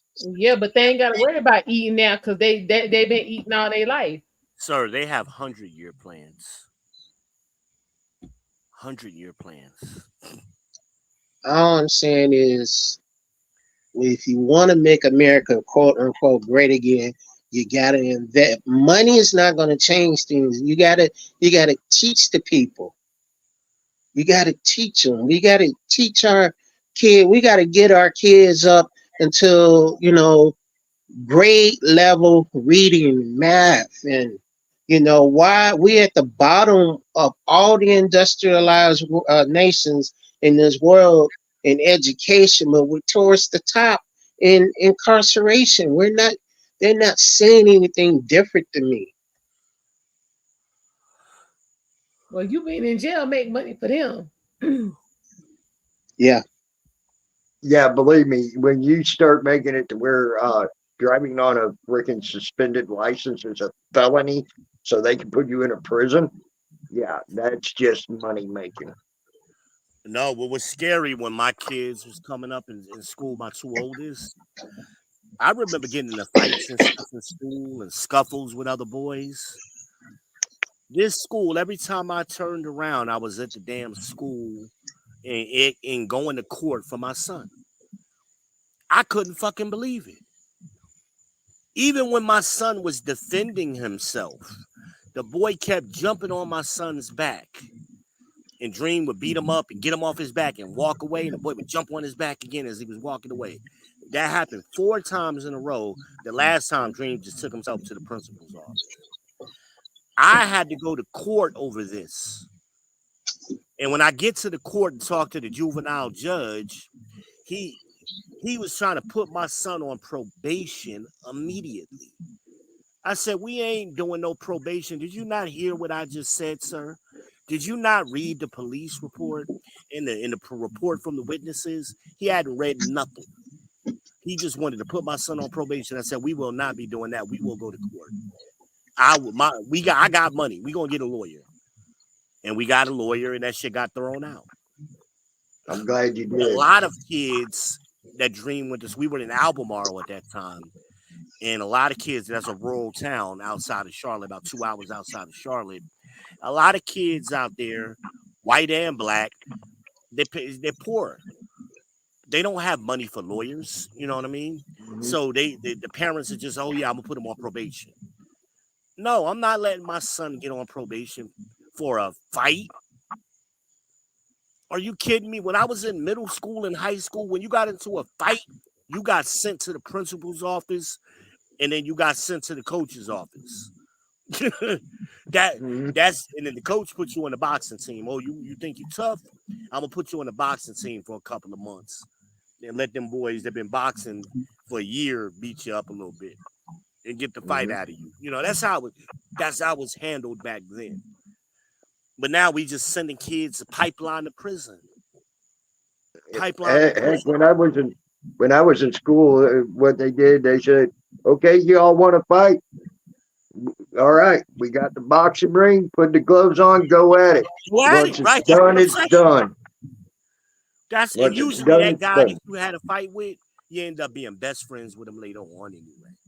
Yep. Dwayne Brown, me and him, we fought like cats and dogs for freaking a year. The next year, we were the best of friends. Went fishing, hunting, everything together. When I was married, right, my in-laws had a lot of children, a lot of boys, and her sisters were single mothers, and they would always try to intervene with the boys, and the boys would be fighting out in the yard, and the women want to try to always jump in the middle of it, and I had to stop them. Stop! Let them boys fight now and get it out their damn system. Guess what?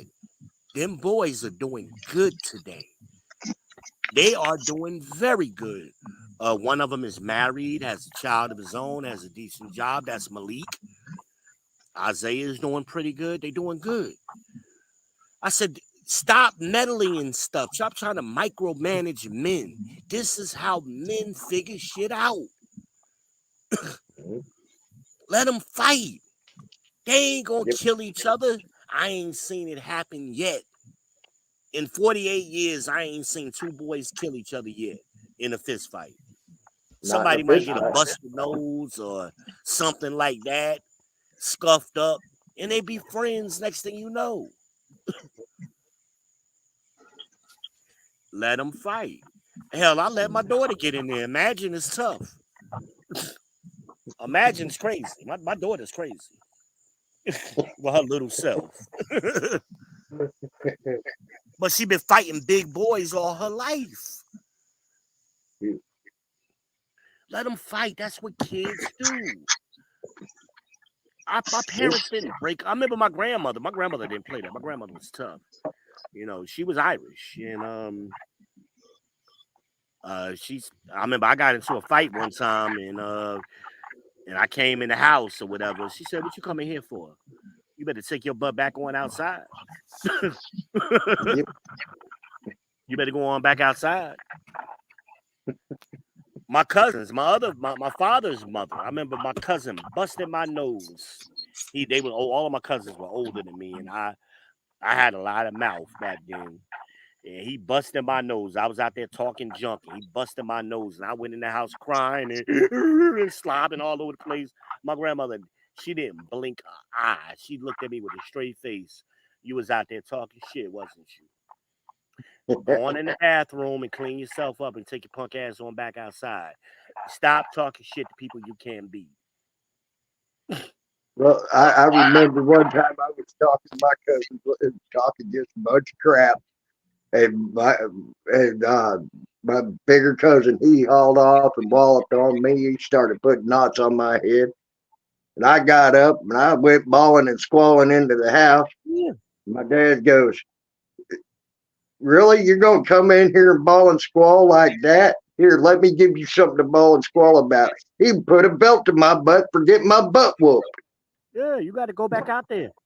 But yep, and that's what he said. Get your butt back out there and go whoop his butt. If you can't whoop his butt, then go off somewhere else and go somewhere else. My cousins became like my brothers. Now I only have one of them left. That's my cousin Russell. He's the oldest. My cousin Kenyatta actually got murdered down in Jamaica 2 summers ago, and he was in a bar in Jamaica, and one of the Jamaicans said something to him in the bar, and my cousin slit his throat. And then they jumped on him and took him behind the building, and they beat him to death. It was about 40 of them. They beat my cousin to death. But I loved my cousin, man. My cousin, even though he busted my nose earlier, if I had a problem, he was always there for me. You know? But that's boys. That's men. That's boys. You can't interfere with that process, and that's what's happened. That's why boys today are so soft. They've been saved from ass whoopings they should have got. You got to let that nature happen. You got to let it happen, ladies, if y'all out there listening to me. And shout out to the ladies. I've been looking at my metrics. I've been having more female viewers lately than male viewers. Almost 60% of my viewers have been female lately. Shout out to the ladies. They say I can't stand the ladies, and I be talking shit about the ladies, but they obviously like what I'm saying. So go figure that out. Hey, you know, Last night I looked at Netflix Amanaz. We had some young people watching us. Normally, I don't have people under 24 watching me. We had like under 18 people, like about 5%. Okay. Yeah, I was like, wow, okay. Shout out to the millennials, the young Zoomers rather. The young Zoomers was watching us. But well, I brought 2 of them in for you on that. Yeah, I appreciate it. I welcome. know sometimes my kids' friends watch me every now and then. A lot of them was watching me on like TikTok and on Instagram, many of them, and on Facebook. They don't. The young people don't really do Zoom, YouTube like us older people do. Yeah. But we breaking down barriers. Like I said, public service announcement. Amanaz is over 1,000K. Make sure y'all keep hitting that like button, subscribing to Amanaz 78, smashing that bell. Pretty soon y'all gonna be able to send super chats. So make sure y'all stay tuned for that. So that way we can keep growing this space. And we growing it organically because we want soldiers over here. We want real fucking conversation where we can get to solutions. We don't want to just create an echo chamber of problems like everybody else is doing, and it's the same argument over and over and over. We want to actually move to some solutions. Here's what you can do. Right or wrong, we may be wrong, but at least we give you a direction you can take action in. It's actionable advice we can give you. We don't want to just do what everybody else. Can I give a little advice here? On one thing. Like I said, at 18 years old, I ran for an office. I only lost by 15 votes. Get out, get to know your neighbors, get to know your people, get to know people all around you. Let them see your face, let them talk to you. And run for office. Gotta participate in the system. Ain't that what I said? Right. You gotta participate. You want it to work for you, you gotta participate. And even though I lost by them 15 votes, guess what? My voice started getting heard when I went to council meetings. My voice started getting heard when I went to a governor's meeting. My voice got heard by the lieutenant governor of Missouri. He actually took the time to come and down to West Plains and talk to me personally because he wanted to know what was going on with the constituents. That's how you do it. Gotta be involved. You gotta participate, people. That way we can stop saying they and we can start saying me. Us. We. A good place to start with and I'm gonna give him a solution, Derek. Make sure you subscribe to the Onyx Report. You can Google that. Right, I think it's up to the 19-point blackmail agenda. That's Dr. T. Hassan Johnson. That's BGS Ibmore. That's Green Gorilla. And they've been doing a lot of things up in Tennessee. They've been doing a lot of political stuff up in Tennessee, up in that area where you are anyway, up there in the Midwest. So definitely reach out. You can subscribe to all of those. Dr. T. Hassan Johnson. What was that channel that you said that's doing stuff here in Tennessee? BGS Ibmore. BGSN what? Bravo George Indigo. Ibmore. IBMO. And then Dr. Hassan Johnson. Doc is great. Doc is amazing. Like if you want to have real deep political type discussions, educational, he's a professor out there in California and he teaches black male studies. He's an author as well. Very personable. I talk to him behind the scenes a lot. Doc is great. So yeah, man, use these tools. Doctor, and tell Doc I sent you. He knows the people's champ. Everybody know the champ. Yeah, the reason I wanted talking about here in Tennessee. That's where I live. It's here in Tennessee. Yeah, Judge Joe Brown is right next door, and he's in Memphis. Yep. Judge Joe Brown, he got a channel. He's on the Real Dana. You'll see Judge Joe Brown. He's active up there in Tennessee. So yeah, it's a lot of people doing things. We just got to participate. We got to participate, and we got to stop letting people lie to us. You got to speak truth to lies.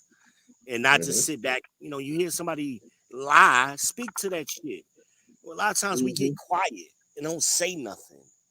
Well, I'm gonna just let them think what they want. They right to their opinion. No, bullshit. That's a lie. That's conjecture. If you go in court talking that crap, they'll hold you in contempt. Yep. So why we allow it in our real lives? People just flat out lying to your face. They out here printing money. What he said? Printing. My man said in the chat, half the money was printed. I'm still waiting on that. I want that link. And you can email it to me if you need to. You can send that to vbenisrael@gmail.com. Please send me that information. I would love to read that. I mean that sincerely. I wouldn't ask if I don't just tell people to send me stuff for the hell of it. I very rarely give out my email. But I'm very interested in that. But you got brothers out here doing stuff, man.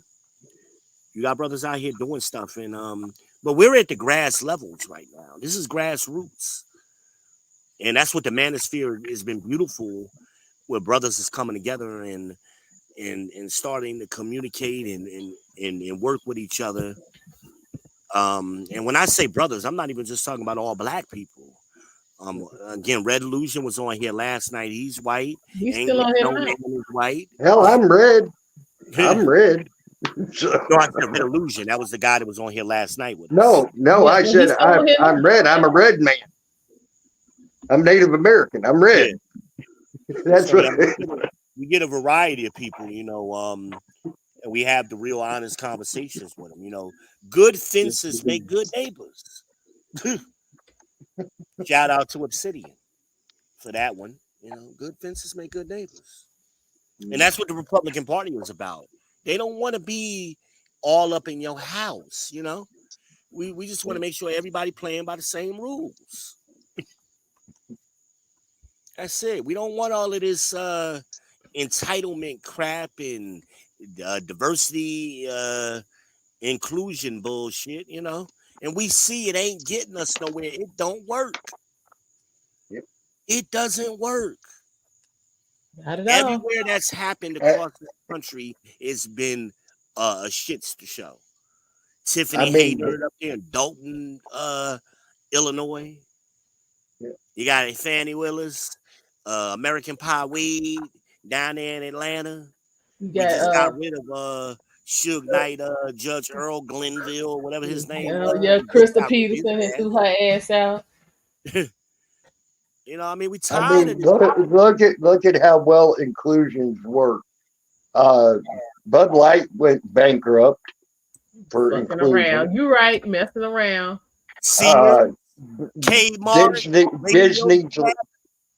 Disney's last 17 movies have failed and flopped right on their faces for inclusion. These you can look at it. It is a failed ideology. It don't work. Yeah. And it's going to get somebody hurt. Because we out here telling people they could do things that they can't do. That's dangerous.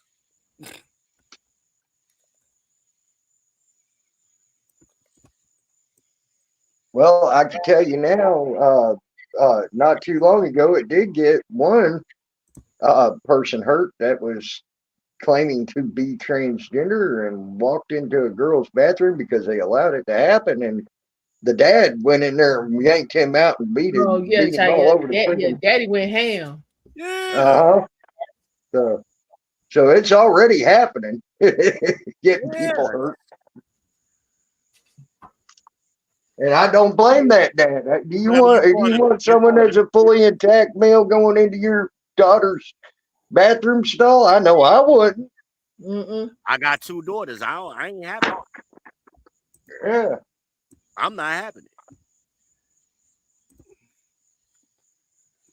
But we got to be honest about what kind of future.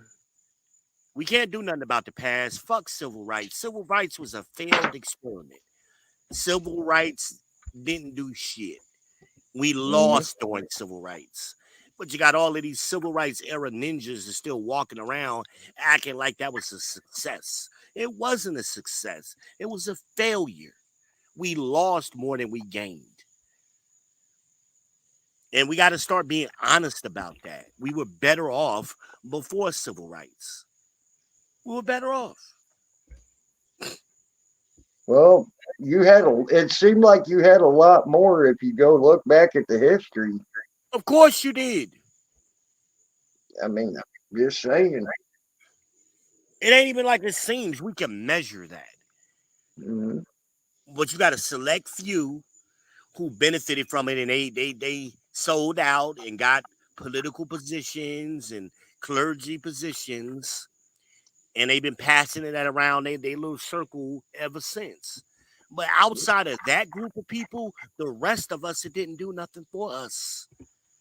We lost. And we had great cities around the country. Too much micromanaging. That's what that was. You got to let people organically work shit out. You got to stop trying to police the world as Americans. We want to police civilizations that have been here thousands of years, and we ain't been here but a couple hundred. Who the hell do we think we are? As Americans, who do we think we are? Mind your business sometime. Take care of home. Let's make America great.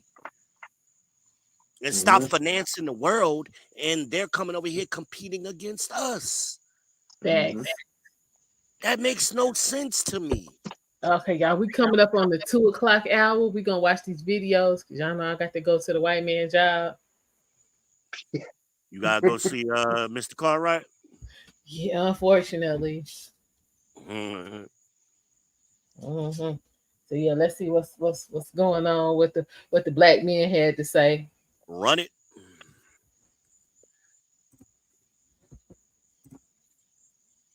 Representative John James from Michigan's 10th Congressional District. From Michigan. Uh-oh.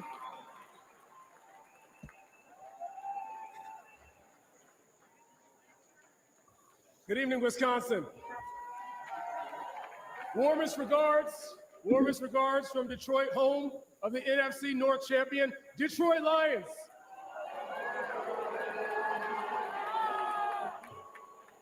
Oh, in seriousness, attack a country. Be easy. Didn't Wesley do a great job? One of my West Point classmates, class of 2004, and there's another West Point grad who did a great job.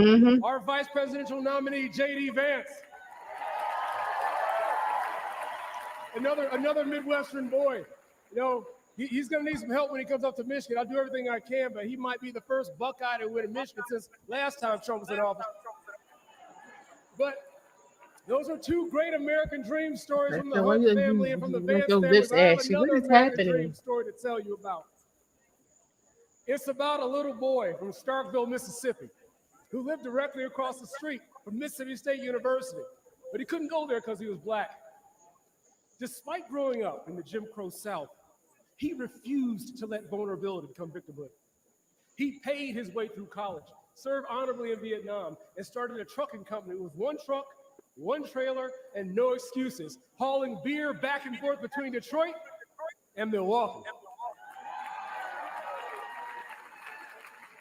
I grew up in awe of that story because it's my dad's story. It's part of my story. He and my mother raised me, never telling me that this is a racist country. Never.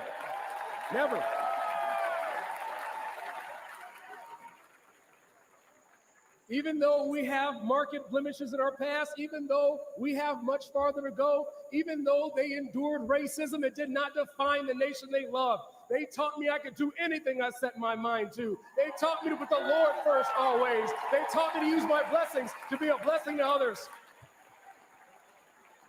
And that's what we're doing here today. That's why I went to West Point. I became a Ranger qualified Apache pilot and flew 750 hours operations in Operation Iraqi Freedom. You know,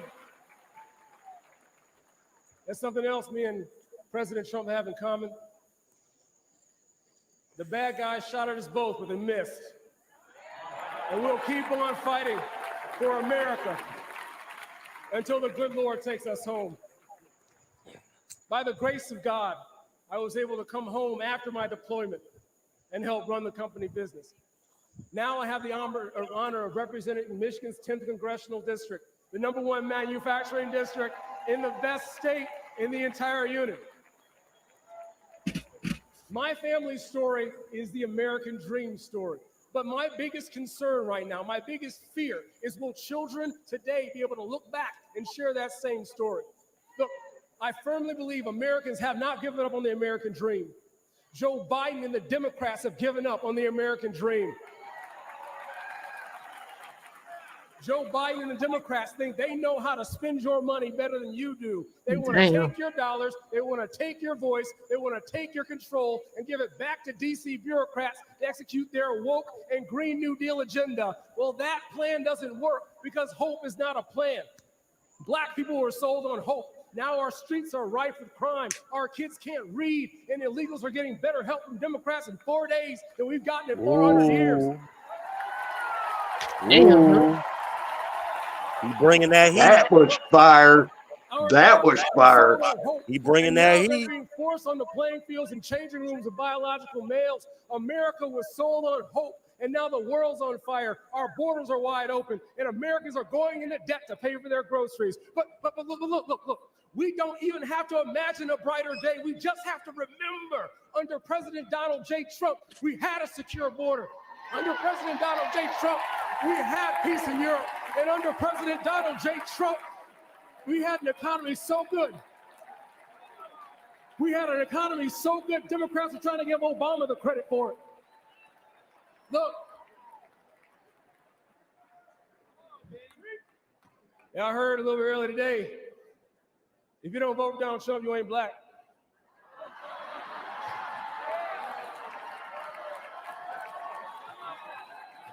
But see, here's the thing. By the grace of God and the proven leadership of Donald Trump, for every American, regardless of race, color, and creed, we can once again have a land where a child's outcome isn't determined by their zip code. We can once again have a land where hard work truly does get you ahead. We can once again have a land where you can go from poverty to prosperity in a single generation. I believe that land is still America. America is the greatest idea that's ever been.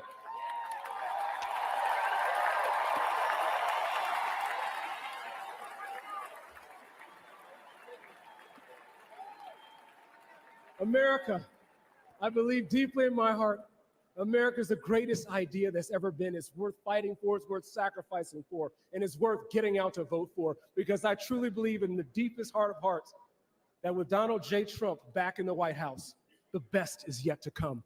God bless you. Thank you. God bless America. What y'all think? He brought some fire there. He did. He said they done got more in 4 days than we got in 400 years. I said, damn.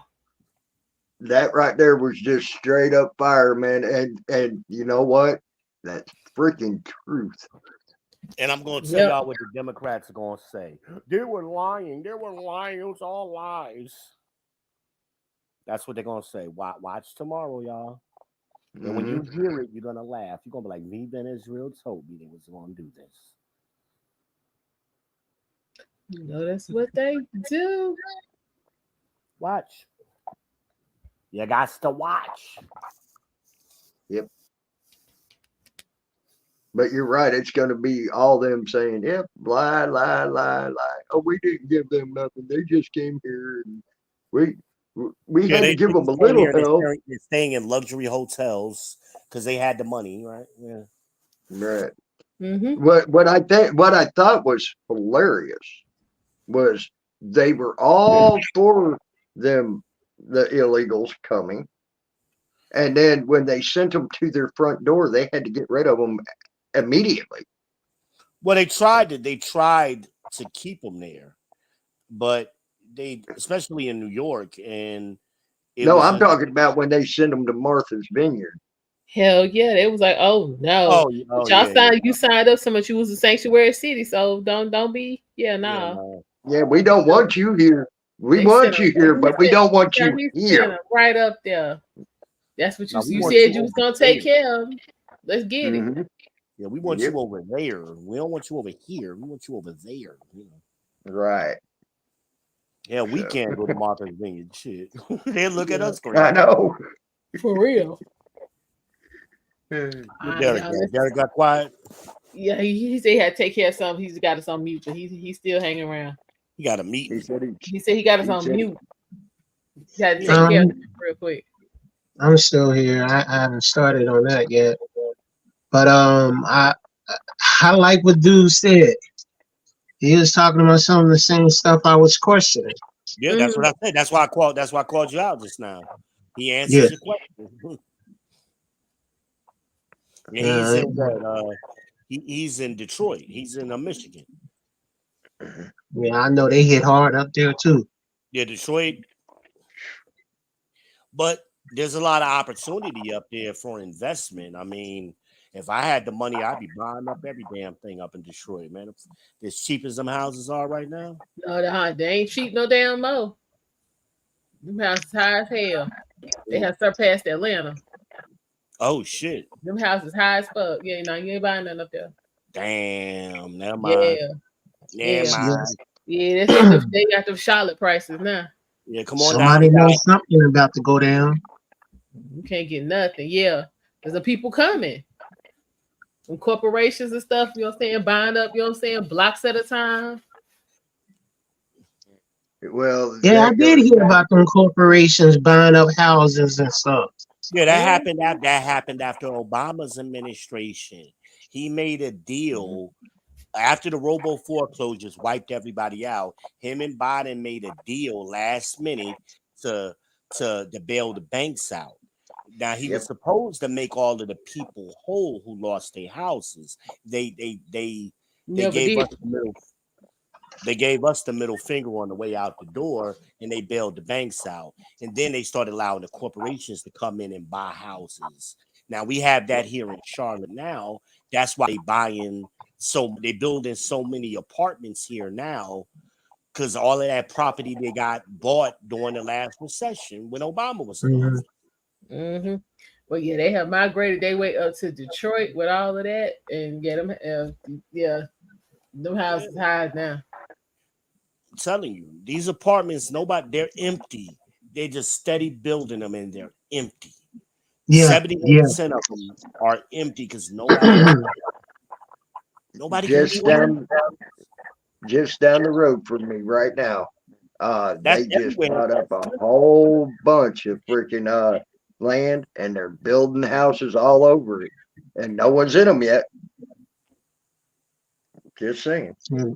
They're building apartments here with over stores, and they 2-bedroom. They got a 2-bedroom apartment in Avondale. That's one of the hoods here, and they want like between $800 and $900 a month.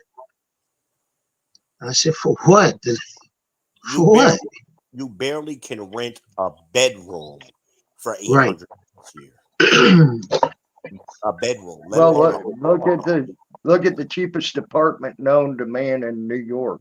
Okay, it's literally 4 foot wide, 6 foot tall, and 7 foot deep, and they want $1,200 for that a month. Yeah, New York. People have been fleeing New York for decades. I mean, New York and New York City rather, and in northern New Jersey is outrageous. It's flipping outrageous. Can't survive there no more. So that's why a lot of people fled out of that area down south.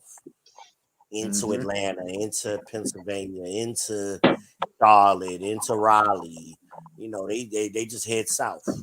Heck, well, right now, what we got a massive influx of here in Tennessee is Californians, because can't afford to live in California no more. Ain't that the truth? I could imagine. I know Arizona is catching a lot of that California people. Mm-hmm. Yeah, that's crazy. That's why I tell people, if you get some money to get you some land, I mean some real land, even if you're just gonna sit on it, especially if that land is in a path of growth, just get that in Arizona. Buy it, just sit on it. Sit yourself on some acres instead of buying all of these BBLs and girls trips and going to Mexico 20 times a year. Buy yourself an acre of land. Listen to your boy. Listen to your boy. Listen to the People's Champ. Oh, we were talking about finances. That's what Derek was talking about.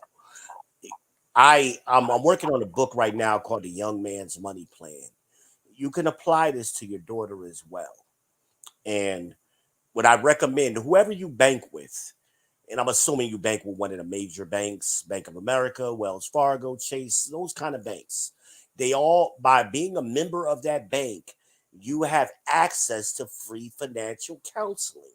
Most Black people don't know this. Most poor people don't know this. Go into that bank, talk to your financial advisor, and let them put you on a plan. Let them put you on it's a free service that you're already entitled to. Utilize it. Utilize it. We got to start working on our credit. I mean, you got so many credit tools today. Credit Karma is excellent. Credit Karma is an excellent tool. You got what is it? ScoreMaster is another one. ScoreMaster.com. We got to start utilizing these tools and learning how to use credit smartly and effectively. You know what I mean? I mean, we use our debit cards for everything, and when you could be getting points and rewards and extra benefits on your credit card and paying it off right away. It's the same amount of money. You're just using a different card. But we weren't taught these things as poor people, but the information is there. So we got to start educating ourselves. You got plenty of YouTubers who are very good in giving you a lot of financial advice. Anton Daniels, right? The Millionaire Millionaire Mindset. Right? He got a couple of shows. Follow Millionaire, what's his thing? Millionaire Money Plan. Yeah, y'all better get on it. So it's a lot of people. Stop sending our kids to school, and we need to start exploring alternative education. We sending our kids to college where 70% of them drop out anyway. And the 30% that graduate, they go into basic ass jobs. So they racking up a bunch of debt to go work at Walmart, to work at a call center. The average salary for a Black woman in this country is $36,000 a year. Yep. Facts. And it's going down. Facts. So all of that nonsense, Black women are running circles around Black men. Bullshit. The numbers don't lie. Exactly, Crystal. Learn a trade. Exactly. $36,000 a year is $15 an hour plus a little bit of overtime. And that ain't right. And that's the average. So that means not everywhere you making it. Some making less. What did I just tell y'all the other night? I told y'all my son at 15 is making $11. I mean, what are we talking about here? We got to start getting understanding finances. Everybody likes to talk, I'm chasing a bag. I'm chasing a bag. First of all, y'all you chasing it, but you ain't caught it. You sound stupid. Who the hell gets paid in a bag but strippers? Right. Well, no, because they have to put their money in the bag after they collect it. Well, that's my point. The rest of us get paid by direct deposit. I want direct deposit. Because when I tell you I'm waiting on mine. I want some ACH. Okay. When I tell you. Fuck chasing a bag. Yeah, y'all By need to the hit way, the cash app, the super chat, something. We over here struggling. Listen. by the way, you all, Crystal and you, Almond, both said learn a trade. If you Yes. remember right before the pandemic hit, Trump was very much on saying we need to get trade schools going again. Exactly. Bring it back. Bring vocation back to the high school. Mm-hmm. Yep. I mean, he sure was. What's going to be big in the next 5 years is delivery service, logistics, expediting. Truck driving is always high. And you can become Exactly. a truck driver Always. in less than a month, a man or a woman. And truck drivers, you got truck drivers out here making $200,000 a year. Legit. I got 2 cousins driving trucks right now. One, my cousin up there in Cleveland, Milt, he's up there in Cleveland, and my cousin Keith, he's outside of Maryland. He outside of DC in Maryland. He just got on permanently with the post office. Okay. Shout out to Keith. And I mean, him and his wife, they bought a house. She works for the government. She's up there with Amberly. They just bought a house 2 years ago. Nice swimming pool, beautiful brick house, fireplace. That's how you do it. The Bible tells you 2 is always better than 1. Why? Because you get a good reward for your labor. And if one should fall, the other can pick you up. Yep. All that single mama bull crap that the black church has been pushing, it ain't in the Bible. That's blasphemy. Blasphemy. Bible always tell you gotta have 2. You gotta have 2. Always. As a matter of fact, if you look at the vows, what's it say? For better or worse. Yeah, don't get me started on that. My wife didn't believe in that. When things got worse, she got the hell out of Dodge. Yeah. Well, the reason though for better for worse is it goes with the Bible with what you just said. Yeah, no doubt. I was just being funny. I was taking a shot at my ex-wife. Yeah, I understand. I mean, I just wanted to get away from. I wanted to get away from the more personal area. I didn't know where they could go. I had a stroke, go back and that's when sometimes. she decided to leave. She decided to leave in the middle of the stroke. That's shitty shit right there. And I lost my eyesight, and I had to go on dialysis. She said, "Fuck you." Okay, bye. All right, y'all. But I mean, let's that last not take that. We got it's 2:15. We got one more, and then I'm gonna shut it down for the night. Y'all can keep going. I'm gonna shut it down too. I ain't doing. And then we gonna I'm gonna save Byron for tomorrow. Because I got some questions. Did I hit 500 yet? Huh? Did I hit 500 yet? Oh, hold on. Let me look.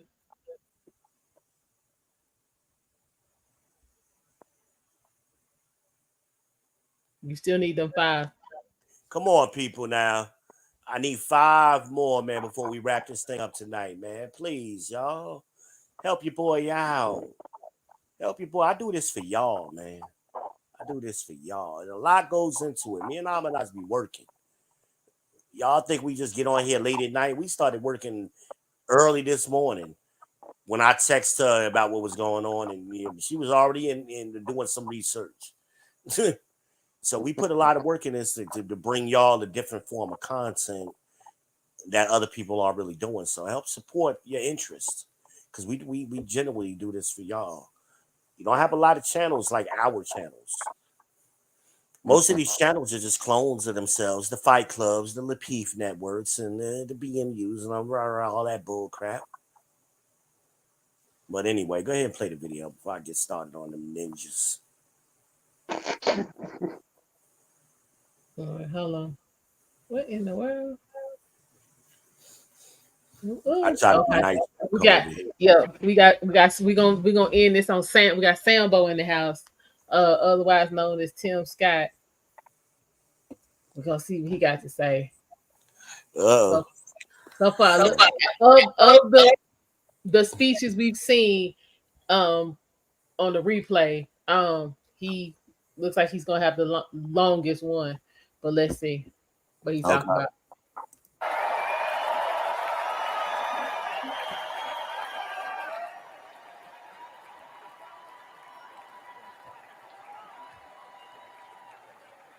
Wow. Wow. Wow. Thank you so Oh, much. shoot, y'all can't see. My bad. Hello, Milwaukee. Are you ready for 4 more years of Donald Trump? Me too. Listen, if you didn't believe in miracles before Saturday, you better be believing right now.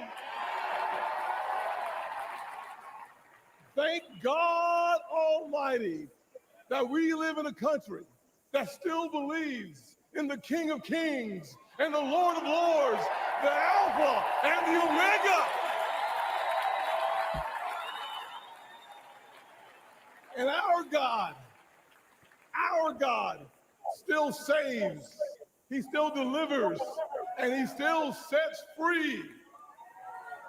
Because on Saturday, the devil came to Pennsylvania holding a rifle, but an American lion got back up on his feet and he roared.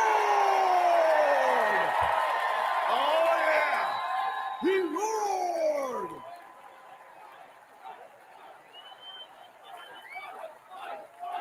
Yeah, yes he did.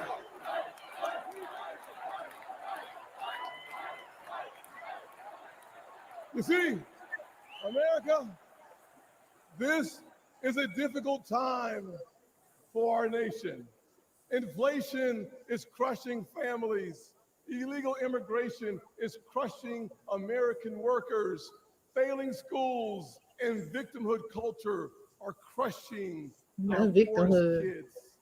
And the weakness of the commander-in-chief has invited world wars all around our world. Joe Biden is asleep at the wheel and we're headed over a cliff.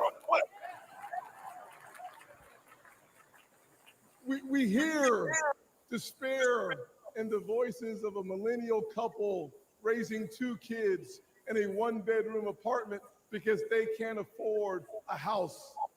We see pain on the faces of Gold Star parents because their commander-in-chief, Joe Biden, literally forgets their son died in uniform on his watch. America, we deserve better. I say amen to that.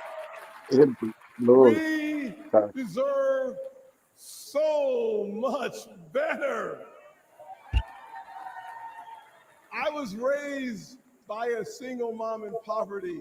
We had plastic spoons, not silver spoons. But she taught me to work hard, to take responsibility, and reject victimhood. Okay. Thank God for my wonderful mama. I know this is going to offend the liberal elites. Every time I say it, it offends them. But let me say it one more time. America is not a racist country.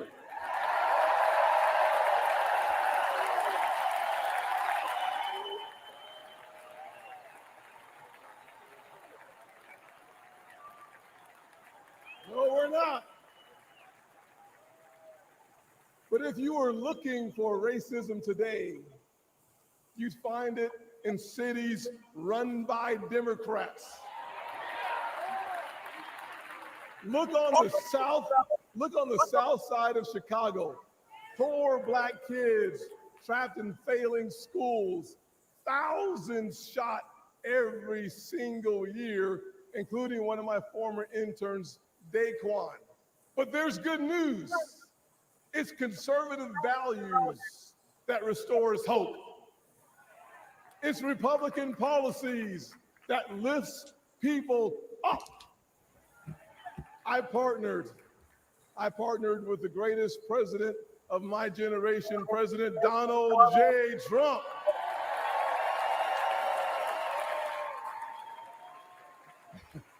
On the biggest tax cuts ever for working people and single moms, and opportunity zones for neighborhoods that need them most. But Joe Biden and Kamala Harris, they give illegal immigrants free hotel rooms while our veterans sleep on the streets. Disgusting, disgusting. Trump secured our border once, and Donald Trump will secure it again.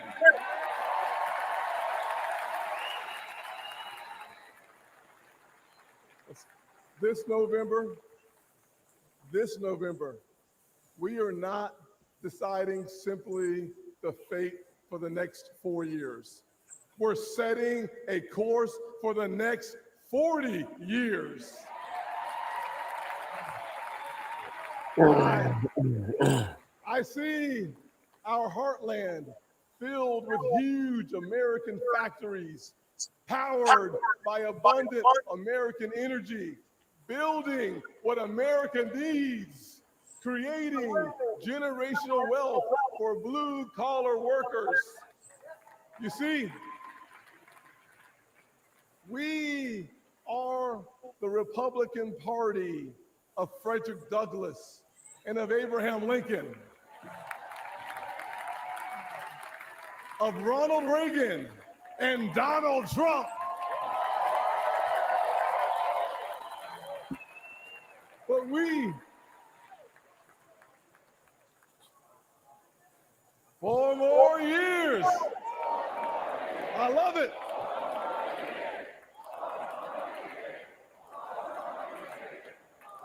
Awesome. We are not simply the party of our leaders. We are also the party of a young woman in Wisconsin taking over her family farm, an Hispanic father working 16-hour days in Nevada, and a Black teenager in Philly starving for opportunity. We're not just the grand old party of the past. We are the great opportunity party of America's future.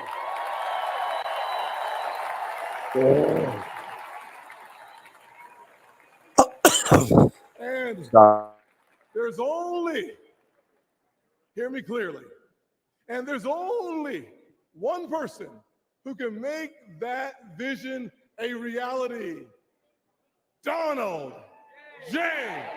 Trump. God bless America. All right. Gage for 5 minutes. Admiral Harris. What y'all think? I got to agree with a lot of what he was saying. I hope that Trump doesn't have the roadblock that he did when he was in his last presidency, so he can make the future at least 40 years in advance for this nation. True. He had such bad roadblocks in his last presidency that he wasn't able to secure us for a very long distance, and that's why Biden was able to destroy it as soon as he walked into office. I mean, he walked in, he rolled back all that Trump did, also started shutting down pipelines and all of this. The roadblocks that Trump had, he couldn't secure that, unfortunately. Hopefully, this time around, he don't have those roadblocks and he can secure it. All right. What you think, Derek?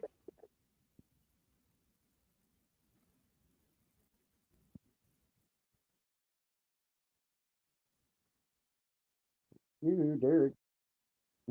You're on mute. Yeah, I see that.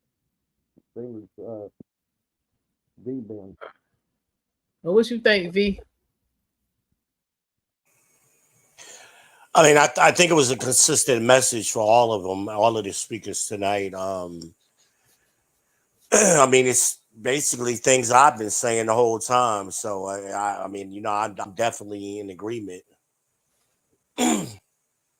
I'm curious.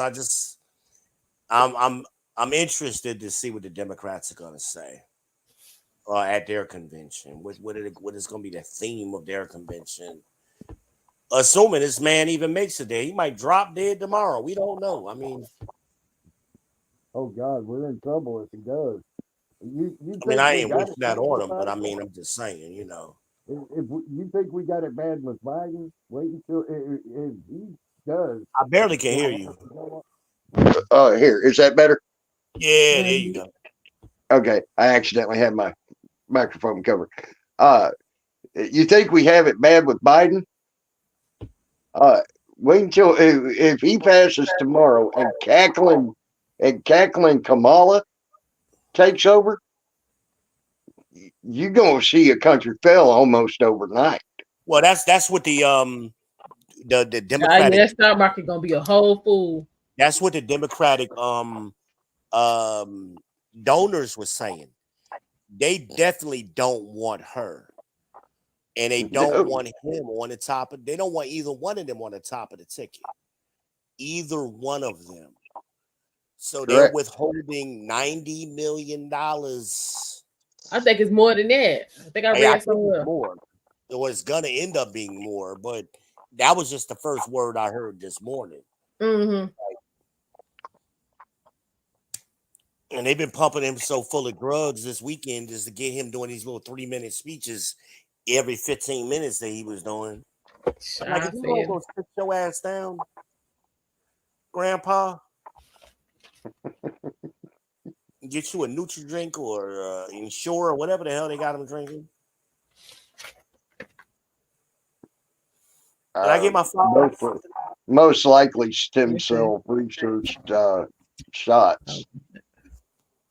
Nah, they giving him some damn something that's working immediate, some steroids, some damn radiation. Well, you need 4. They got stem cell stuff that can make you bounce off the walls in a matter of 2 minutes. Yeah, it's that stuff we ain't getting. Yep. I've gotten into looking into that research, all that. They got a drug right now that if they hit you with it, you will bounce off the walls for a week and not even sleep. Well, he may have been getting some of that crack from his son. You know how that go. Damn. Well, that might be true too. He might be. You know, man. Yeah. Him and Hunter might have did a little bowl and shit. You know, we don't know. We do not know. All right, y'all. I'm gonna leave y'all with this question. We gonna we'll see what y'all answers gonna be tomorrow. All right. So, given what we have seen, good night, Crystal. Appreciate you stopping by. Definitely be sure to come back tomorrow as we are going to continue continue with our coverage. But question. Well, I ain't really got a question. I got a statement. Okay, go ahead with your statement because I got the question, but go ahead with your statement. Okay, I apologize. Oh no, you're all right. I just want to make this statement. I really do appreciate y'all letting me be up here because you have expanded my view on certain things, especially tonight, more so tonight than even last night. Because it's like I got a half a picture and then you gave me the full picture, and then I appreciate that. Oh, and I appreciate that you do that. So I appreciate you. And it's easier for me to talk than it is to type. Okay, I got a messed up hand, so it's easier for me to talk than it is to type. So that's why I appreciate you allowing me to be up here to talk with you. Well, thank you for coming. We appreciate you stopping by. Definitely come back tomorrow. But this is what I want to. Yes, please come back. Yeah, think about for tomorrow. So with what we have seen tonight from night 1 of the convention, do you think that the message is being received by Black people? And if so, who's receiving it more, the Black men or Black women? Think about that, and we'll get into that, see what your answers are going to be tomorrow. Guys, again, we do appreciate each and every one of you stopping by, subscribing, commenting in the chat, just being participants. Like V said earlier, we're just trying to give you a different type of content, but information all at the same time. Again, we will be back tomorrow, probably tomorrow afternoon. My plan is to actually get some daytime coverage in as well. Yeah, we got to catch up on the court cases. Yeah, well, they still got to reassign Lil Woody and all of that, so we don't know when that's gonna start back. Shout out to Lil Woody, y'all. Shout out to Lil Woody. Huh? They need to just go ahead and throw the whole thing out of. But I don't recall. She fired. Right. Yeah. Woody was like, he didn't know nothing. And we're gonna keep it at that. Woody didn't know nothing. They had no business up there with no representation. That's a whole nother story. But again, guys, thank you for stopping by. We truly appreciate you guys. We will see y'all. Well, if you're on the East Coast, we'll see y'all in about 11 hours or so. For day 2 of the 2024 Republican National Convention. Until then, you guys get some rest, take care, and we'll see y'all in a little bit. Bye.